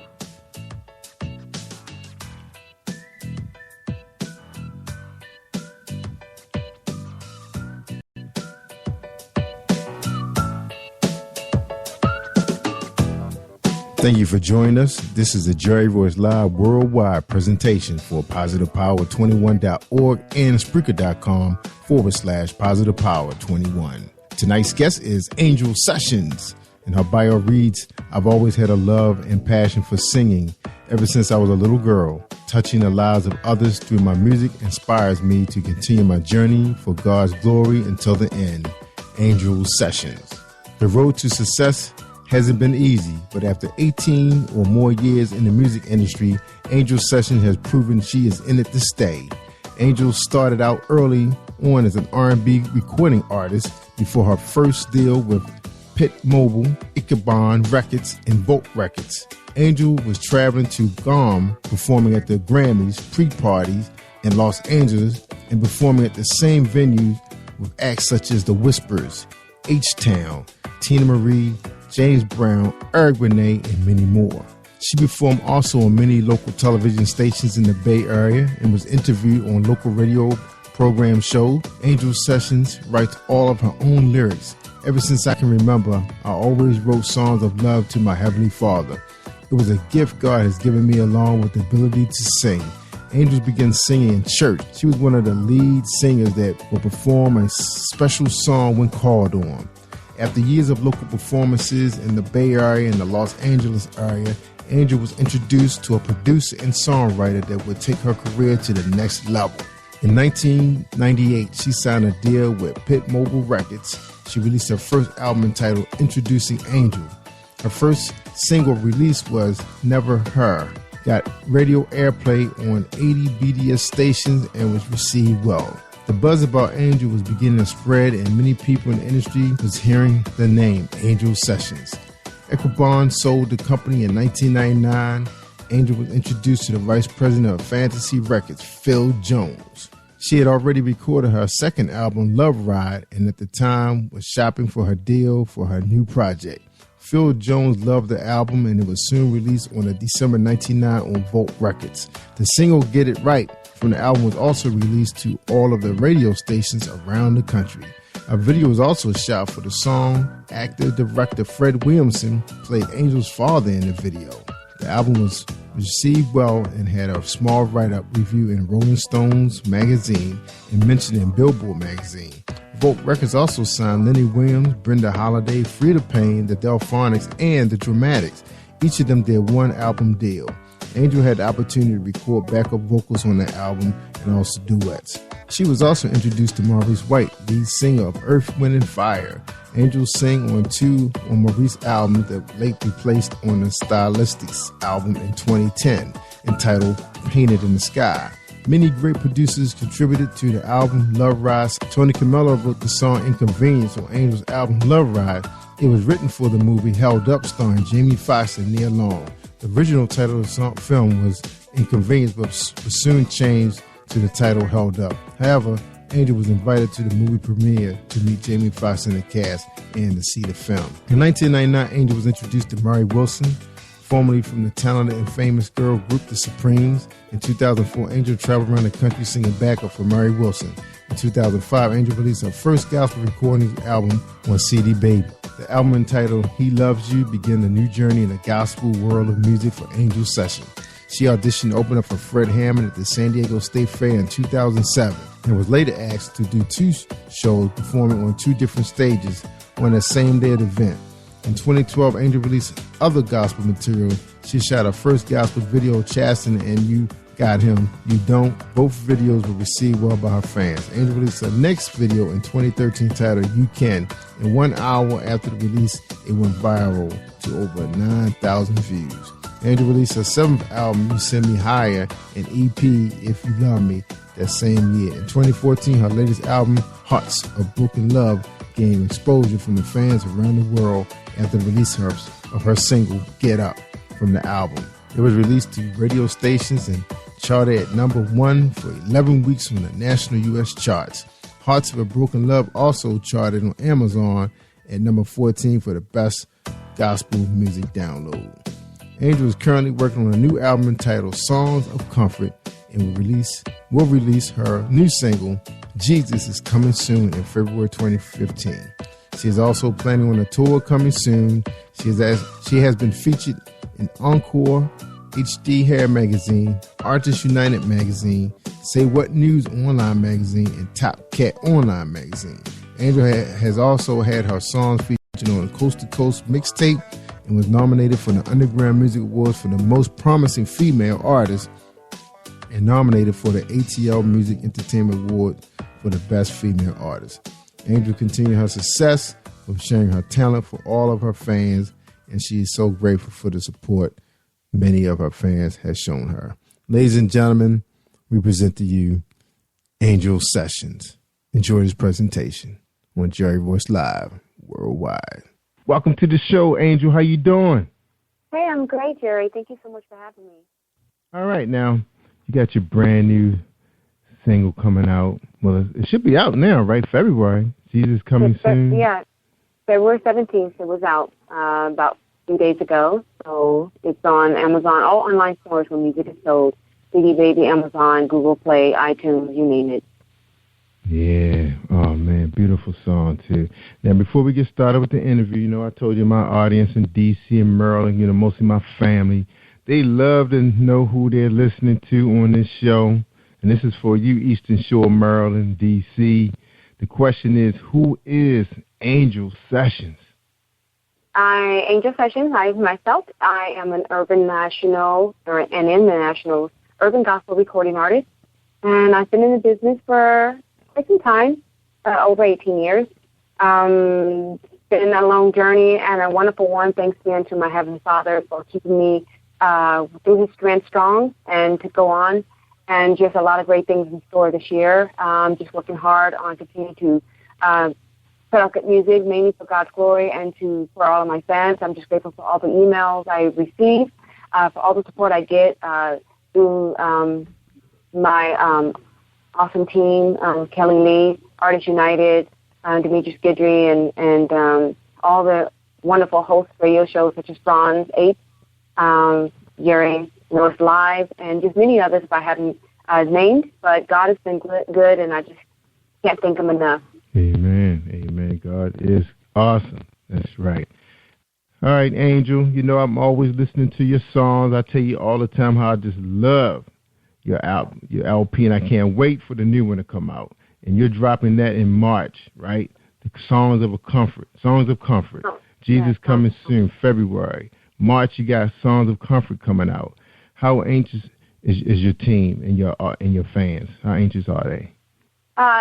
From what I'm hearing, and all the great, wonderful emails and response that I get, I'm sure they're very excited about it as much as I am. So I think they'll really enjoy this new album.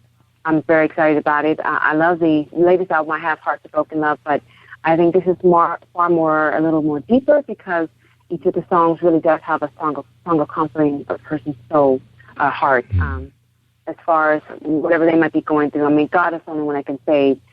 So the song is not as though He can save someone. God can, but God can use the song for that purpose. So that they can hear the song and God can really minister to their hearts through it, and this is what I'm praying for. That's right. Now, your music is so relaxing, and when we talked before, you told us, you write all your own lyrics, and the same for this album, you wrote all your own lyrics? Correct. All right. Yeah. Awesome. Your music is so relaxed, like it talks to your heart.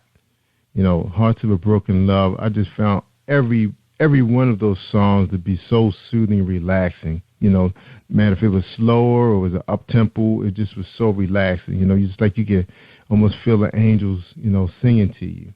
Now, are we going to get the same, or are we going to get way more from Songs of Comfort? I mean, how you feel about this one over? I mean, could you compare the two if you had to? Yeah, Songs of Comfort is different. My writing ability is who I am. So I think when people hear my vocal arrangement, it's still Angel Sessions, but Songs of Comfort is definitely more powerful, more, heartfelt, simply because each song I write, I try to be as different. I try not to be, similarly the same. So it definitely does have that great feel of Songs of Comforting someone's soul. So, the Hearts of Broken Love is a great album, and I'm definitely still currently pushing that one. But this new album that I will be releasing, I'm really believing that hopefully, Lord willing, it's going to do well, and that people will see why the title is called Songs of Comfort.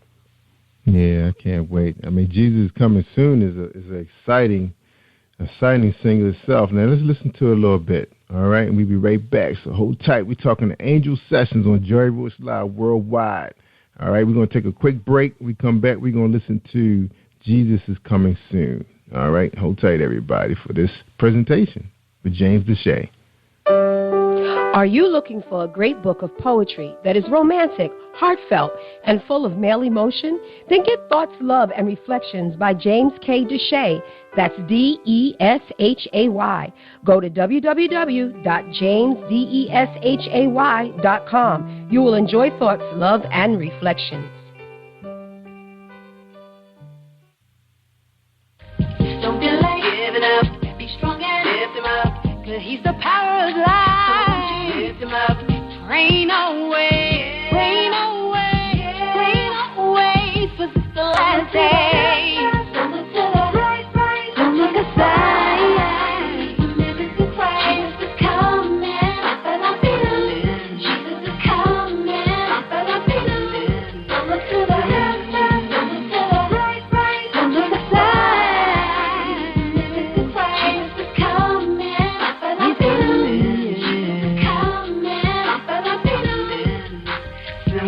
Don't let nobody turn you around. Don't let and try to make you fall to the ground. Don't let He got His protection. He got with direction. His love and affection. Don't give it up. Be strong and lift him up. 'Cause he's the power of life. Lift him up. Rain away. Rain away. Rain away. 'Cause it's the last day.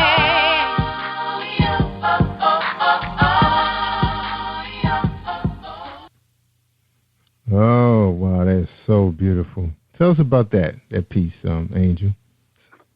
Jesus Well, the coming purpose soon. why I wrote Jesus is coming soon, because he is coming soon. And I just want to always make sure I'm faithful to God's word to declare everything that I've learned from God's word, that Christ is soon to come, and that it's going to be a rejoiceful time for his elect. Maybe not for everyone, of course, because God knows who his elect are. But when he does return for his elect, there will be totally joyful sounds. I mean, I can't even imagine how it's going to be, but it's going to be so awesome on that day. So it's a song of encouragement to all the true believers from all around the world, and only God knows who they are, and they know who they are, to hold on and be strong and don't give up, and, and continue to lift up God's name, continue to be faithful, stay true to God's word, and share the gospel faithfully to as many as God allows. Put on your heart to do so that God will continue through his people saving his people from their sins, because this is the miracle of Christ, and that is the work of salvation that he does in the hearts of his people. And so this song is just to continue to encourage all the true believers to just rejoice and be happy because the Lord's coming soon, and just hold on and don't give up.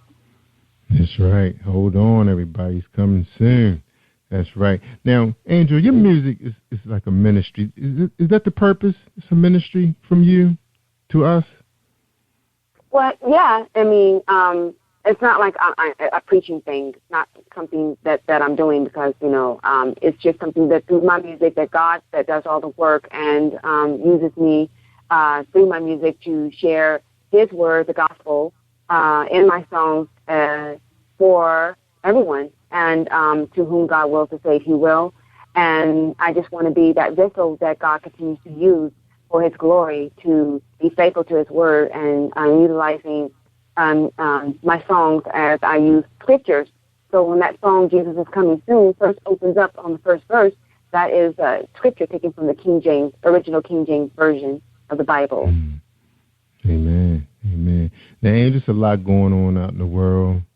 We know we can't save everybody, but we try and touch as many hearts as we can, through our voice, what we do, what God, what he's given us.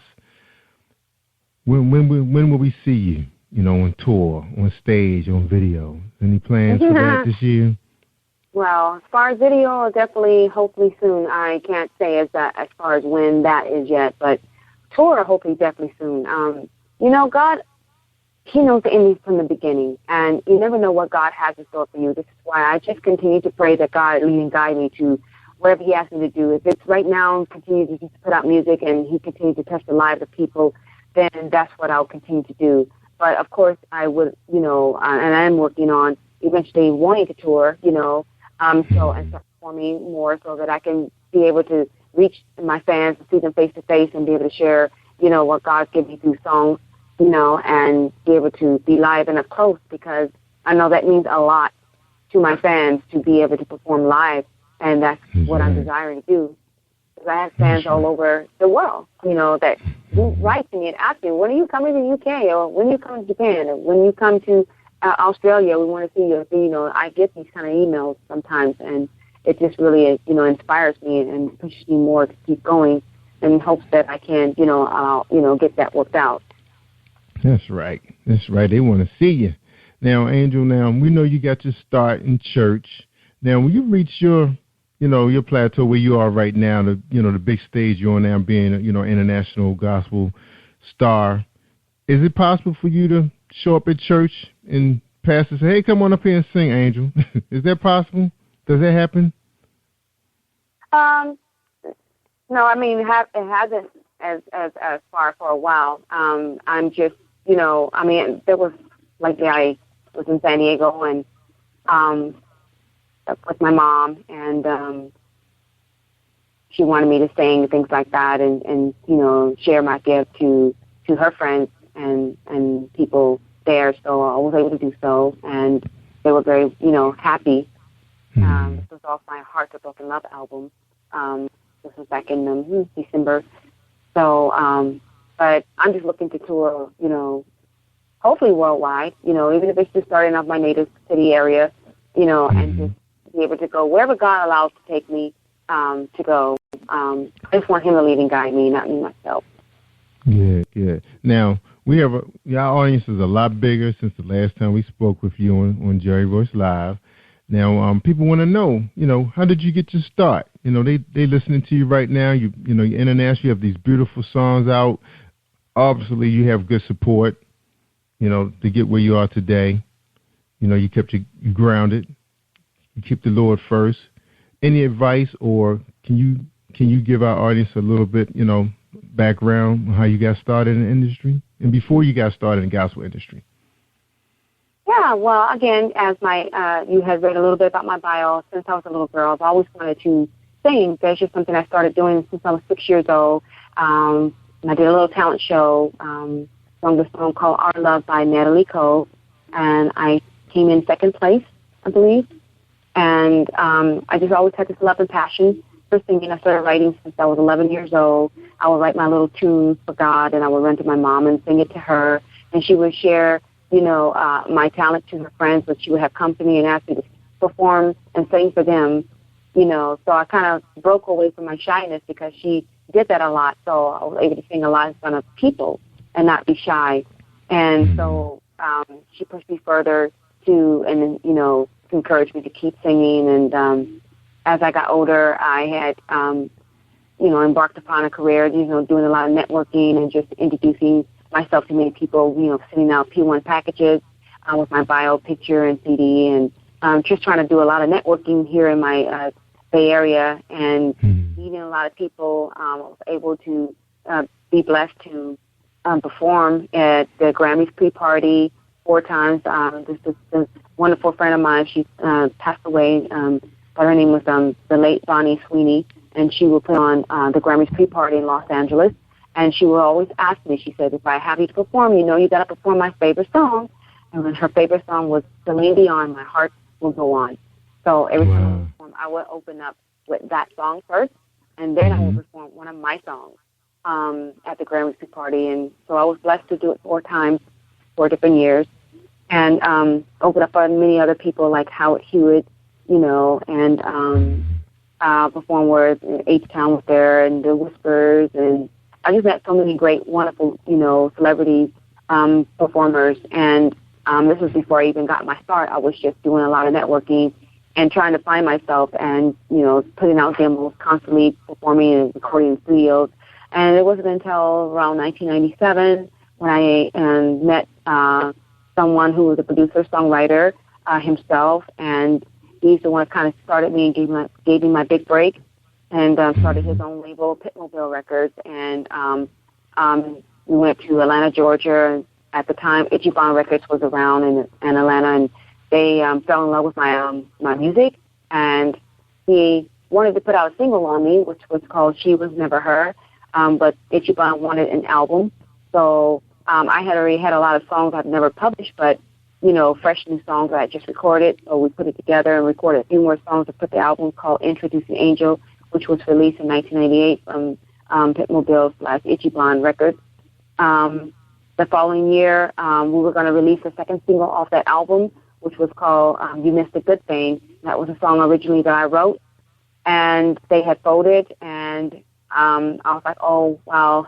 We was about to release, I was, you know, getting excited, but we just continued to perform. I recorded a new album, and we used their studio in Atlanta, and we shopped it to various labels at the time. And then he went to Fantasy Records out of Berkeley, California, and they reactivated a label, old school label called Vote, Tax Vote Records. And they had signed a lot of the old school, legendary, great, awesome recording artists, which is Lenny Williams and Brenda Holloway, Frida Payne, and Dramatics, and William Hart of the Delphonics, and L.J. Reynolds of the Dramatics, and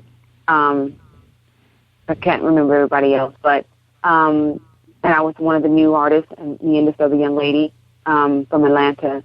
So I was able to perform on their albums, doing backup vocals on their albums. The Mighty Bells, can't forget them. And so I was able to meet them and just really down there, you know, became friends and just, you know, great teams and just working together and recording. And we did this single called A Brand New Start, which was a duet with me and Lenny Williams, Brenda Holloway, and William Hart of the Delphonics. And we were going to release that. We did release it, actually, on the Vote Records. We were going to actually perform it on Oprah Winfrey's show. She heard the single, and she loved it, and she performed it on her show. You know, and I was all ecstatic, excited about it. But, you know, God knows, and, you know, it didn't work out. But, you know, the single did come out, and, so just kept promoting and pushing the Love Ride album. The big buzz created was, you know, all around the United States and Japan about Angel Sessions and my first album and my second album. But just a lot of protocols and a lot of politics and just things that just didn't go the way it could have went. But God knows, and He, you know, works the way He works, and He does things best for, you know, what He knows best. And so He led me from that point to, in 2005, put it on my heart to start doing gospel music, and that's where I decided to just continue to do that, which was my passion since a child, and haven't looked back as far as that's concerned, and continue to write my songs and, you know, arrange and continue to just move forward and just, you know, stay indie and just, you know, focusing on what God has done. And since then, I came out with about 7, you know, urban gospel music, and very happy about all that, and just great things that came out of it. And it continues to grow and continue to meet great people that God has blessed and brought into my life to help me along the way, because I believe in this. You can't do it by yourself. So He really guided me and blessed me with some wonderful people that had, you know, came into my life, you know, like, you know, Kelly Lee of Artists United, and it was a great blessing to me because of her passion for the independent artist, that you can do it, you know, even because you're not major doesn't mean you can't do it, you know, because social media is a big, broad internet where you can really big world. And even though there's a lot of music already out there, and sometimes you get oversaturated, it's just a way of knowing how to market and knowing how to really get your music out there. And if your music's good, it will be heard. And that's the main thing, to making sure that it sounds polished and clear and clean and positive, you know, and radio ready and commercial. And the fans know what they like. And even if my music may not be for everyone, it's for someone out there. That's right. For that individual, this is why I do what I do. That's right. You're doing a good job, man. We see you out there staying positive. Good role model for the young people also, by the way. Want to throw that in there. Now, your bio is so interesting. It reads just like a story. You had the opportunity to work with the great Maurice White of Earth, Wind, and Fire, my dad's favorite group. What was it like working with Maurice on that project? For anybody, well, it was really wonderful, actually. He's a very down-to-earth person, very down-to-earth, and he was like, I'm not puffing myself up. I'm just going by what I remember and what he said, that he was astonished with my vocals because I love doing, if you listen to all my songs, I do all my own harmonies. Mm-hmm. And he loved my vocals, he loved my harmonies, and that's what he needed me for. He needed me to do some backup for these 2 songs that he was working on for the Earth, Wind & Fire new album at that time. And so he hired me to do 2 songs, to do backup and harmonies, things like that, and he loved it. He said, well, yeah, I'd like to keep using you, and for my next project, so I said, well, that'll be great, and he ended up using those 2 songs actually on the Stylistics album in 2010. And the song called Painted in the Sky. If you hear that song, Painted in the Sky by the Stylistics, that's my vocals in the background. Yeah, I got to look that one up, Painted in the Sky. And the name of that album was that? It's the Stylistics. Just look for the song. I don't know I can't remember the album name. I just know the single called Painted in the Sky. Okay, yeah, we can look that up. All right, you had an opportunity also to write a song for a big star, 2 big stars, at least in the African-American community, Jamie Foxx and Nia Long. What was it like working on that project? That song was titled Inconvenience. Was that the title? It was not their project, actually. It was a movie. It was a movie called, it was originally called Inconvenience. Mm-hmm. But they changed the title. Trimark Pictures, I was in Los Angeles, and Trimark Pictures hired me. They said they wanted me to do the theme song for the movie Inconvenience, starring Jamie Foxx and Nia Long. And so I flew to New Jersey, and I worked with Tony Camillo, I think his name. He wrote that song Midnight Train to Georgia with what's Midnight Train? Gladys Knight. Gladys Knight, that's right, Gladys Knight. Yeah, he wrote that song for her, and he's a Grammy, award-winning songwriter. Oh, yeah. And he wrote a lot of great songs for a lot of Dionne Ward and a lot of people he's worked with. So he wrote the song Inconvenience on my album, and right at the last minute they changed the title to Held Up. So the movie's out. You can see it online. So the song was not able to be used because they changed the title. Even though when you hear watch the movie, that song Inconvenience would have been perfect, I think, for that movie. But they wanted the title to be Held Up instead of Inconvenience. But I was able to still go to the movie premiere and meet Jamie Foxx and the cast. Yeah, that was awesome. That's awesome. All right, we talking to Angel Sessions. She's been in the industry for a while, and we want to know the secret to holding up in the industry, the one that we know so well, the big-time music industry. Now, Angel, a lot of people don't last that long in the industry, and I guess it's because they're not moving along with the time, or the labels just don't feel like, and we want to carry them, pay them the money they used to making, or do some of the people just decide to go indie, work on their own projects, so that's something they probably always wanted to do it their way. So we're going to just get your opinion on that when we come back. So we're going to take a quick break, all right? And we'll get your opinion on that one, all right? Hold tight, everybody. Okay. All right. Hi, I am Martha Crystal Alexis, and I'm on Positive Power 21 with Jerry Royce Live. Woohoo!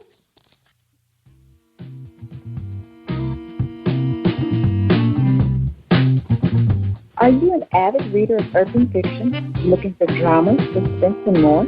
Reedswell Publishing is dedicated to bringing the world's best literature to our readers. Urban fiction, erotica, sci-fi, mainstream fiction, and children's literature are just some of the genres produced by our diversified family of authors. You can reach us on Facebook, Twitter, Instagram, and at our website, www.reedswellpublishing.com.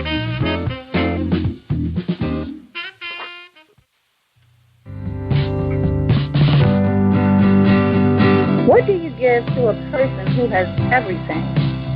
Hi, I'm Darlene Rucker-Wood, and I am the owner of Stylish and Stellar Gifts by Dar. I get this question all of the time. At Stylish and Stellar Gifts by Dar, we specialize in customizing gifts for people and pets too. Our gifts are original and one of a kind. Not only do we deliver, we ship as well. We work according to your budget and your theme.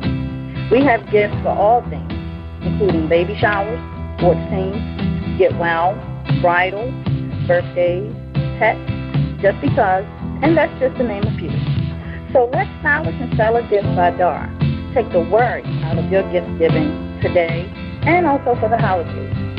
Our website is www.stylishandstellar.com, and our phone number is 443-682-5664.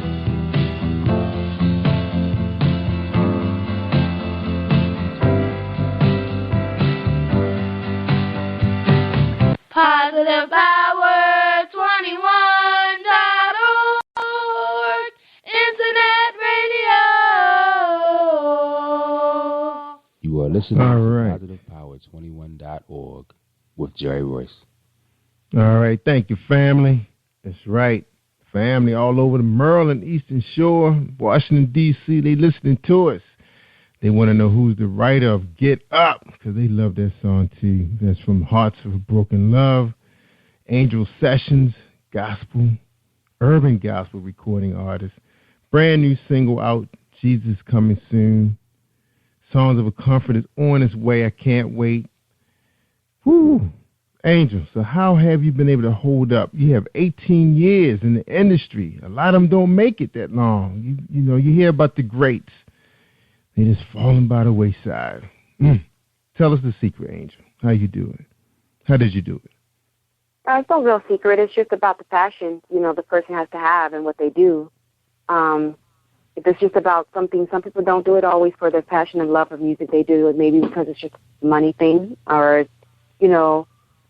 at the time it's just what they thought they wanted. It just depends on the individual. But I think that it's all up to the individual. If you're in it for the right reasons, if you're in it for the love of music, for the love of the people that you share your music with, you can continue to do it, because if you give up, you never know how it's going to end. It won't go anywhere because you've given up, so you will never know. That's right.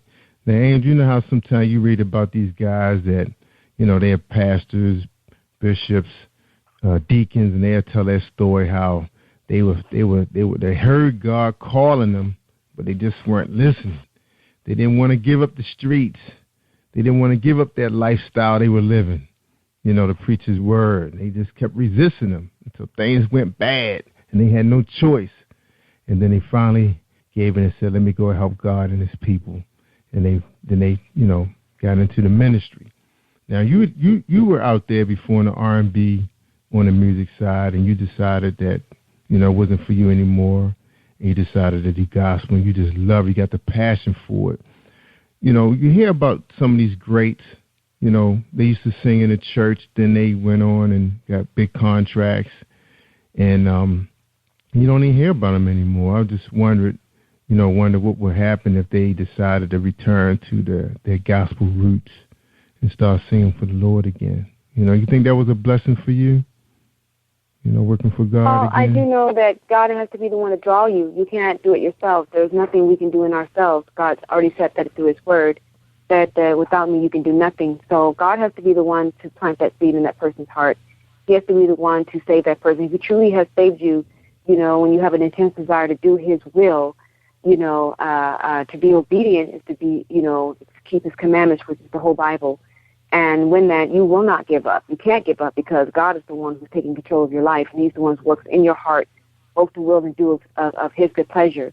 So it's always going to be about God, because it's not ever about us. If we do it on our own strength or on our own self-righteousness, and we're thinking we're doing it, by God, and we fall by the wayside, and we keep doing it, and we keep falling, then we have to re-examine ourselves. Are we really saved? Right. And so salvation is of the Lord. It's not of ourselves. It's nothing we can do to get ourselves saved. God has to be one to do it for. He's already done the work before the foundation of the world. So at that point in time, before that person dies on this earth, God will apply the word to his heart, to that person's heart. And only God knows when that happens. But they know they'll have a new heart and a new spirit, and they'll know that their life will be completely different.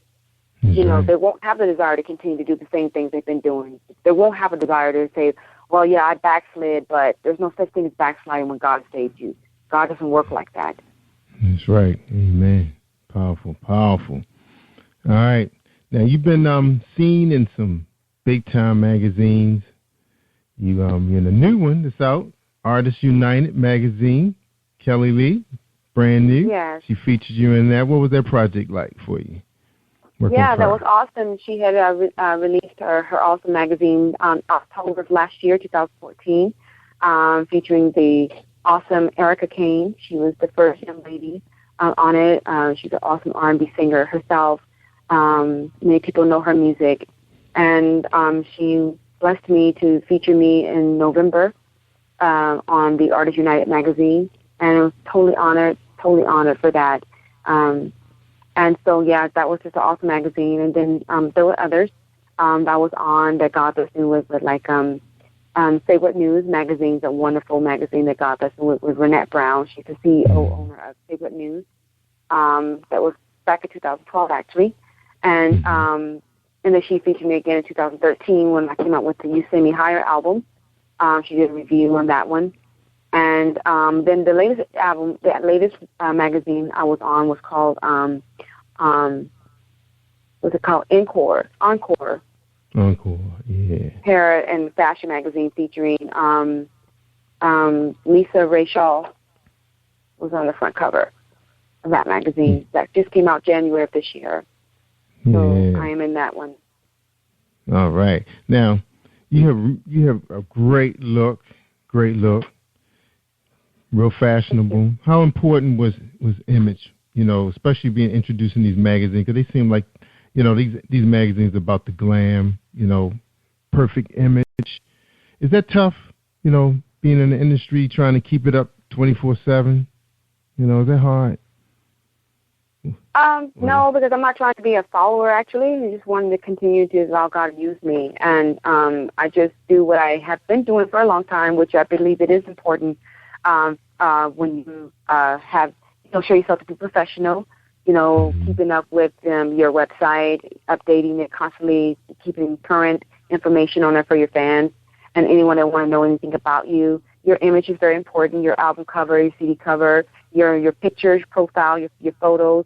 It's very important because if you look sloppy, your music, the people are going to think your music sounds sloppy. So you got to be very, careful and if you're a sincere artist, of course, you're going to want to look like most of the majors. You don't see them with sloppy albums and it looks like amateur looking. It's very professionally done. So if you as an artist have to remain, doing the same because you want your fans to take you serious. That's right. So Angel, where did you learn all your business savvy, in the beginning? Where were you in the beginning and where are you now when it comes to making business decisions? And who's helping you out with that? So the grace of God helps me out with that a lot, of course. And then, of course, with the help of Kelly Lee, Artists United, and then, of course, my husband. But I make a lot of decisions also of my own because I've been doing it for so long. And I had to learn, a lot of the business side in order to take care of my business when it comes to making sure, with my BMI account, publishing or royalties and making sure I register my music and things like that. So when I'm coming out with a new album, everything is all taken care of. It's not just throwing your music out on iTunes expecting it to just sit there and people are going to go buy. You really have to market that. You really have to continue to push and market and promote so that people can know that you're out there and that, and make yourself visible on a regular basis. If you could do, be on blogs and have other people to talk about you, and share your news where other people be excited for you as well as you're excited for yourself. So I learned a lot of these things as I'm out there doing a lot, and along with my team that's working with me. And I think that's, very important. You should, always learn the business and not just sit back and do nothing but be the artist. I don't think it's cool to be lazy. You have to learn to say no. It's going to take hard work. Nothing happens overnight. But it's not about the quick get rich quick. Kind of thing. But you keep grinding, and you keep working, and you keep pushing. And it will happen eventually. We're willing. You just keep believing in yourself, because if you have what it takes, others will see it. That's right. But you have to get it out there in front of them. That's right. Now, how important is management to an artist? How important is that? Good management. I think for new artists, that management could be important because new artists don't mainly know much about the business. They don't know where to go. They just do music in studios. They want to get heard. They want to be out there. They want to perform. They want to sing. They want to do a lot of great things. But if they don't know the business side, then, of course, they should have someone that's going to guide them so that they're not all over the map and just doing things backwards or doing things that they don't know what they're doing. But, because of the industry that has changed a lot, in today's market, some don't need managers. I think it's good to always have someone to guide you because even with me, I don't think that I know everything because I don't. Just because I've been in the business for a very long time, the industry is constantly changing. There's constantly new things that are online, constantly new things that are happening. To keep yourself current, to keep yourself going, you need to learn about all these new things to keep yourself, going so that you can not only help what you're trying to do, but perhaps share that knowledge with someone else, to keep going because the industry is always changing. It's always been like that even before social media began, so it's always good to keep, keep yourself, grounded. And I think as, with today's change of social media, if you are an advanced artist, and you know an awful lot about, what you need to do with marketing, promotion, things like that, you may necessarily not need a manager. But then, again, you may want one because you can't do everything. And that's a lot of hats to wear. You may want eventually someone to take over and say, I just want to be the creative person, and I want someone to take over my business side, and that's fine, too. That's right. Now, who decides on your different looks? Because all your pictures look great, your poses. I think everything has to be perfect when you're, especially on the internet, because it moves so fast. How important was your look for the internet? Well, as always, since the beginning of time when I first started this industry, it was always important to me, having that image as well as performing and things like that. It all goes hand in hand. You want to take care of yourself. You want to look the part. Again, it's not like that's the image and then that's it. But image is everything. If you just look like you don't care about yourself and you look sloppy and toe up and you just wear anything and you just take a picture like a selfie picture and you stick it on an album cover and call it a CD, that's not going to look right for someone you want to buy your music. And they buy that even if it's download. I mean, it just looks like you don't care, so why should they care? That's right. That is true. Now, how about as far as like skincare, eating right? Are you really in tune with those kind of things? I am. I definitely, I don't always eat right and healthy foods all the time, of course, but I do try to maintain, watching what I eat and exercising and keeping myself fit, so that I can last as long as I can, willing, and be able to have that energy. So when I'm performing on stage or whatever, that I can have that energy, so I do definitely try to keep myself in shape. That's right. Now, what is a typical morning like for Angel Sessions? A typical morning? Always media. It's every day is kind of different. It just depends.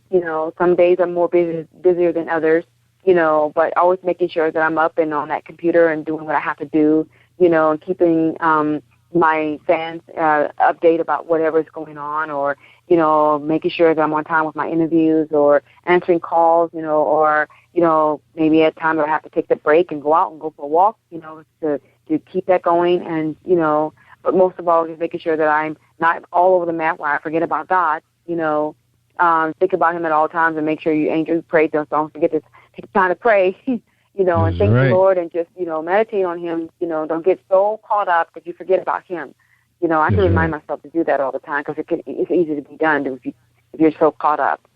Yeah, you hop right out of bed and forget to jump on your knees, You're like, oh, my God, where am I going with this, Now, this question is for you, Angel. Then we're going to take a quick break. Big question. Work-life balance. Is it balanced? Balance? Is it balanced? Yes. Is your work and life balanced? Yes, always with the help of God. Because I say I can't do anything without Him. I depend on God for every single thing. Everything. I can't do not one thing without Him. Is an impossibility. I lean on Him. He's my Father, and as you can say, I'm a needy person. I need Him. I need Him every hour. I need Him every second. To guide me to think right, to guide me to do right, to guide me to make the right decisions.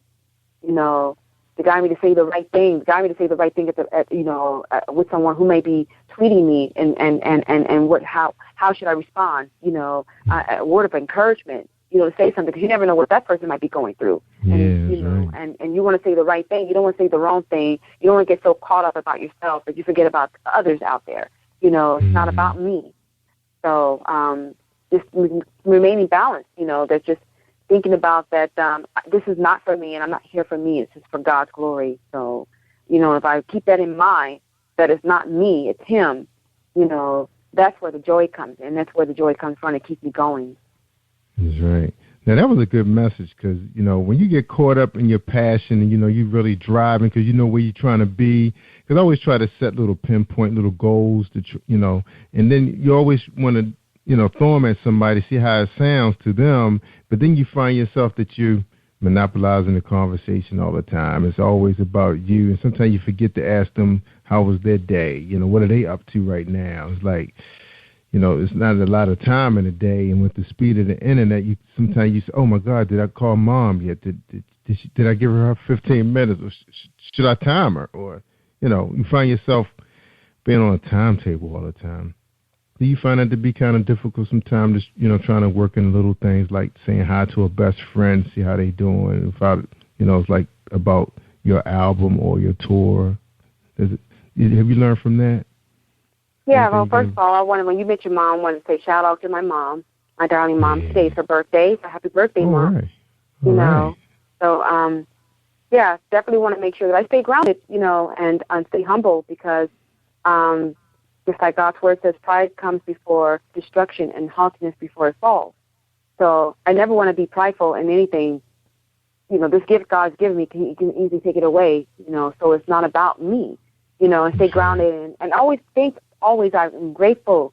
God only knows to my fans, my fans who are so supportive, just people that just, the tweet, that they tweet me or my fans on Facebook or wherever, or they email me from, different other sites like Number One Music or wherever it is, and all my supporters, I am so grateful for them and just, happy when I hear from them and the wonderful, loving things that they say, and they don't know me at all. But it's the music that they hear that moves their heart, and I'm just rejoicing in my heart when I hear from them. It just makes me so happy. That's right. Yeah, very clean style, awesome image, beautiful, beautiful message. I think people just drawn to you. All right, we're gonna take a quick break. So when we come back, Angel, we're gonna get your final thoughts to our audience. And before you go, I want to say this that you're an awesome role model, not just for young ladies, but for people that's young in business like myself. I've been in it for a while, but it's another phase of it now, and I think you are one of the trendsetters, one of the game changers, somebody to watch, somebody to learn from. You're just like a billboard, a video, somebody to look at and to say, hey, this is the way you're supposed to do it right. And that first means give God the glory and give it all to Him, and He will guide you. That's a powerful message that you gave today on that, and I thank you for all of that. All right, we're talking to Angel. Thank you. We're talking to Angel Session. We're going to take a quick break, and we'll be right back and get her final thoughts. It's Jerry Royce Live Worldwide. Are you an author looking for promotional services or a reader looking for a great read at low prices? In this competitive world of books, Writing Royalty Promotions is dedicated to bringing authors and readers together to build a greater respect for literature through our various promotional services and online bookstore. So head over to WritingRoyaltyPromotions.com and check us out. All right. Thank you, Leisha Sandler. That was Leisha. Thank you, Leisha. Promoter out east. No, she's in Atlanta right now. Anyway, we appreciate her help. All right, we're talking to Angel Sessions. Man, I love that song, Get Up. Can't wait to get into Songs of Comfort. Can't wait for that to be dropped. Jesus Coming Soon is out there now. Download it, guys. That's right. CD Baby, iTunes, Amazon.com. Is anywhere else they need to know where to get it at, Angel? Just want to let everyone, again, you want more information, you can always visit my website at www.angelsessions.com. you can go there, and then there you can click on that contact if you need to contact for any info. And just stay up to date, and I will keep you informed on all that I have coming up this year. And thank you for all those who are supported by my single, Jesus is Coming Soon, anyone who bought any of my music. And look forward to Songs of Comfort, which will be released sometime in March, towards the end of March. And I'm just looking forward to that. And definitely again, for Lord willing, touring soon, because I just feel in my heart that, Lord willing, that's going to happen, but I'm just working at it and with my team, and I'm just grateful for that. So I just want to say thank you and shout out to always my loving husband, Demetrius. Shout out to Kelly Lee of Artists United. Shout out to all the producers of Songs of Comfort, which I would like to name, which would be Franz 8, Freddie White, Patrick Joseph, a.k.a. Beat Abuza, Antonia Tizon Street. He's actually a platinum producer. He's worked with so many major great artists. And Andre Rivers, he is the one who actually mastered my album. And to Jerry Royce Live, to Lady T and her husband, and to Faces of Success Radio, and to Daoud, my PR, and to all of my fans from all around the world. I love you. And anyone I left out, please forgive me.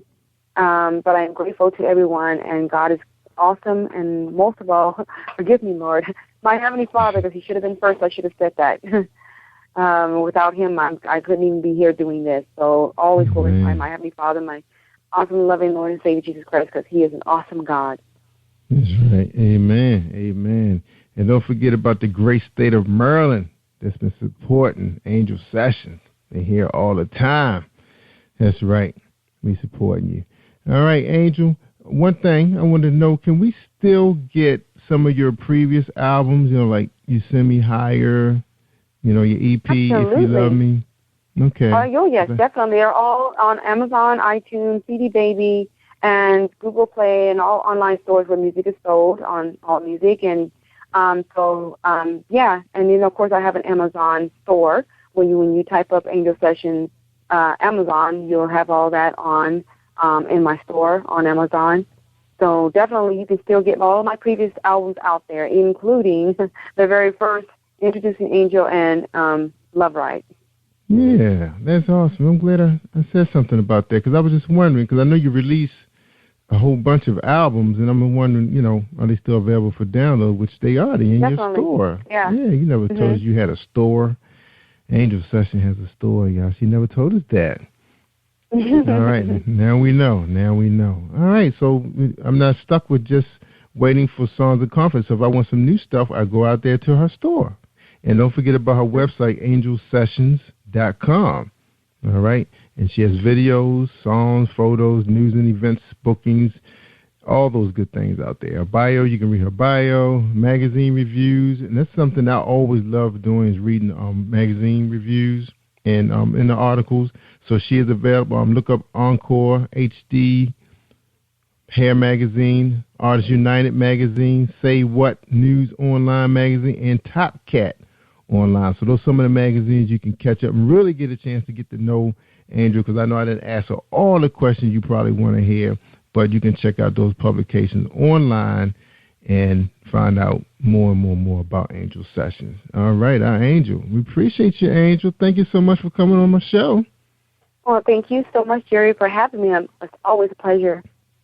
Absolutely. And again, thank you so much for your patience today. You're simply awesome. And we wish Songs of Comfort the best, and we hope you come to the Maryland, D.C. area to perform. I hope we. Oh, wow, that would be awesome. Yeah, that would be awesome. Yeah, they know you out here, so you see if your management team can make that happen. All right. All right, ladies and gentlemen, like I always say, if you want to hear the good stuff, I mean the real good stuff, you got to listen to Jerry Royce Live on PositivePower21.org, because I just finished revising the website. The team was working on it. It looks good. We agreed to something. We got it going. Also, you'll see Angel Sessions on there. That's right. So you won't forget that she was just on this interview. So it's out there on demand. Also on Spreaker.com/Positive Power 21. You can listen to her 24/7, anytime, anywhere, on your smartphone, PC, laptop, and tablet. All right, ladies and gentlemen, I'm Jerry Royce Live Worldwide. Have an awesome week, all week long. Bye-bye. Thank you for tuning in to Jerry Royce Live on PositivePower21.org and Spreaker.com/Positive Power 21. This is a Royce Enterprises production. And don't forget about replay on Facebook.com/Jerry Royce Live.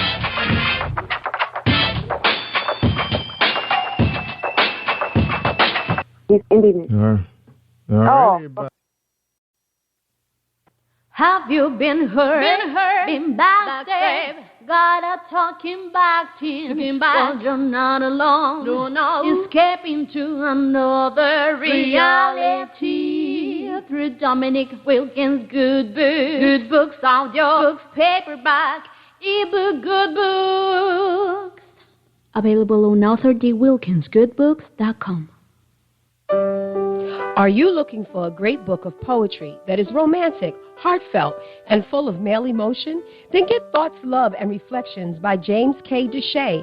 That's Deshay. Go to www.jamesdeshay.com. You will enjoy Thoughts, Love, and Reflections. Good evening. You're listening to Bianca Harrison, author of Love and War. I'm listening to Jerry Royce Live Worldwide, Positive Power 21. Positive Power 21.org. Internet radio. You are listening to PositivePower21.org with Jerry Royce. You are listening to PositivePower21.org with Jerry Royce.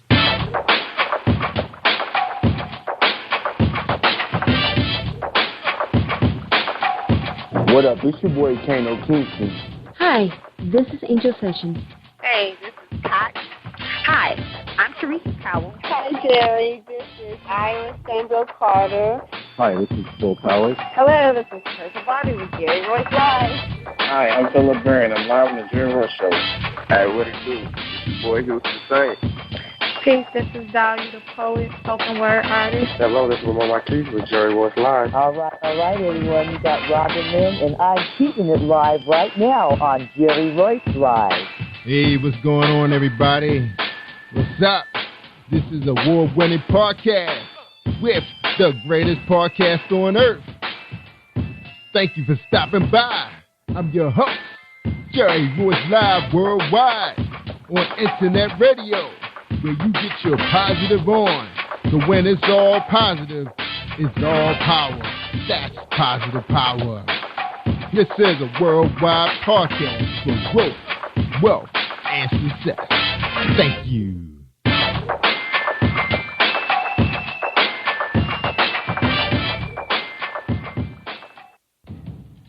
Think you know how drugs get in those little brown bottles? Think again. Set in the green hills of western New Jersey, inside the gilded halls of power of a U.S. pharmaceutical company where decisions are worth billions of dollars and human lives worth less.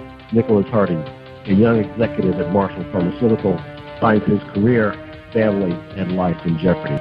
The Farmhouse, a suspense thriller novel by Bill Powers, published by Donna Inc. Publications, available at Amazon.com or DonnaInc.org. Go to Bill's webpage at www.author.BillPowers.com. Are you looking for the next great read? A book filled with love, passion, betrayal, and intrigue. The award-winning novel, Season of Change, by Tamika Patrice Kane is sure to satisfy your literary sweet tooth. Check out this must-read book reviewers are calling uplifting and emotional, and exceptionally great read, deeply intense and thought-provoking. Order your copy today, available in paperback and ebook on Amazon.com or at www.tamikapatrice.com.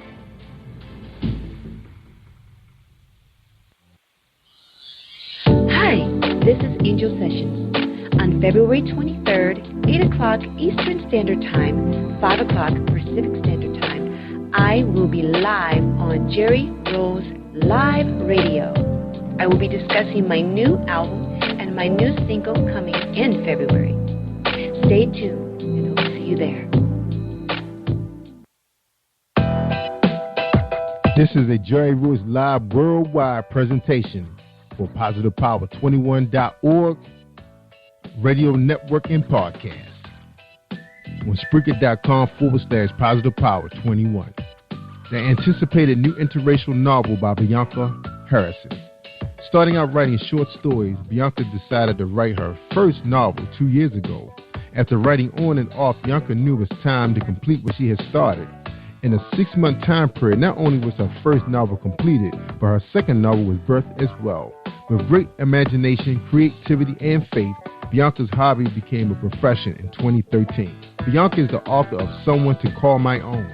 Born and raised in South Georgia, she currently resides in North Georgia with her family. She has a Bachelor of Human Resource Management degree in Business Administration. For more information, visit her website at authorbiancaharrison.com. Available at Amazon.com and where books are sold online. Love and War is a provocative interracial story of deceit, love, hope, and commitment, and heartache as a love affair threatens a marriage and silence hides a secret as a life hangs in the balance. Ava and Ryan are the ideal couple. They share 2 children together and seem like a perfect family. Ava is a successful best-selling author who lives her life putting her family first. She's a diva with expensive taste. Ava is so busy enjoying her wonderful life that she dismissed signs that result in her being diagnosed with a terminal illness. Ladies and gentlemen, we present to you Bianca Harrison at authorbiancaharrison.com. I hope you enjoyed this presentation.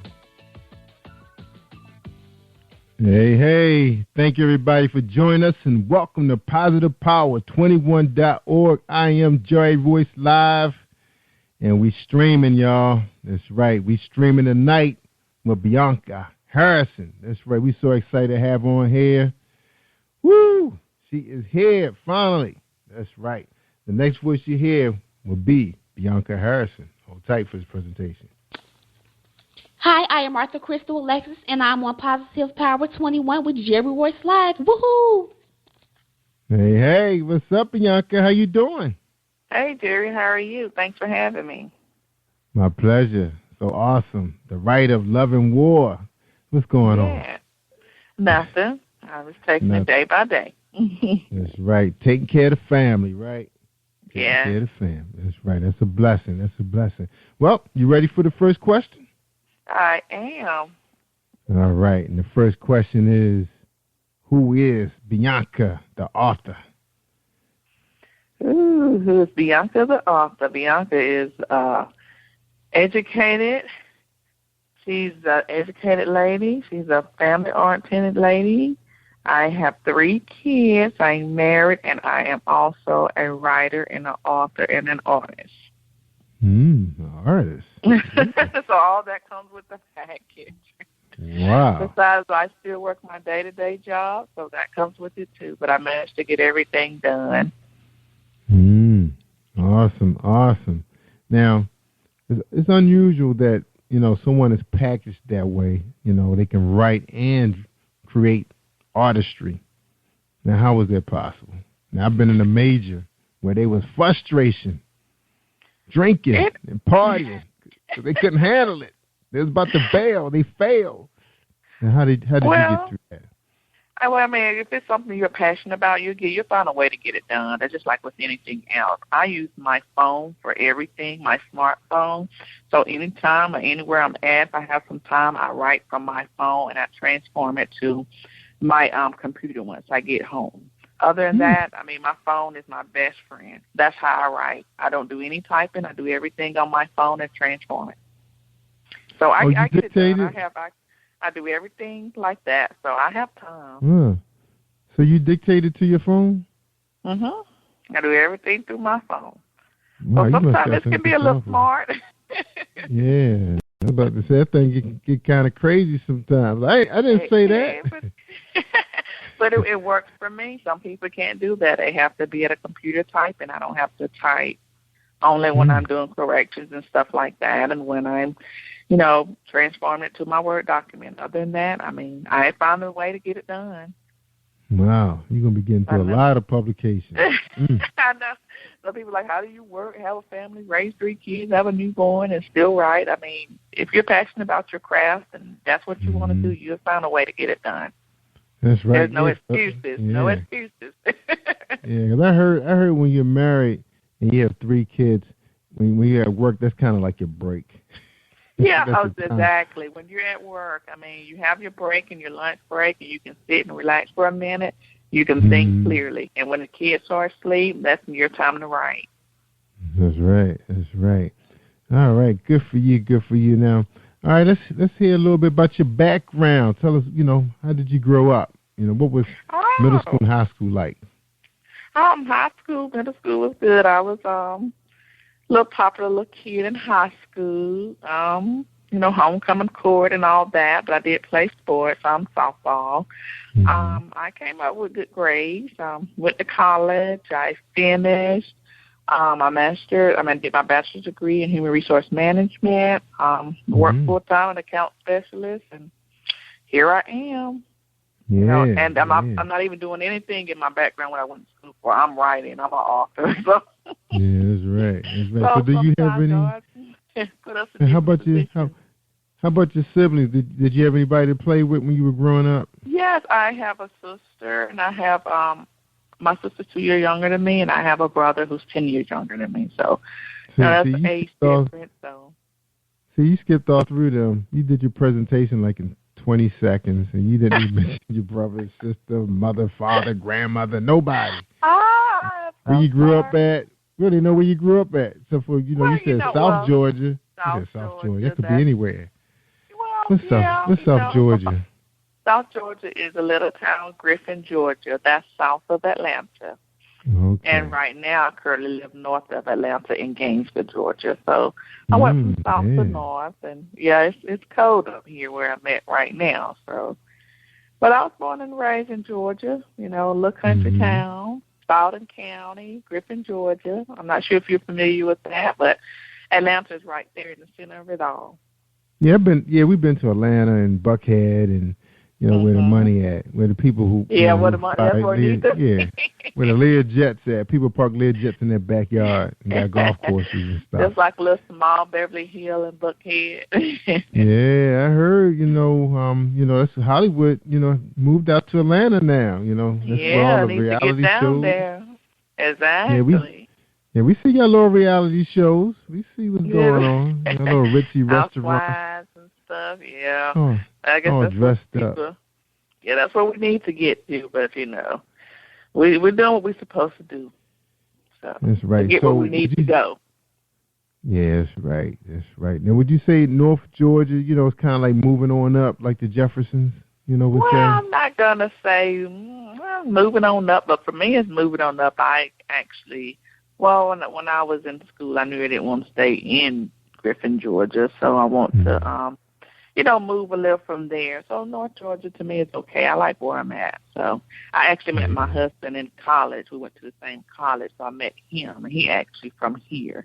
So I moved here about 15 years ago. So this is home now. So That's right.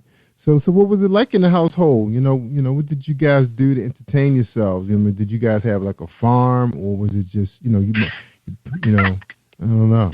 Griffin. We didn't have a farm in Griffin, what we do for fun, just normal kid stuff, school projects and, little groups and stuff and clubs. Other than that, my mom worked full-time, my dad worked full-time, and, we just did normal stuff.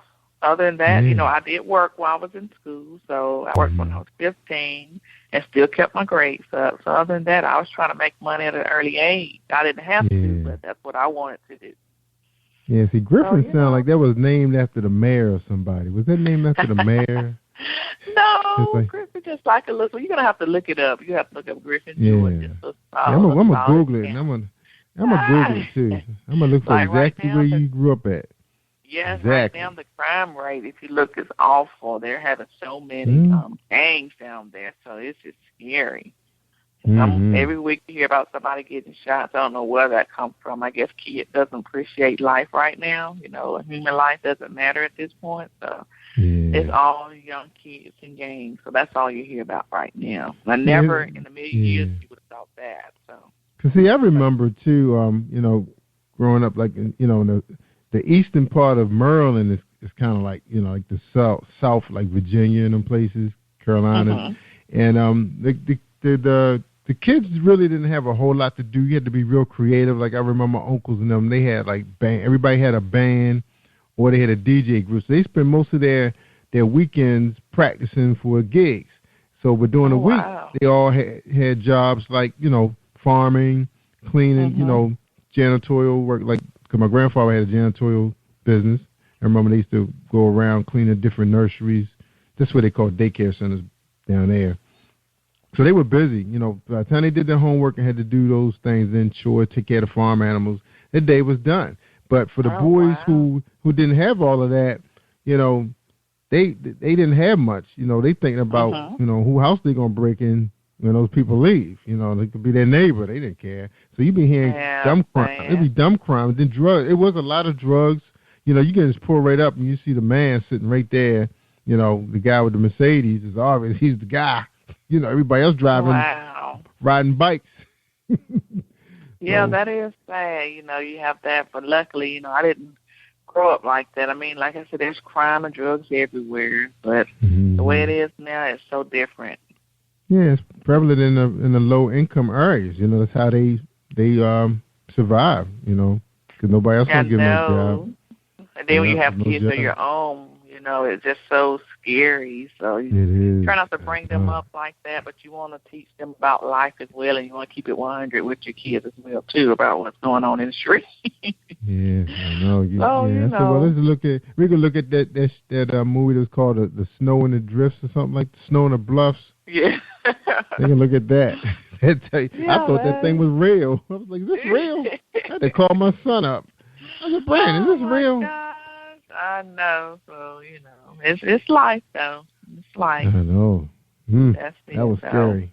And I worked in the hood, but I don't remember being like that. It's like, me either. Yeah, I said, you kill people you know. And then drive-bys, that's the I think you shoot up people you don't know. You know, in the city, you know, you going at the other rival neighborhoods. Those guys like live in the same hood. They're not that far from each other. You can go visit family, and they're having a drive-by, and, you know, and it's the one that always get hit. So. Yeah, you know, cookout. It's like, you know, when you put your arms down in the city, at least they do take time off. It's like, look, man, it's a holiday, you know. Everybody put your arms down. Leave them at home. Take the clip out. Yeah. That's crazy. That's the way it is, though. You know, some people just put their energy into something else. You know, you just never know what you get. You know, people don't have time. They want to stay on a corner, shoot, and sell drugs. There's so much potential out here for everybody. I think, you know, there's something for everybody. So that's right. Now, what's the ages of your kids? What are their ages? My daughter is 15 years old. I have a son who's 2. Me and my husband started all over once we went back to school, finished, and did everything else. And I just had a newborn who's 2 years old, and I'm still working.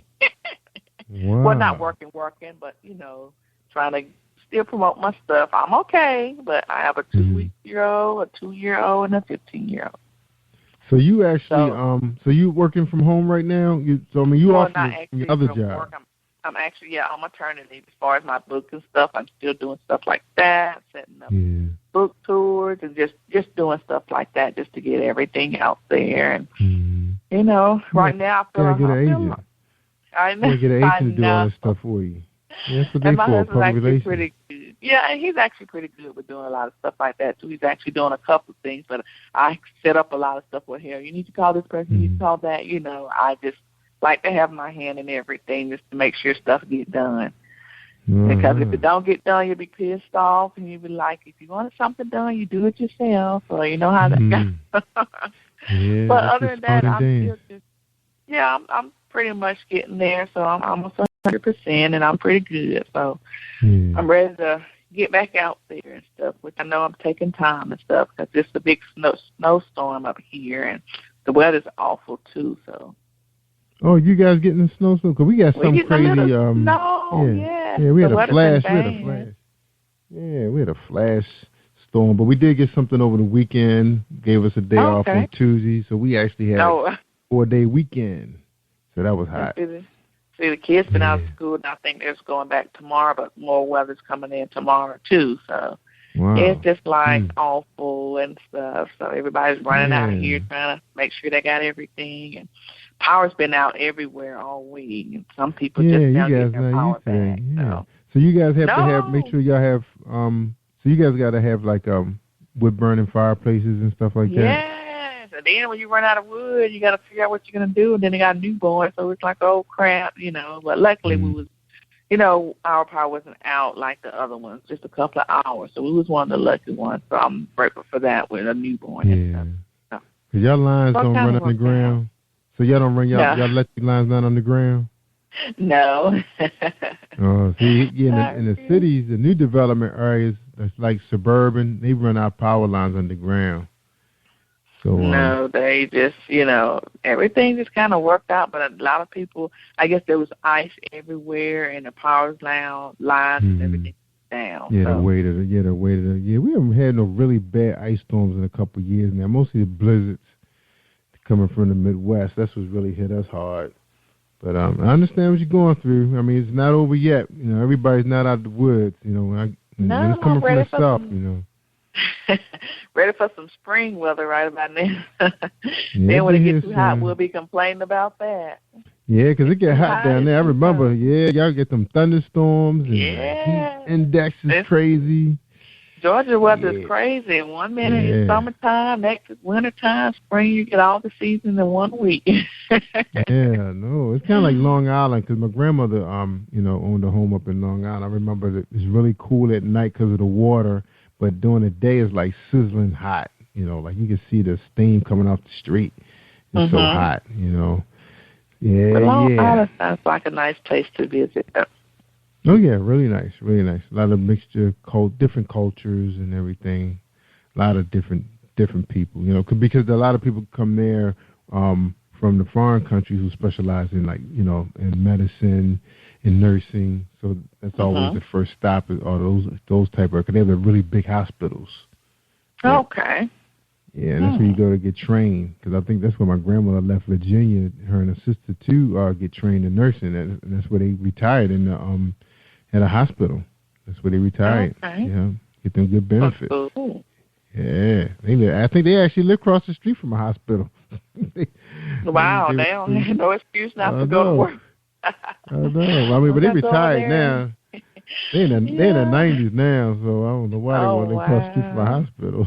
Yeah, that's crazy. Well, I mean, shoot, I guess that's easy to get to work too. So they don't come to work, somebody can go over there and check. That's right. All right, we talking to Bianca Harrison.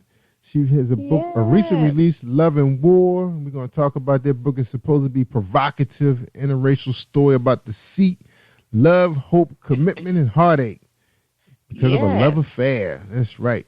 And people doing that stuff still, too, man. You encouraging it in this book? I'm not encouraging. It's all my books are so diverse and it's so different. Each one of my books are different, and this one's totally different, and it talks about illness and just things that happen in life. Yeah, life. Okay. All right. I'm not gonna beat you up about that. All right, let's take a break. The territory. Yeah, I understand. People like reading that stuff, so they know how to do it right. All right, let's take a break. When we come back, we're going to talk about Love and War. So we're talking to Bianca Harrison. Hold tight, everybody, for a 60-second break. Hi, I am recording artist Marilyn Dunn from St. Louis, Missouri. If you are looking for some soul-stirring, anointed, spiritual, and heartfelt music, visit my website at www.marilyndunnministries.com. Or you can also find me on CD Baby, iTunes, and Reverb Nation. For booking information, contact Mr. Kevin Dunn at 636-856-0551. That's 636-856-0551. Are you looking for a great book of poetry that is romantic, heartfelt, and full of male emotion? Then get Thoughts, Love, and Reflections by James K. Deshay. That's Deshay. Go to www.jamesdeshay.com. You will enjoy Thoughts, Love, and Reflections.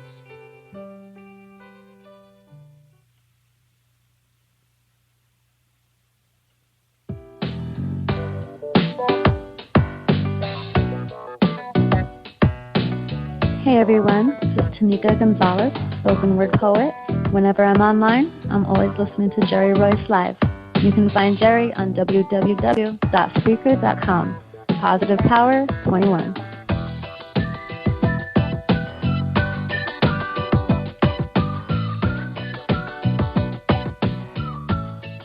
Positive Power 21.org.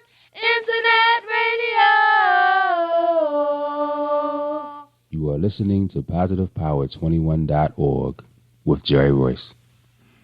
All right. Thank you, family. We appreciate the intro. Love and War.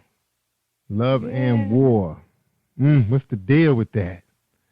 Love and War. What's the deal with that? Oh, Love and War. No, Love and War is totally an interracial book for me. It's an interracial romance novel, women fiction. So much diversity in this book as far as the other books that I've written.